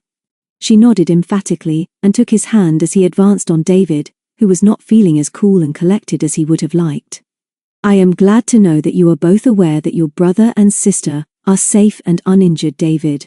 I never listen to the radio at this time of day, but the local police were considerate enough to telephone me at once with the news that Richard and Mary were safe and on their way. They are now with Betty Ingalls, who has also telephoned me. I had no objection to them going there first. They were wet and filthy but in good heart," she explained, "and were about to be plunged into hot baths. Alfred Ingalls and Thomas are out on the hill, or in Harkaway helping with the sheep and searching for casualties. I am not surprised at the calamity in Harkaway." He looked very stern. "The twins have disobeyed my instructions, which were clear enough, and in a sense, David, I must hold you responsible. I am exceedingly displeased." "But that's not fair, Dad," Peter said hotly. "How can their disobedience be David's fault? You know what they are. They're not babies, and we don't know yet exactly why they went up Harkaway. But whatever the reason, you can't blame David." She went over and stood by him. A long silence was broken by Macbeth's excited bark as he dashed to the gate, and the twins strolled into the yard. They were clean but rather pale, tousled and subdued. After greeting the rapturous Macbeth, they nodded distantly to David and Peter, and went straight to Mr. Sterling. "Sir," said Dickie without his usual confidence. "Dear sir, we wish to apologize for our not doing what you said we mustn't. We are sorry if we have caused inconvenience to all concerned." A brief silence followed this unusually phrased apology. Mr. Sterling opened his mouth to reply, but no words came, and then Mary, firmly grasping Dickie's hand, added her confession. "We are very sorry, but we have often explored that valley in a sort of secret, private way, and when we got there I suppose we forgot what you said. And when we were fighting our way up to the top, and when all that cruel water was rushing down with dead sheep, I think I remembered then what you said, and we thought how wise you were. And when there is time, perhaps tomorrow, and we're feeling stronger, may we please go back to that private forest to look for our bikes which we left there, at the bottom of the valley by the road. All that Pop Sterling could do was to nod feebly and mutter something that sounded like apology accepted. Very handsome. Thank you, Richard and Mary. Do not disobey me again. The twins relaxed and turned to smile at their brother. At that moment they heard the telephone ringing in the house. Peter ran in to answer it, but was soon back and looking puzzled. It's a man. His voice was vaguely familiar. He asked first if this was Witchend, and then for Mr. Richard Morton. I asked did he mean Mr. David Morton, but he said, no, it's Mr. Richard I want. The gentleman who witnessed a catastrophe this morning. If he's there, I'd be grateful if he could spare me a few minutes. It's a matter of business. It's me he wants, Dickie yelled. I bet it's James Wilson. He must have heard that chap Tim doing something on the radio and that's why he knows I'm here. Hold on, James, I'm coming. And he dashed into the house. Mr. Sterling pressed his hands to his head and tottered after him. Life at Witchend was not what it was. Mary went over to David. We are sorry, David, if we've made everything difficult for everybody. It's true that we forgot, because Harkaway, whatever they call it, has been our secret for a long time. Don't be mad with us because we do like doing things together. We went to see Trudy and the gypsies first. What have you two been doing? Having fun, Mary. Peter smiled. Don't disobey my dad again, please. He really does know these hills, and in his funny way, he loves you two very much. Please don't hurt him. Before Mary could answer, a strange car with a blue lamp on its roof drove into the yard, and a man well known to the Lone Piners got out and smiled at them. His name was Detective Inspector Cantor. He was short and stout, with a rosy, innocent face, and because he was nearly bald, he looked many years older than his actual age. Sometimes he wore spectacles with heavy horn sides, but it was typical of the man that the lenses were of plain glass, and the eyes behind them keen and bright. He was much respected by his colleagues and superiors who had nicknamed him Mr. He had a reputation for courtesy, integrity, and courage, and he despised any sort of dishonesty and was always angered by harm done by criminals to innocent people. Hello, he smiled at the three Lone Piners, but before he could say more, Dickie dashed out of the house, saw the police car, and recognized the detective. Sir, he said breathlessly, good afternoon, sir. This is utterly fantastic. I mean, you arriving like this. Do you want to interview us? We could fit you in, but James Wilson of the Clarion is on his way here now. I've just granted him an exclusive. I suppose you know we've been involved with the police already this afternoon. That is so, Cantor agreed. You are Richard, I believe. And I remember that your sister is Mary. Yes, Richard. I have come to ask you some questions about your adventure in Harkaway, and I should like Mr. Sterling to be with us. And Petronella and David Morton, I believe. Of course, we can all talk together. He shook hands with them, and Peter took him into the house to meet her father, who greeted him without much enthusiasm. Of course I remember you, Inspector. Please sit down and let us help you if we can. I assume that you wish to question these children about their experience this afternoon. I must tell you that they disobeyed my instructions. This morning after the storm, I warned them to keep out of the valleys. They've apologized, but from what I hear they only escaped the actual flood by a minute or two. However, they seem none the worse for their experience. This was not quite true. Peter realized that Mary was near tears, and while Dickie was excited at the prospect of telling his story again, his twin was very unhappy. Cantor must have sensed this because he dealt gently with her. Let me explain why what you saw is so important, Mary. I know you have already told our policewoman that you thought you saw an excited man just above where the hillside collapsed, and that after the explosion there was no sign of him. I'm sure you both understand that we must find this man. If he was swept away by the water and was drowned, we must find his body. I know this is horrid for you, but please try to help us. He might be badly hurt. He may be a visitor to the district, a holiday maker. He may have been with friends who left their car on the portway. We are making inquiries to see if anyone has disappeared. You see, Richard and Mary, that the man in the glider who saw you after the explosion did not see this man before. I know you both well enough to be sure that you are not making up a story and that you think you saw him. Please try again to remember those few seconds. Don't interrupt your sister, Richard. We'll hear what you have to say later. Peter put her arm round Mary's shoulders, and this seemed to give her courage. I've said what I thought I saw lots of times. The more you ask me now, the more difficult it is for me to be certain. But I do think it was a youngish man. He was waving, but I don't think he could see us. Standing under the tree. We didn't actually hear him shouting, but although we saw the water burst out, I still think that he might have got off that sort of ledge up there before the explosion, and that he might not have been washed away. And I'm sure now that he must be a stranger, because anyone who lives round here wouldn't go prancing about up there through the bogs. I can't say any more, Mr. Cantor, but he didn't look like a shepherd, or anyone we would know. Thank you, Mary, Mr. Cantor replied. That was bravely said. We have to find this man if we can. He may be gravely injured. What about Richard? I have to tell our story to Mr. Wilson. I've promised, but I won't say anything that Mary hasn't said. She saw the man first, and I didn't see as much as she did. I hope you understand, Mr. Cantor, but I'm expecting my friend James very soon. Of course I do, Richard. I also know James Wilson of the Clarion. You may remember we met on the occasion when you caused us some temporary concern by vanishing with a young girlfriend. I believe her name was Harriet? Yes, sir, that's right. James has just told me that he happened to be in Shrewsbury and heard the broadcast about us and that our adventure might be in the Clarion tomorrow. But he didn't tell me why he's up here. I must ask him. The inspector smiled and walked over to the window. I knew he was in these parts as he telephoned me this afternoon. Take Mary and run out and meet him. Then to Mr. Sterling he said, I must apologize for this intrusion, sir, but this is not the first occasion when you and the Morton family have been able to help the police, and the fact is we have another puzzle on our hands. One of the reasons we are interested in what Mary said is that we are faced with a very serious problem and are particularly interested in strangers living in remote parts of the country round here. Suddenly David was sure that he knew why James Wilson was now in the Midlands. The pieces of the jigsaw began to fit as he turned excitedly to the detective. You're lucky again, Inspector. I'm sure we have news for you. Is your serious problem the forgery and circulation of banknotes? Is that why Wilson is in these parts? If it is, we'd better have James in here at once. And the twins, because they really started our interest in your problem. We have something for you, Inspector. James came in with the excited twins, shook hands first with Mr. Sterling, and then with the others. Nice to see you all again, but I didn't expect to meet the inspector at Witchend. Richard is going to tell me the story of the twins' dramatic escape, but I mustn't interrupt Mr. Cantor. No reason why you shouldn't stay, Wilson.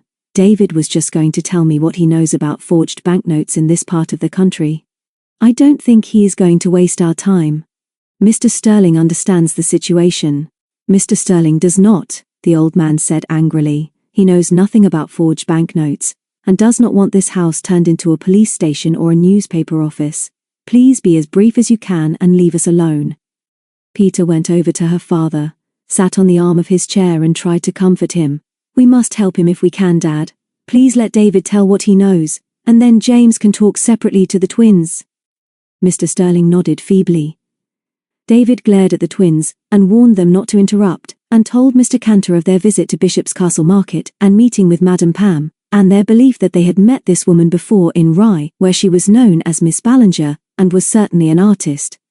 James tried to interrupt here, but Cantor signalled silence, and David went on to admit how his own suspicions were aroused when, with Peter, he saw Madame Pam himself. The first time we saw her was when we first met John and Penny Warrender in Rye, and she had with her an attractive young woman called Valerie, who she claimed was her niece. This afternoon in Shrewsbury, just as Madame Pam had finished her sketch of Peter, which I bought as a present for Mr. Sterling, a young woman rushed up and warned her to pack up, because the man the twins saw, as announced on the radio, might be him. Mr. Cantor, I'm also wondering whether you will be interested to know about Madame Pam. She was an artist before, and she still is. Ballinger was very short-sighted, and had a hoarse voice. So has Pam, and forgers need artists, don't they? And you have just told me that you're after some forgers. I know you are. How? Cantor snapped. David told him about their meeting with Jenny in Shrewsbury, and of how shopkeepers were being warned. That's how we know, sir, but there is one more thing. I mentioned our friends the Warrenders just now. They're coming up here soon for Peter's birthday party at the end of next week. They knew the Ballinger better than any of us, and I'm sure they would recognize her at once. Maybe I could persuade them to come up here immediately, but even if they do identify her, we don't know where she lives. James interrupted. Sorry, mister, but I must come in here. I know those two youngsters and saw the girl the other day in Rye. As you know, this racket began in the Channel ports, and I was down there on business, and now that you're on the job up here, I've come to help you." Mr. Sterling began to show signs of stress, and Cantor smiled grimly. "If the woman still goes to markets, we'll soon find her. She only has to be followed to where she's living. But there's no evidence to suggest she's running a forgery racket. If she has a criminal record, her lifestyle is worth investigation. And even if your young friends do recognize her, that doesn't prove she's a forger. That will need a great deal more evidence." James agreed. "That is so. But David forgot to mention that when we met in London, and got mixed up in a case of forged pictures there, some woman known as Madame Christabel was running a dress shop on the side. Forgery again, you see. She may not now be actually making the notes, but she may be helping in the distribution. Find her, and she may lead us to the manufacturer." "True enough," Cantor agreed. "All of you here must now keep out of this business, especially the twins. The Ballinger, or Christabel, or Pam, must not suspect that she is being watched. Although it might be a good idea for your young friends from Rye to confirm your suspicions, they are not to make themselves obvious to her. You understand this, Richard and Mary?" "Yes, sir," Dickie said. "But you would like to know where the Ballinger is living, wouldn't you? I mean, if we just happened to find out without her seeing us, we wouldn't even be there, if you see what I mean. But you wouldn't mind us just pursuing our investigations, would you?" "Probably I would, Richard. David can telephone me if you hear of anything, but you must not go around asking questions of people. You have been helpful, if not very sensible, by not obeying Mr. Sterling, but this woman is not to have the slightest suspicion that she is being followed or watched. Understand?" The twins agreed, but David was left with a suspicion that even now there was something they had not disclosed. Dickie then took James up to his bedroom to be interviewed, and Mr. Cantor left with the promise that he would be in touch the next day. Mr. Sterling announced that he was going to stroll up to Ingles and wait until the farmer and Tom got back from helping with the search in Harkaway. Mary said she was tired and would like to go to bed, so Peter went up with her, while David made several successful telephone calls. Then, as he couldn't find any of the others, went out into the farmyard. It was dusk, and the bats were fluttering silently round the house. The water in the brook was still higher and noisier than usual, but the evening was very still. Peter came out with the news that Tom had just telephoned to say that he and Uncle Alf were back. He says he's too filthy and exhausted to come round now, but that the farmer's search party have found only bodies of sheep, and no trace of the mysterious man. "I didn't tell him anything about our visitors, David. He's had enough today, and so has Mary. She'll sleep about 12 hours. It's been quite a day, hasn't it?" David agreed, then said, "John and Penny were both at the Dolphin and dead keen to come up at once. I didn't tell them too much on the phone. John says that unless we hear in the next half hour, they'll start very early in the dawn and arrive tomorrow morning. They were thrilled to hear that James has turned up, and they seem to guess why he was up in this part of the world. I've telephoned Trudy to ask if she can put them up at 7 Gates, and like the darling she is, she said of course. Till after the party. And how were you?" "What did you say to that?" "I said marvellous as usual. I can't kiss you now as James is coming. That young brother of yours is quite a boy," James said as he joined them. "He's told a very good story of the explosion, and I think I'll get it in the paper tomorrow, so I must get cracking. You know where I'm staying, in Shrewsbury, David. Ring me if you want me or have news. If I'm not about, leave a message for me to ring you." He paused. "Don't quite know how to say it, but don't get too involved in this business. Leave it to Cantor. It's not going to be very pleasant, and all you kids are too nice for this sort of mess." Chapter 10. Not so clever. Next morning David woke early. Enough had happened yesterday to give him a restless night. He was in love, and had so much wanted the day spent with Peter to be perfect in every way. There had been nothing amiss in their relationship with each other, but he resented the disobedience of the twins, and the intrusion of the Ballinger, and the bringing up again of personalities and events he wanted to forget at this particular time in his life. He liked James, admired Cantor, and was fond of Jenny, but didn't want them now unless Peter was directly concerned. And as he sat up in bed and pulled back the window curtain, he hoped that they could both even now escape from detectives, journalists and criminals, and forget them for a while. But this was not to be his lucky day. He glanced at his watch. Just after 6, and the sun was shining and the brook singing down the Witchend valley. Dickie in the other bed was asleep, and David was determined not to wake him. He grabbed his clothes, crept down to the bathroom and dressed. For a moment he was tempted to wake Peter, but then decided that he wanted to think out things for himself, and to see whether there was any way in which they could escape the consequences of involvement with these other matters. Maybe it would be easier when John and Penny arrived, but he'd got to make up his mind now how much he must tell them of what was happening. Perhaps if and when they had recognized the Ballinger, they could leave matters to the police. Then Penny, now in on the secret of his plans for the birthday celebration, could keep Peter company while John helped with some of the planning and the actual arrangements at Seven Gates. So he wandered out into the sunshine and at once felt better. There was dew on the bracken fronds, which were just beginning to change color, and as he glanced up at their solitary pine tree, he felt strangely moved. Everything began here. How well he remembered the blue-eyed girl with two fair plaits as she rode down one of these beautiful valleys into their lives, and specially into his. All that was best in his life had started here, and was now centered in the old house behind him. As he strolled up the narrow path beside the stream, he wondered whether he was taking the Ballinger affair too seriously, and that perhaps when they had talked over everything again, he would feel more settled. He stood for a moment to watch a ring ouzel flashing over the stream. Peter had taught him how to recognize the white crescent across the black breast, and the piping cry of Pu, and he never forgot afterwards that the few seconds in which he watched the bird were the prelude to the most frightening adventure of his young life. As the bird vanished, he heard, from a little higher up the track, a strangled shout, and looked up to see a bedraggled human figure, staggering towards him and waving his arms. The young man was a pitiful sight.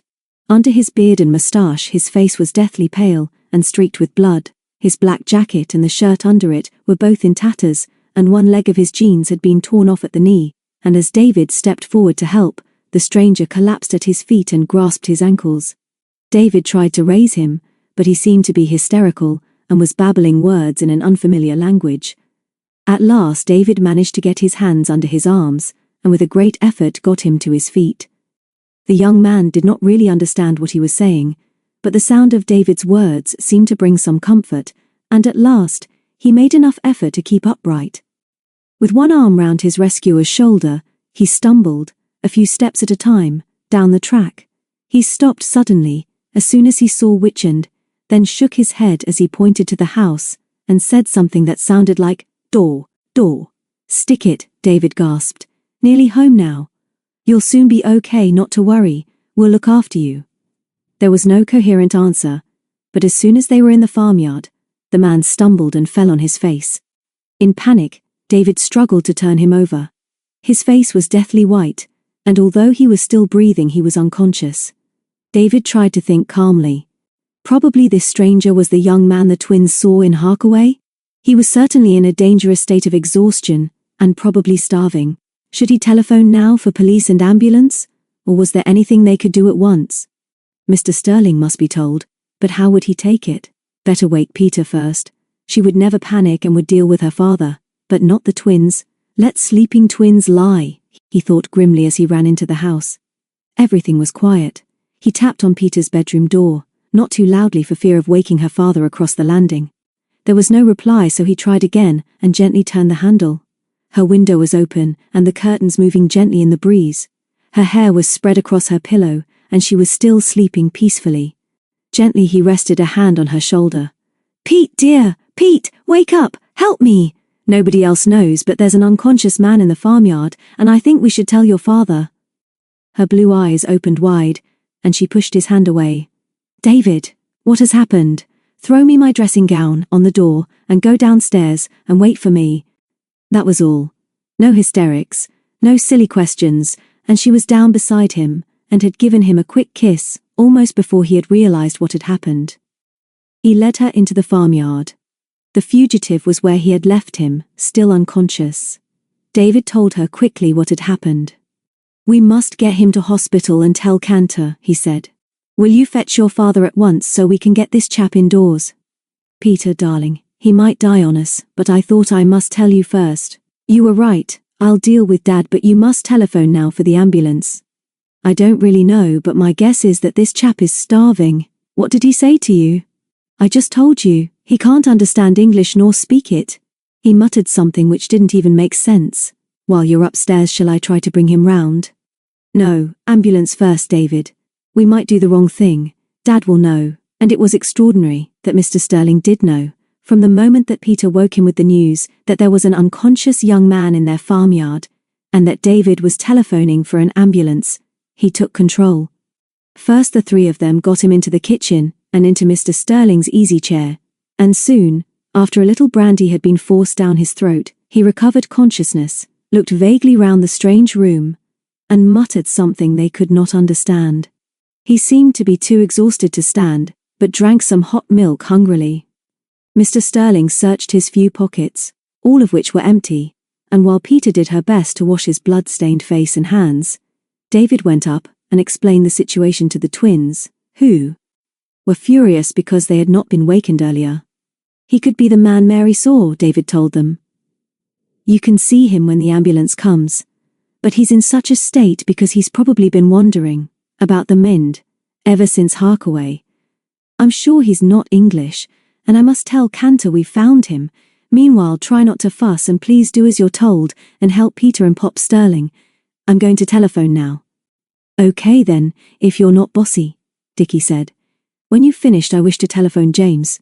He must be told of the latest developments. Who is he, David? It's all rather peculiar and mysterious, isn't it? Did he speak to you? Not really, and I don't think he understands me either. Ambulance will be here soon, and he won't be our responsibility any longer. See if you can help Peter, Mary, but don't get in the way in the kitchen. David then reported to the police. Cantor was not there, but would be informed at once, and would probably contact Witchend after he had visited the hospital. By the time he had finished, Dickie was waiting for the telephone and would not be deterred by the early hour. I've got the number of his hotel. He won't mind if I wake him. You don't seem to understand, but finding this chap and saving his life is what we journalists call hot news. I wouldn't be surprised if James doesn't come rushing over here in his car to take a photo of him. He might take you as well. Or instead of, if the other chap is too ill. I'm James's partner in all this, and I don't really mind a picture of you in the paper. Of course it would be better if you were with Peter, and better still, if it was only Peter and... As David tried to grab him, he fled into the farmyard. The kitchen door was shut, and Mary outside. I'm waiting for you, David. I'm scared. I'm sorry for him before I see him. They went in together. The man was still in the chair but now conscious. Mr. Sterling, behind him, with a towel in his hand, looked up and smiled. His heartbeats are stronger, David. But he's very ill. He may owe his life to you. He has not spoken and does not hear us, but perhaps the hospital can save him. I am puzzled by his fingers, see? They are stained yellow as if he has handled acid.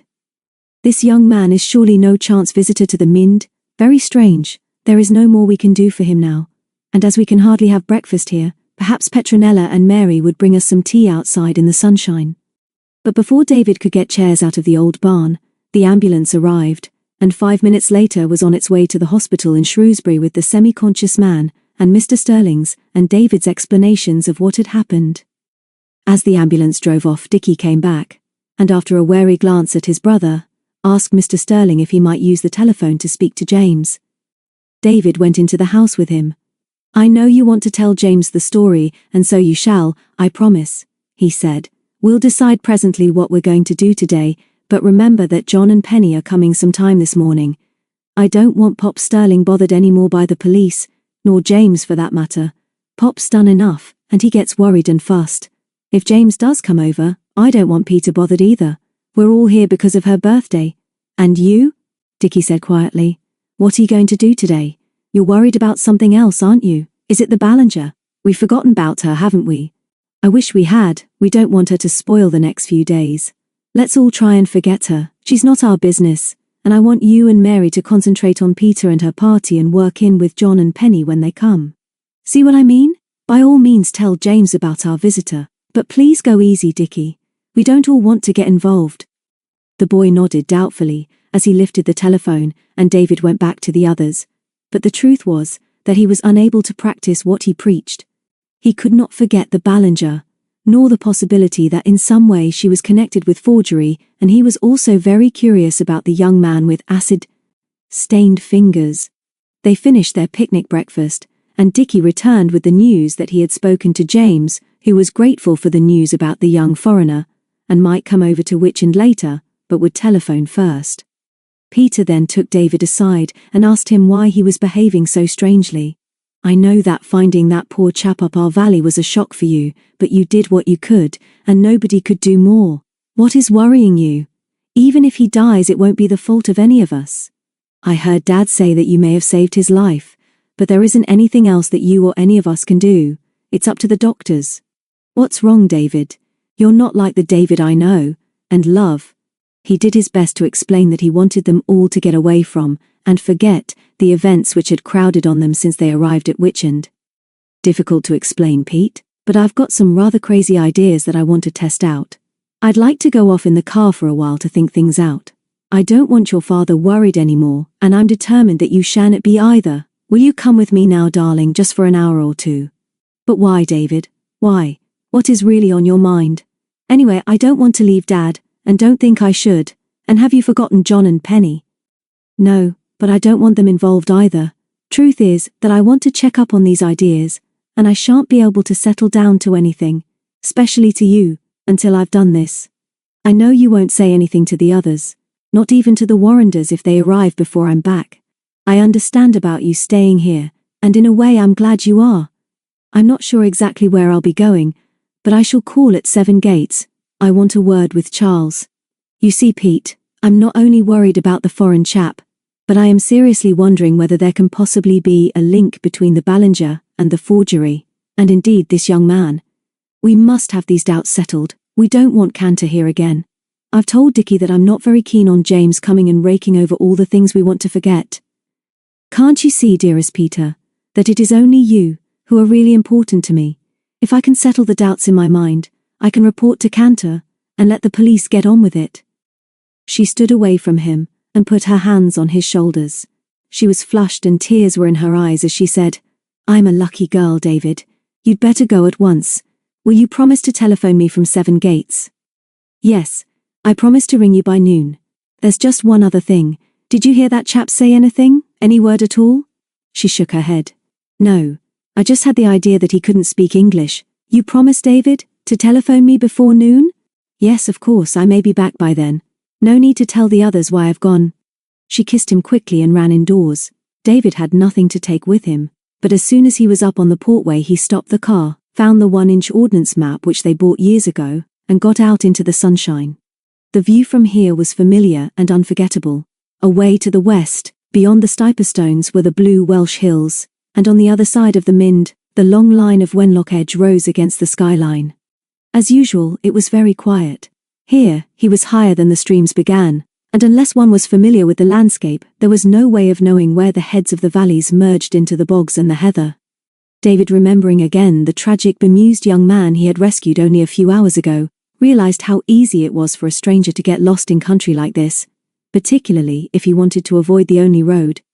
Again he tried to recall the one intelligible word the stranger had mumbled.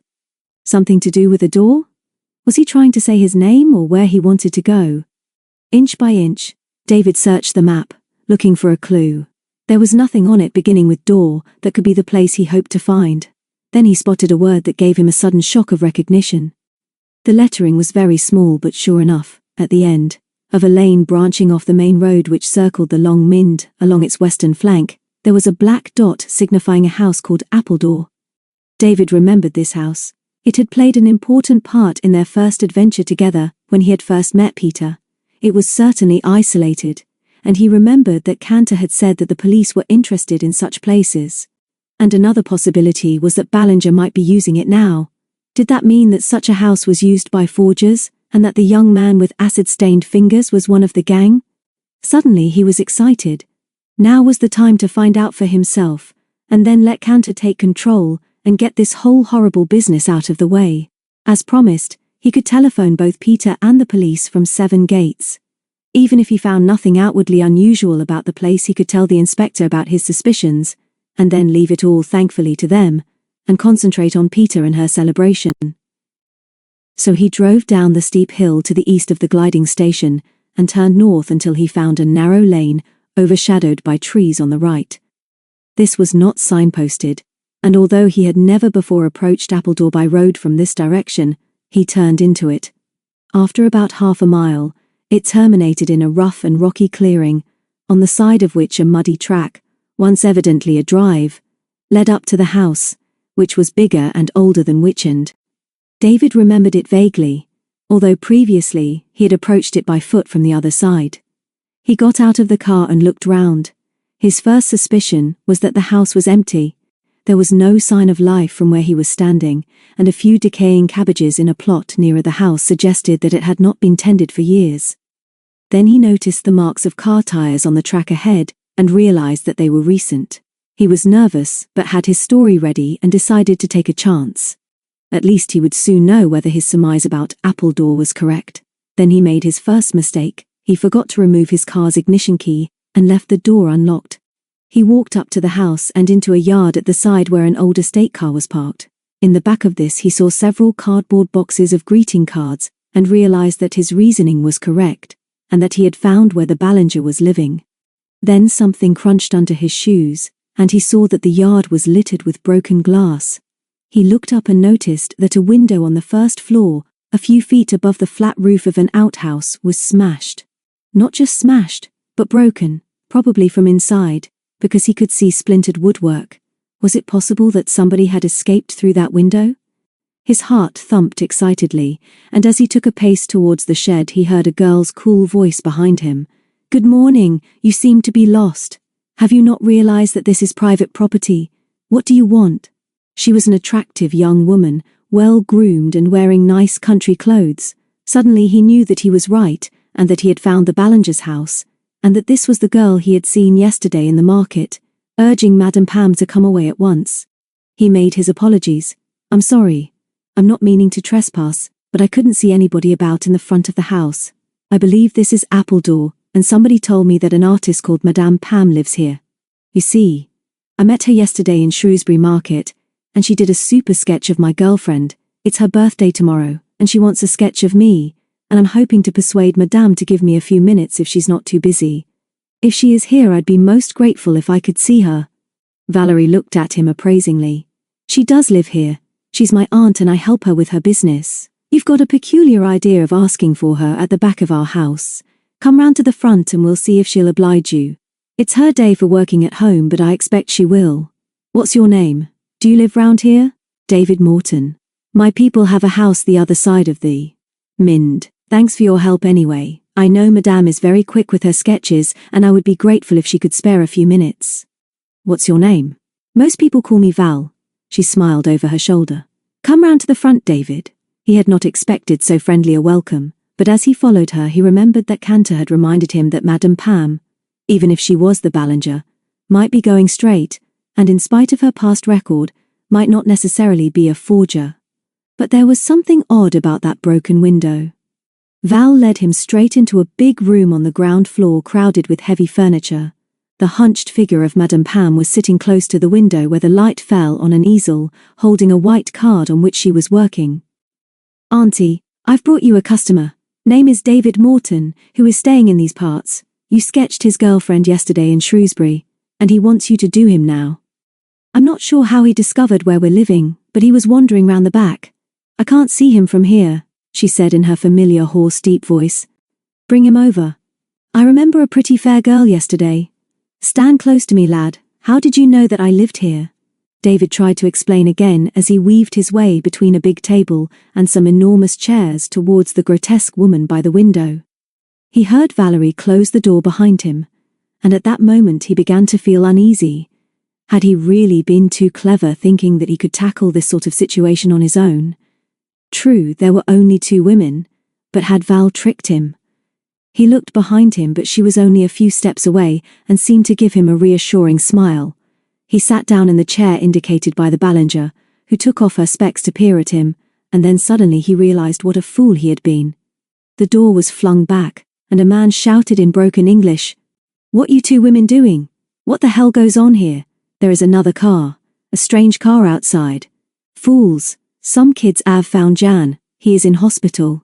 David jumped to his feet, stumbled against the easel and fell to the floor.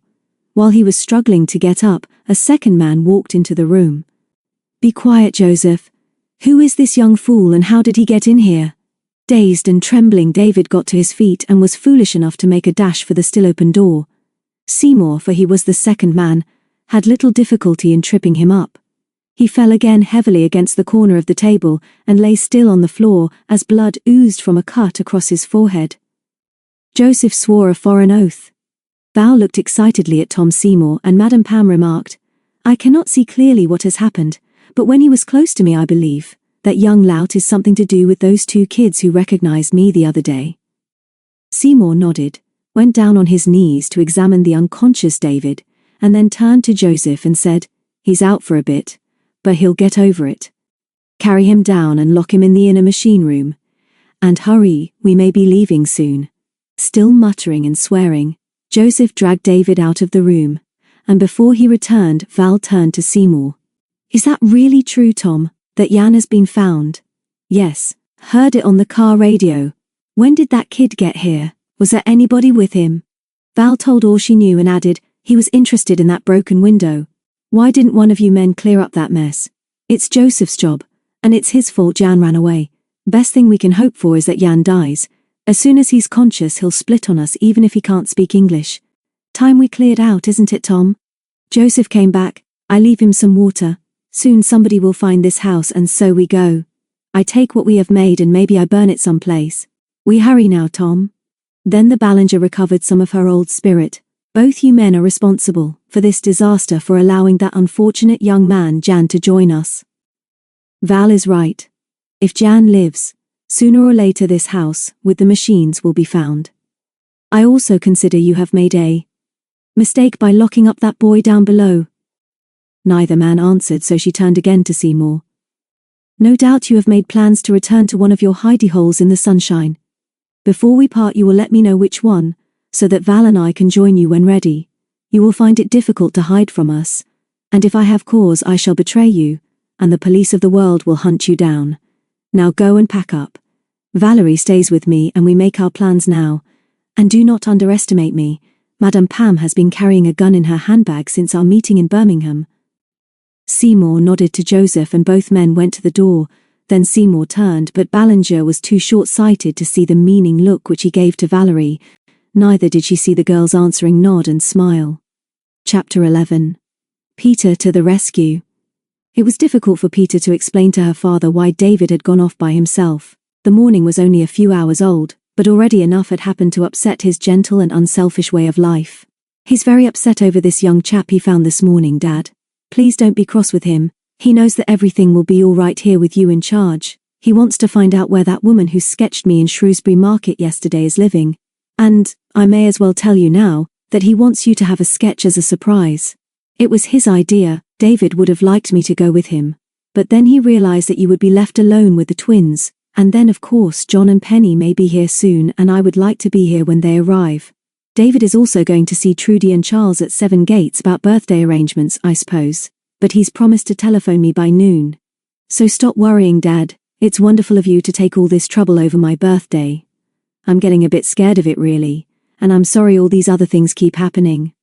He gave her rather a wan but reassuring smile. "You'll never have another birthday like next week's, Petronella, my dear. I like your friends very much, and have already told you what I think of David, but it is true that when you all get together you are rather overwhelming. Take Richard and Mary out with you now, and have a look at Sally. Much as I dislike the machine, I will answer the telephone if necessary. Enjoy yourselves in the sunshine." There was no sign of the twins or Macbeth in the farmyard, but when she whistled the lone pine call, an answer came from the campsite on the bank above the house. She climbed up to them and sat down and tickled Macbeth behind his grizzled ears. The twins regarded her in silence, and Peter was aware that she was not in favor. "I'm just going to take a look at Sally," she said brightly. "Dad thought you might like to come too. Neither of you have been up on her yet, have you?" "How very, very kind and considerate of you, Peter," Mary murmured. "I mean how nice of you to notice that we have actually arrived at Witchend, and are sitting in this solemn meeting place. Speaking for myself, and without consult from my twin, I would say that I do not wish to visit your pony with you. And," Dickie added, "even if we wanted to know where David has gone, and why he has gone and why he has gone, without consult with other members of this club, we do not think we should ask you for the answer." "Because of neglect," said Mary triumphantly, shocking neglect. When we remember that it is us who are fighting to keep this club alive by following its rules, we are thankful in our prayers that other members are on their way here. We shall await their arrival in this ancient place. Do not bother to tell us where our brother has gone. Silly little children, Peter said as she retired gracefully. I had come to tell you about David, but thank you for looking out for our friends. I'll leave a written message for you if I have to go out. Please don't bother my father with any of your funny antics. She went then to make a fuss of Sally and was half tempted to go along to Ingles to see Aunt Betty and perhaps have a word with Tom, but decided to stay within reach of the telephone. There was plenty to do in the house, and although he didn't say much, her father was glad of her company. And she did not feel much like talking because David was constantly in her thoughts. What was it that he really wanted to sort out without her? Was he deliberately going into some sort of danger and didn't want her involved? She supposed that she couldn't really blame him for that, but there had never been a time, until today, when he had been so obviously relieved that he was going alone. Then James Wilson telephoned, and she answered, wondering and hoping that it might be David.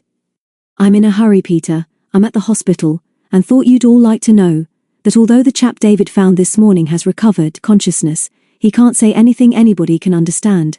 The doctors won't let anybody near him, but they seem to think he'll pull through. Tell Dickie for me that I'll try to come over later and hear what he's got to say. We've got a few lines in this morning's paper. All well with you all? Good. See you soon. When she put the receiver down, the twins were at her elbow. Before they could protest, she gave Dickie the message. Good about you in the paper. James will bring it for you to see. Go and find my dad and tell him that our patient is a little better. Are you going up to the camp again? We like to know that you're safe and not getting into trouble.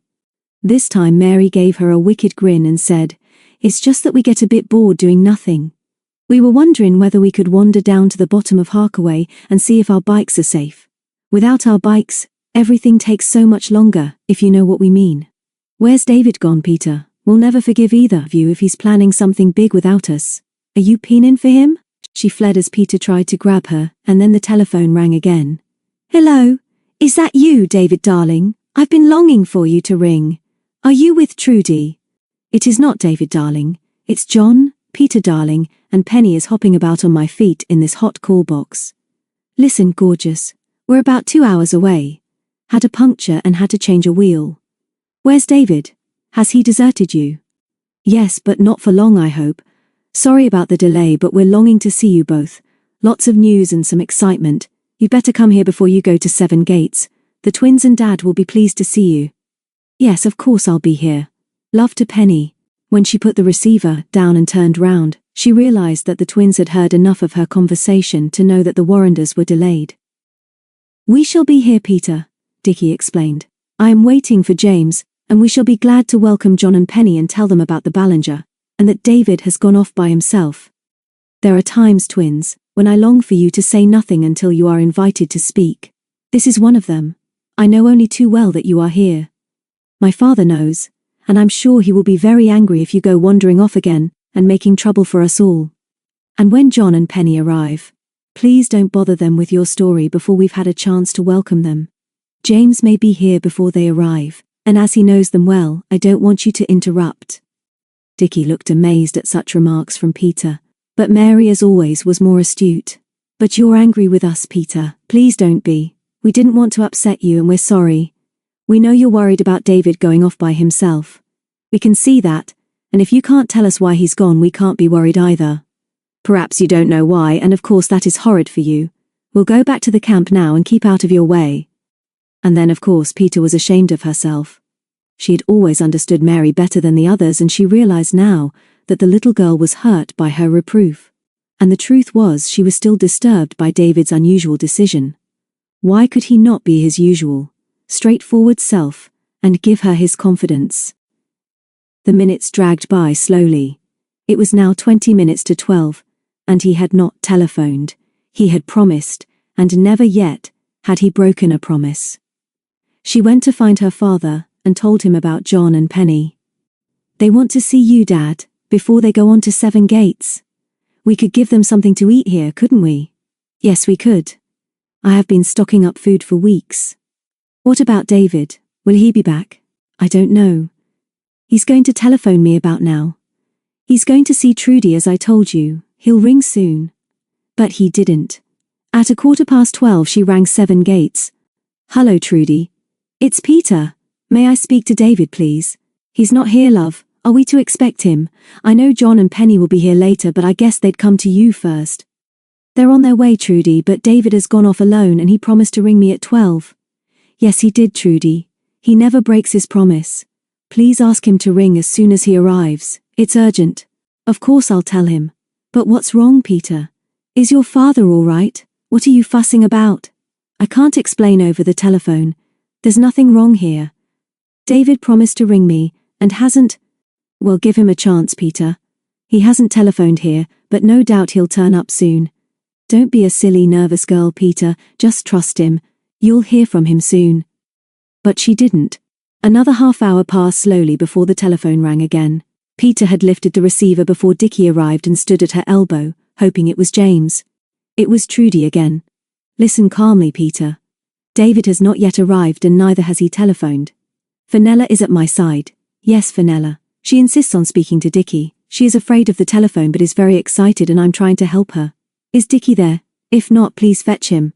Of course I'm here, Dickie shouted as he grabbed the telephone. There was a glint in his journalistic eyes as he pushed in front of Peter and stood on one leg in excitement. Mary was next to him, and Mr. Sterling had appeared in the background. It was quiet in the house. Nobody spoke, and they could hear Fenella's high-pitched and nervous message. Is that you, Dickie? Really you? I do not like this thing, Dickie, but kind Mrs. Sterling has made it work for me. Can you really hear me, Dickie? Yes, Fenella. I am listening and Mary is here. We can both hear you. What do you want to tell me? Don't be frightened. I am not frightened now I hear you. It is like a magic. Dickie, tell Mary that I have done what you ask. What you and Mary ask. I will always do what you ask. Anytime you want, I will do it for you. This is it. The house where the fat Pam lives is not far away. Some of our Romany friends have told me. It is called Appledore.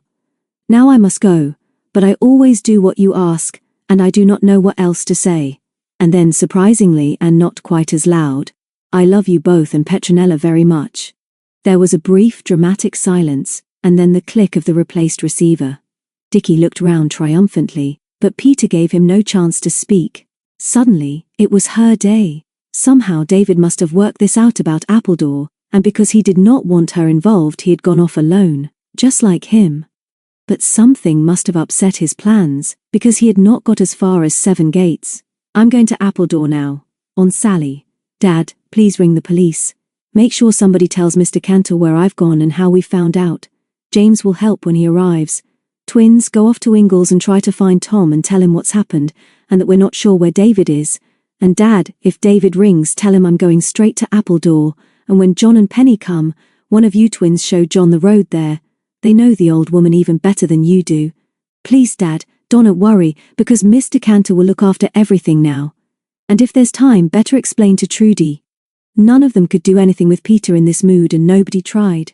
As she ran upstairs to put on her jodhpurs she called over her shoulder to Mary. Please get Sally for me, shan't be long. She was soon ready but was halfway down the stairs when she remembered her Romany whistle and went back for it. Darling Romanys, she thought, they've never let us down. Her father came over to her as she saddled the pony. Do nothing foolish, my dear. I have already telephoned the police. Cantor knows by now, and I wish you would go to 7 Gates first. Perhaps Charles will go with you to Appledore? She swung into the saddle and bent to kiss him. I'll take care, Dad, but I must find David. He would have telephoned if he could, you know. The twins opened the farmyard gate for her. We'll be at Appledore soon, Dickie called. Not to worry, Peter. Up the Lone Piners. But Mary's eyes were brimming as she looked up at Peter and whispered, Take care and good luck. Sally knew every yard of the way up the Witchend Valley to the Portway, and loved to be out with her beloved mistress. The noon sun was hot between the hillsides. The stream was still very full, and above the sparkling water the shimmering coloured wings of dragonflies flashed. When they reached the top, Peter heard, as she had always done, the whispering chirp of hundreds of the little brown meadow pipits as they flickered above the heather and bilberries. When they reached the Portway and turned south, Peter was reminded again of the stories her father had told her, of the ancient men of Britain, who had used the same track high above the dangers of the lower slopes and valleys. The view of the Stiperstones and the distant hills of Wales must have looked much the same. It was also strange to realize that in her short life, this haunted land had come to mean so much to her. After a while she passed the burnt-out ruins of Beacon Cottage, where only a short time ago they had all shared a momentous adventure and the twins had behaved with great courage. Soon after this she turned the pony into a narrower road on the right, which led down to the main road. A few hours earlier, David had driven this way, but it was dangerous for cars because there were only a few passing places. The drop on the left was steep and on the right the hillside was almost precipitous. There were several sharp corners, and when she was halfway down Peter heard, to her horror, the roar of an approaching car ahead. It was coming far too fast, and the driver could have had no idea of the dangers of driving at this speed. Peter dare not keep Sally on the road. She could not possibly scramble out of danger up the hillside on the right, so she urged the pony over the edge of the road on her left. Sally was a very sure-footed Welsh mountain pony, and somehow she kept Peter on her back as she slithered to a stop a few yards below the road. Peter slipped off in time to see a big red car take the corner with screaming tires. She shouted hopelessly in her anger, but she only had a glimpse of the bearded driver with a woman at his side. There was no other passenger, and the car vanished before she could take its number. Peter forgot her own fright as she soothed Sally, and eventually urged her up onto the road again. The rest of the journey to Appledore was uneventful. It was years since she had been there, but she remembered that it could be approached by a lane off the main road. She had no clear idea what she was going to do when she got there. It was possible that the couple in the car might have something to do with the mystery. She was sure they were strangers, and possibly they had chosen the route over the Mind because they wanted to avoid main roads. She was certain, however, that the Madame Pam recognized by the twins, and David was not in the car. But where was David? Had he guessed that Madame Pam was at Appledore? Had their fugitive given him any hint that he had come from there? But David had said that the young man didn't even speak English, and wherever he was now, she was sure that she must first go to the lonely old house they had discovered years ago. She found the lane and the messy clearing from which she could see the house. She dismounted and noticed that her pony was uneasy. Except for the tracks of tires in the drying mud which David had seen, there was no other sign of habitation. Then Sally raised her head again, and snorted, and Peter smelled smoke. Not wood smoke, but something like burning oil. Then, above the roof she noticed a wisp of smoke, which did not seem to be coming from the actual building. Cautiously, she led the pony up the drive, round the side of the house into a sort of courtyard.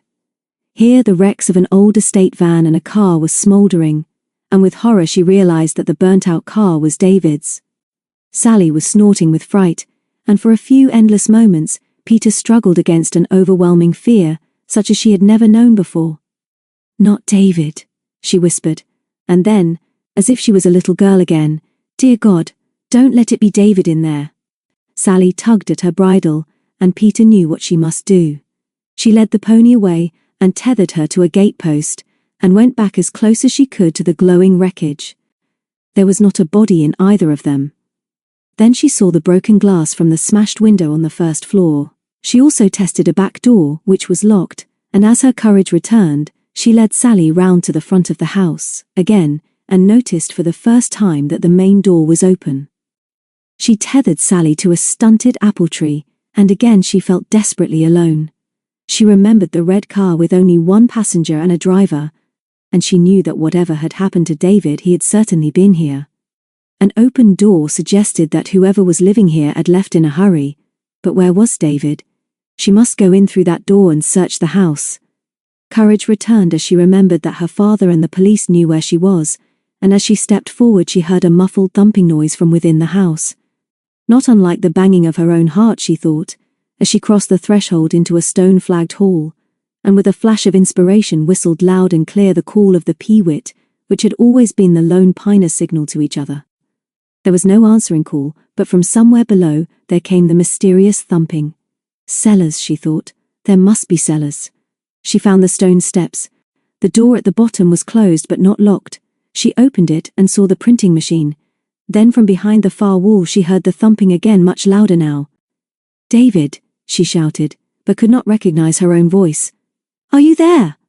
The noise was coming from behind some metal racks holding packs of greetings cards. She tugged at them, and they moved towards her. Behind them was another metal door with a key in the lock. She turned the key, the door opened silently, and there, with a metal stool in his hands, was Herr David. For a long moment they just stared at each other. Then he dropped the stool with which he had been banging for hours on the door of his prison, and they were in each other's arms. There was a huge purple bruise on his forehead, and his face was blood-stained, but after a while they exchanged news in whispers, and Peter told him that the front door was open, and she believed the house to be empty, and she was sure help was on the way. He explained how he had been tricked into the house by Val, how he had seen and recognized the Ballinger, of the arrival of the two men, and of how he must have knocked himself out when he fell. "This is the forger's secret workshop, Pete. It must be. All this paper on the floor is spoiled banknotes, and here is the printing machine. When I woke up the light was on and they'd left me water but no food."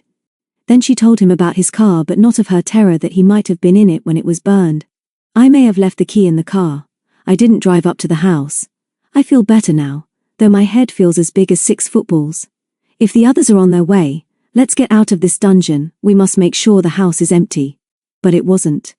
Although feeling sick and very dizzy, David managed the stairs with Peter's help. The front door was still open, but before they went on he said, "I'd like another look at the big room where I made a fool of myself. I think this is it." He was in front of her, opened the door and then stepped back in surprise. At the same time they heard a hoarse, deep voice. "I cannot see you, but you can come in. I am alone." At the back of the room near the window, the woman once known as the Ballinger was sitting. Her hands were over her eyes. "Tell me who you are. They took my spectacles from me. She has deserted me too. There is a lad locked in the cellar below and much else there of interest. I am ready to go now." And then there was a long silence in the deserted house known as Appledore. David's arm was round Peter's shoulder, and he heard her choke back a sob. Ballinger may be an old villain, David thought, but she's going out with courage. And then they heard the siren of the police car and went out to meet it. Chapter 12. From Loyalty to Love. The few days that followed the collapse of the Appledore affair passed quickly and happily for the lone piners. Inspector Cantor had forbidden any of the young people to approach the house, and only James was allowed to witness the removal of the old woman who had been betrayed by the rest of the gang, and deserted by the girl who had worked with her for many years. The police found a loaded gun in her handbag, but she made no attempt to use it. Peter and David were closely questioned by Cantor, and a description of the red car with bearded driver and woman passenger was immediately broadcast. David confirmed that these two were undoubtedly Seymour and Val, and then did his best to describe Joseph, telling Cantor that this man was obviously a foreigner. After the house and cellars had been searched, Peter telephoned her father at Witchend, explained that David's car had been burned, and that he was not too fit and should he go direct to hospital to be examined. "Certainly not. Witchend is his home, and in his parents' absence I am responsible. Bring him here, and I will decide. What are you doing about your pony?" To her shame, Peter had forgotten about poor Sally, still miserably tethered to the old apple tree, and bewildered by what was going on around her. Again her father made the decision. "Telephone 7 Gates, and ask Charles and Trudy to drive over and bring with them the gypsy, child, who can ride Sally back there. The gypsies will look after your pony until you can fetch her." Feeling slightly shaken by this show of authority, Peter did as she was told, having been given permission by the inspector to ring 7 Gates. Not for the first time she realized that perhaps it would be wise for her to remember that her father was not really such an old man. Just a lonely one, perhaps. Trudy agreed to come as soon as she had found Fenella, and so Peter brought David home to Witchend in a police car. It was a curious homecoming. The police, with their first aid kit, had done what they could to his bruised face, but he had a bad headache and was very sorry for himself. He dozed with Peter's arm round him on the quick ride back to Witchend. The twins were waiting in the farmyard, and for once had nothing to say as the driver opened the door for Peter, who helped David out. Dickie took one look at him and rushed indoors, but Mary hugged Peter first and then, rather shyly, put her hand up to her brother's face and touched it gently, before flinging her arms round him. Then Mr. Sterling came out, followed by John and Penny. The driver was thanked, and as he got back into the driving seat turned to Peter and said, "Good luck to you both. Take care of him, love." David was sent to bath and bed, slept for 12 hours, and woke next morning feeling sore but happy. Peter brought him his breakfast and sat on the end of his bed. They were soon joined by Macbeth and the twins, who were strangely subdued. Later, a message came through from Inspector Cantor that a local doctor who often worked for the police was calling to see David, and Mr. Sterling refused to let him get up until he had been examined. John and Penny arrived before the doctor, with the news that they had stayed overnight at Ingalls until there was reassuring news about David. Trudy had telephoned to tell Peter that Sally was safe and awaiting her mistress at Seven Gates. She suggested that until the Morton parents arrived tomorrow, David could use her car because there was much to be done by the Lone Piners before the great barn was ready for the party. From then all went well. David was allowed up. John and Penny were escorted by the twins to the Lone Pine camp, but Peter was not allowed to be present, as the agenda was secret. James arrived with news and a copy of the previous day's Clarion with Dickie's story of the Harkaway explosion. Cantor had intimated that the Ballinger was talking, and that their young fugitive was slowly recovering in hospital. It seemed that he was a Czech, and that a professor from Birmingham University, who could speak his language, was now helping the police to get his story. Finally came the news that a scarlet Fiat saloon car had been involved in an accident on the outskirts of Manchester. The driver, a middle-aged bearded man, was gravely injured, and a young woman passenger was helping the police with their inquiries. When the doctor had gone, and David was up and about again, Mr. Sterling admitted that he had not telephoned Mr. and Mrs. Morton the previous evening, as he did not want them unduly bothered. They were due the following day, bringing with them Harriet Sparrow, the newest Lone Piner who lived in London, and so the day before the party passed. John and Penny drove David and Peter to Seven Gates, where Sally was reunited with her mistress and ridden back to Witchend. David, who had much to discuss with the senior members of the club, stayed the night there. Tom and Jenny joined them in the evening to make final plans and to hear details of the Appledore adventure. The next morning, early, David drove to Witchend, picked up Peter and took her to Shrewsbury. They visited one shop together and were on their way back in 10 minutes and arrived again at Witchend, looking very pleased with themselves. The twins, laden with 2 large suitcases, took her place in the car and went on with David to Seven Gates, where they retired to the barn with Fenella and set about their scheme of decoration. Penny helped Trudy to prepare bedrooms which were rarely used for visitors. Jenny, with news that she had got 3 days' holiday, arrived on her bicycle to lend a hand. David and John were busy checking lists. Tom arrived with a van from which were unloaded chairs and 2 long trestle tables. Later in the morning, Charles Sterling and Reuben came in to help, and soon the old barn, the second headquarters of the Lone Pine Club, was transformed into what Dickie called our gay and welcoming banqueting hall. The tables were set up in the centre aisle, and at the far end a low stage was built, facing the great white doors. 2 of the partitions on each side of the barn were reserved for the caterers who were coming on the day from Shrewsbury. The 2 redheads, Jenny and Penny, who had not often met, got on well together. But most of the noise came as usual from the twins, who, with Fenella having the time of her life, were trying to fasten homemade paper chains across the banqueting chamber. Dickie and Mary had been working at home on these decorations for several weeks, and but for Fenella's agility and enthusiasm, might have been forced to ask for help from their elders. This was avoided, but when they were resting in one of the cubicles with mugs of lemonade, Tom said, "Nice work, kids. Couldn't have done it better myself." "That is nice for us to know, Thomas," Mary said coldly. "You have always been a great comfort to us. Surely our best work is still to come, and if you would kindly find us a stepladder, we will tell you what to do, so that our welcome plan is completed in good time." Tom was so surprised that he did as he was asked and came back with an excited Jenny as well as the steps.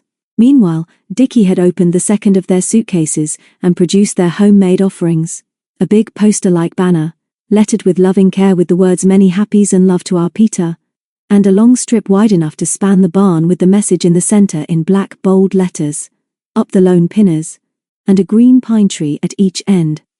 "I did Peter's," Mary confessed modestly, "and Dickie did the other, which is much more difficult, 'cause it's so long. If we had more time and more paper, we would have liked to do a greeting to Macbeth and Sally." Tom looked at Jenny, and to his credit made no reference to the spelling of Dickie's message. "Best ever, twins," he said. "Wish we'd thought of it. Where do you want them to go?" "Let's hang Mary's happies where everyone will see it as soon as they come in," Jenny suggested. "Dickie should go over the stage where David is going to do his big surprise. Come on, twins. Let's use Tom while we've got him."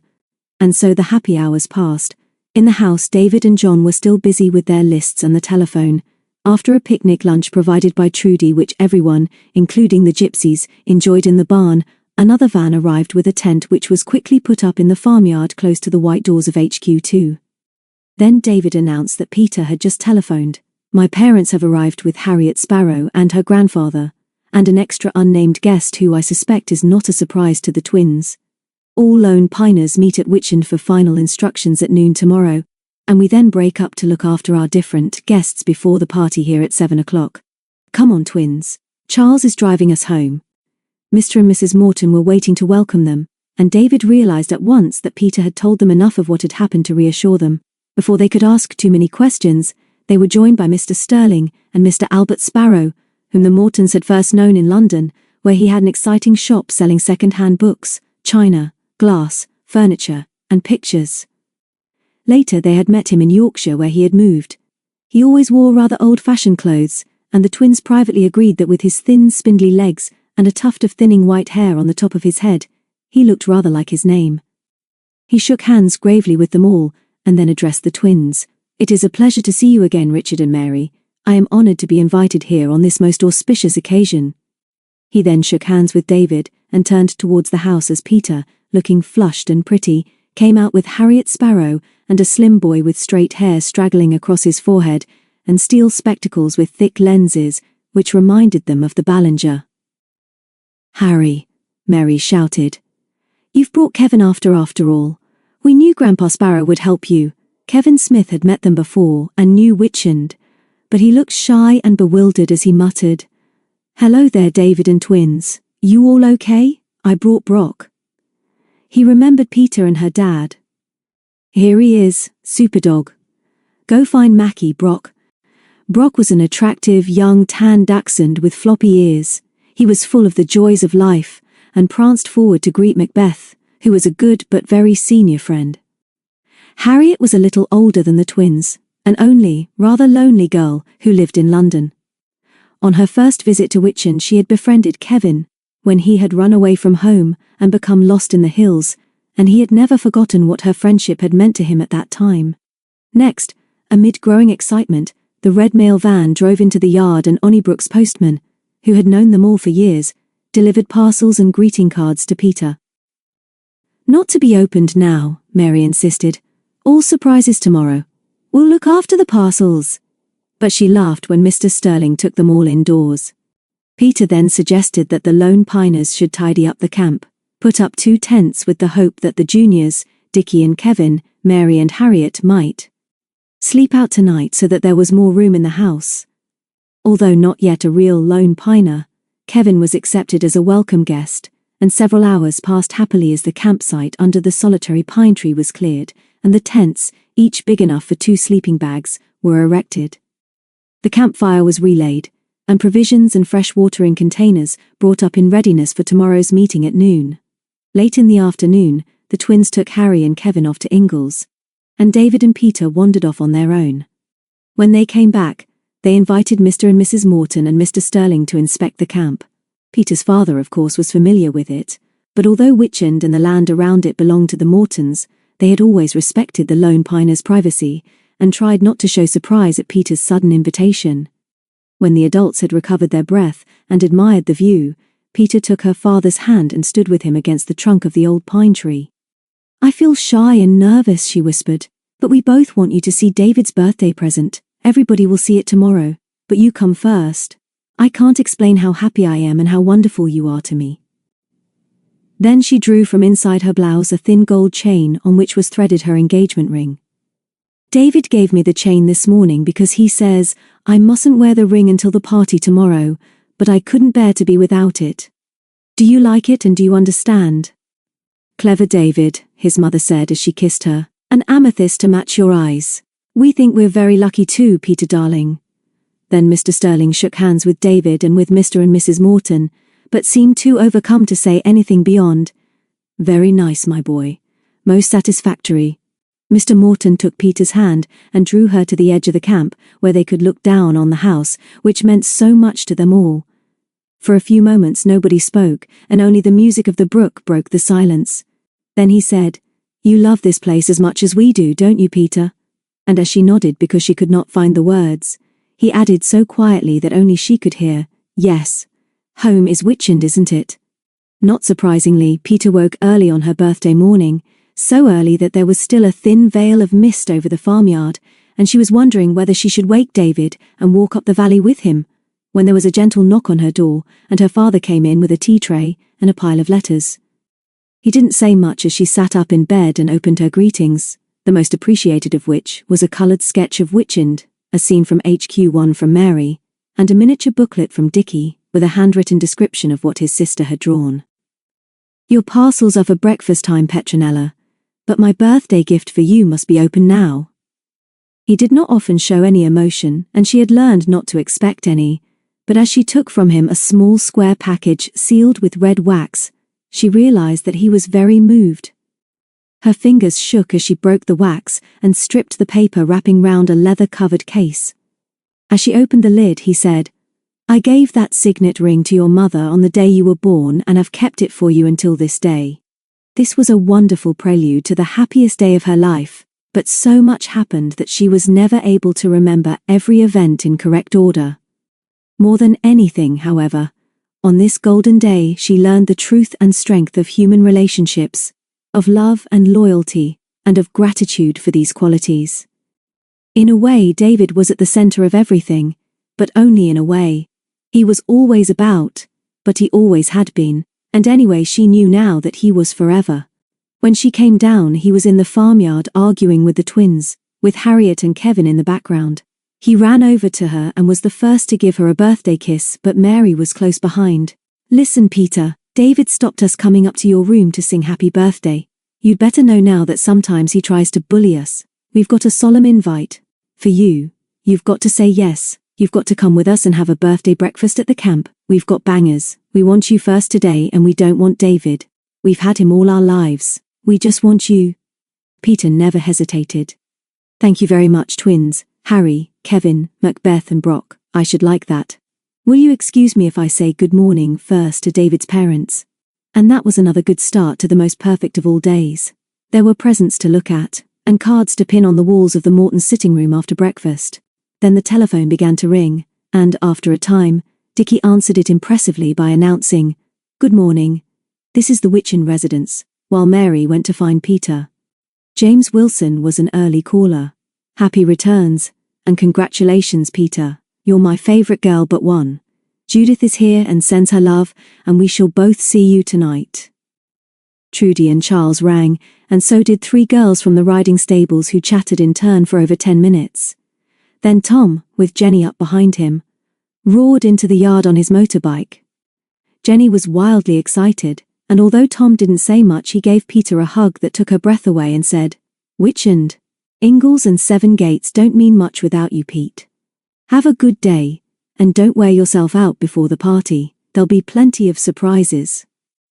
The next telephone call was from Peter's Uncle Micah and his second wife, Aunt Carol. He had once owned 7 Gates, which was now farmed by his son Charles. "It is our intention to join in your merrymaking this evening, Petronella. Your father has told us that today's birthday is very special, but we send our greetings now." John and Penny were the next visitors, with the news that their respective parents had arrived. "You're going to have quite an evening, you lucky girl. What's that pretty ring on your little finger? We've not seen that before." "Neither had I until a few hours ago," Peter explained, well aware that this particular ring was not what really interested Penny. Then they gave her their joint present, which was a charm bracelet. Then Alf and Betty Ingalls arrived.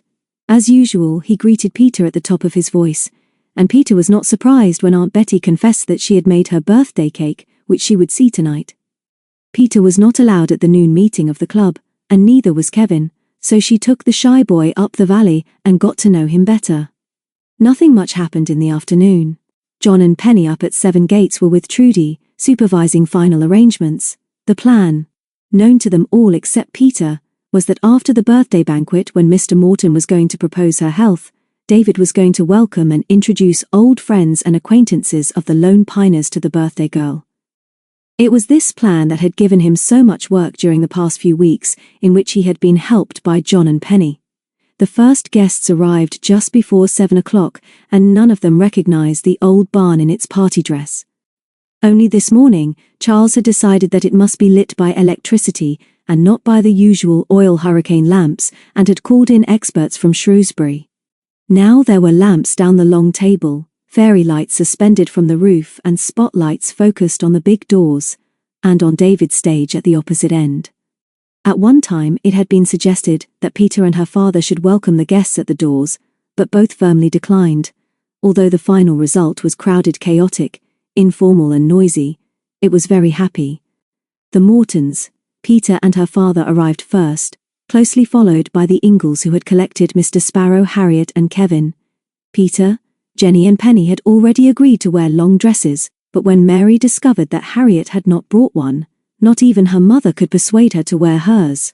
The boys, even Tom, wore suits, and all looked uncomfortable and rather tense. Peter, of course, was in blue, Jenny in her favourite green, and Penny, the other redhead, chose deep cream. As David urged the Lone Piners into the barn, Mary whispered something to Dickie and ran across the yard to the Romany caravan. He hesitated for a moment, then nodded, and joined the others now gathered round Peter, and took charge of Harriet, who refused to leave Kevin. Tom and Jenny, standing close to each other, were rather quiet, but in a few minutes, as the guests pressed forward to greet Peter, the reception which David had planned was even more successful than he had hoped. Jenny's father and stepmother arrived, followed by Penny's parents and John's mother from Rye. Then Peter's bearded Uncle Micah, looking like an Old Testament prophet, arrived with Aunt Carol. They were followed by his son Charles, and the beloved Trudy, who had done so much for the Lone Piners. Next, James Wilson with his gorgeous wife Judith, who only laughed as her husband embraced both Peter and Penny. As the adults took their places at the tables, Mary came back with Fenella, who looked superb in a coloured gypsy dress. She was dumb with shyness and blushed scarlet when Peter stooped to kiss her. Then Trudy slipped out for a few moments, and returned with Reuben and Miranda, both in traditional dress. Mr. and Mrs. Morton went over to greet them, and then Miranda went to Peter, kissed her, and whispered a few words that nobody else could hear. Peter smiled and nodded, and David, at her side, heard her say softly, "I'm wearing your whistle, Miranda, just in case you didn't come." At last the guests were seated. The Lone Piners and their parents were at the top end of the table, and, as Dickie confirmed later, it was a fabulous feast considering everything was cold, but of course there was plenty of sparkling drink and Aunt Betty's enormous cake, but nobody seemed very hungry or thirsty. Funny peculiar, really. Presently Mr. Morton stood up and banged on the table. He spoke simply, said that he had been asked by Peter's father to ask them all to drink Peter's health on her important birthday. "Since we have known her," he went on, "we have all loved her, and so, I am sure, does everybody here. And now I would like to say a little about her closest friends who, as usual, are grouped round her now. We know they are called the Lone Piners, and we know that the most important of their rules is to be true to each other, whatever happens always. Not a bad rule for us all in these days. When we have drunk our birthday toast to Peter, perhaps somebody else would like to propose one to the Lone Piners, which I think should be coupled with words particularly suited to them. They are from loyalty to love. I have always thought their behavior and respect for each other, and to those of us who are older, are an example to us all." A burst of applause interrupted him, and then he added, "David has something important to say to us in a moment, but first let us drink a birthday toast to Petronella. Congratulations and happy birthday, dearest Peter." They stood, lifted their glasses, drank and cheered, and the twins' treble voices were the first to lead them all in "Happy birthday to you." Then Mr. Morton nodded to David, who whispered to Peter, and then stood up. In the sudden silence he too seemed dumb. He glanced across at his mother, who smiled and nodded. Then John called, "Speak up, David, we're all waiting." David gulped and found the few words he wanted. "Only thank you. Thank you to my father. Thank you from Peter and me to you all for coming. I have nothing else to say but something to show you." There was not a sound as he took Peter's hand in his, and as she stood beside him, he took from his pocket the amethyst ring and slipped it on the third finger of her left hand. She was not shy now, and stood proudly by him as the cheers broke out. Mr. Morton stood up again. "I want you all to know that David will now be studying and working with solicitors in Shrewsbury, and so will be often at Witchend. And then one day, when these two are ready, our gift to them both will be the house we all love. I told them yesterday that home is Witchend." More applause as Peter, with tears she could not check and words she could not say, kissed them both, but before she could sit down, Tom jumped up and shouted, "Good luck to them both, Jen and I say, and so say all of us. We've got a surprise too. Look what my girls got." And he stopped and lifted Jenny as if she was a baby to stand on her chair beside him. "Show them, Jen," he grinned as she raised her left hand to show them all a gleaming emerald ring. Applause again, and Peter was the first to hug her as she whispered, "We hope you don't mind, Peter. Only Mum and Dad and Uncle Alf and Aunt Betty knew. Tom wanted it this way because you come first with us."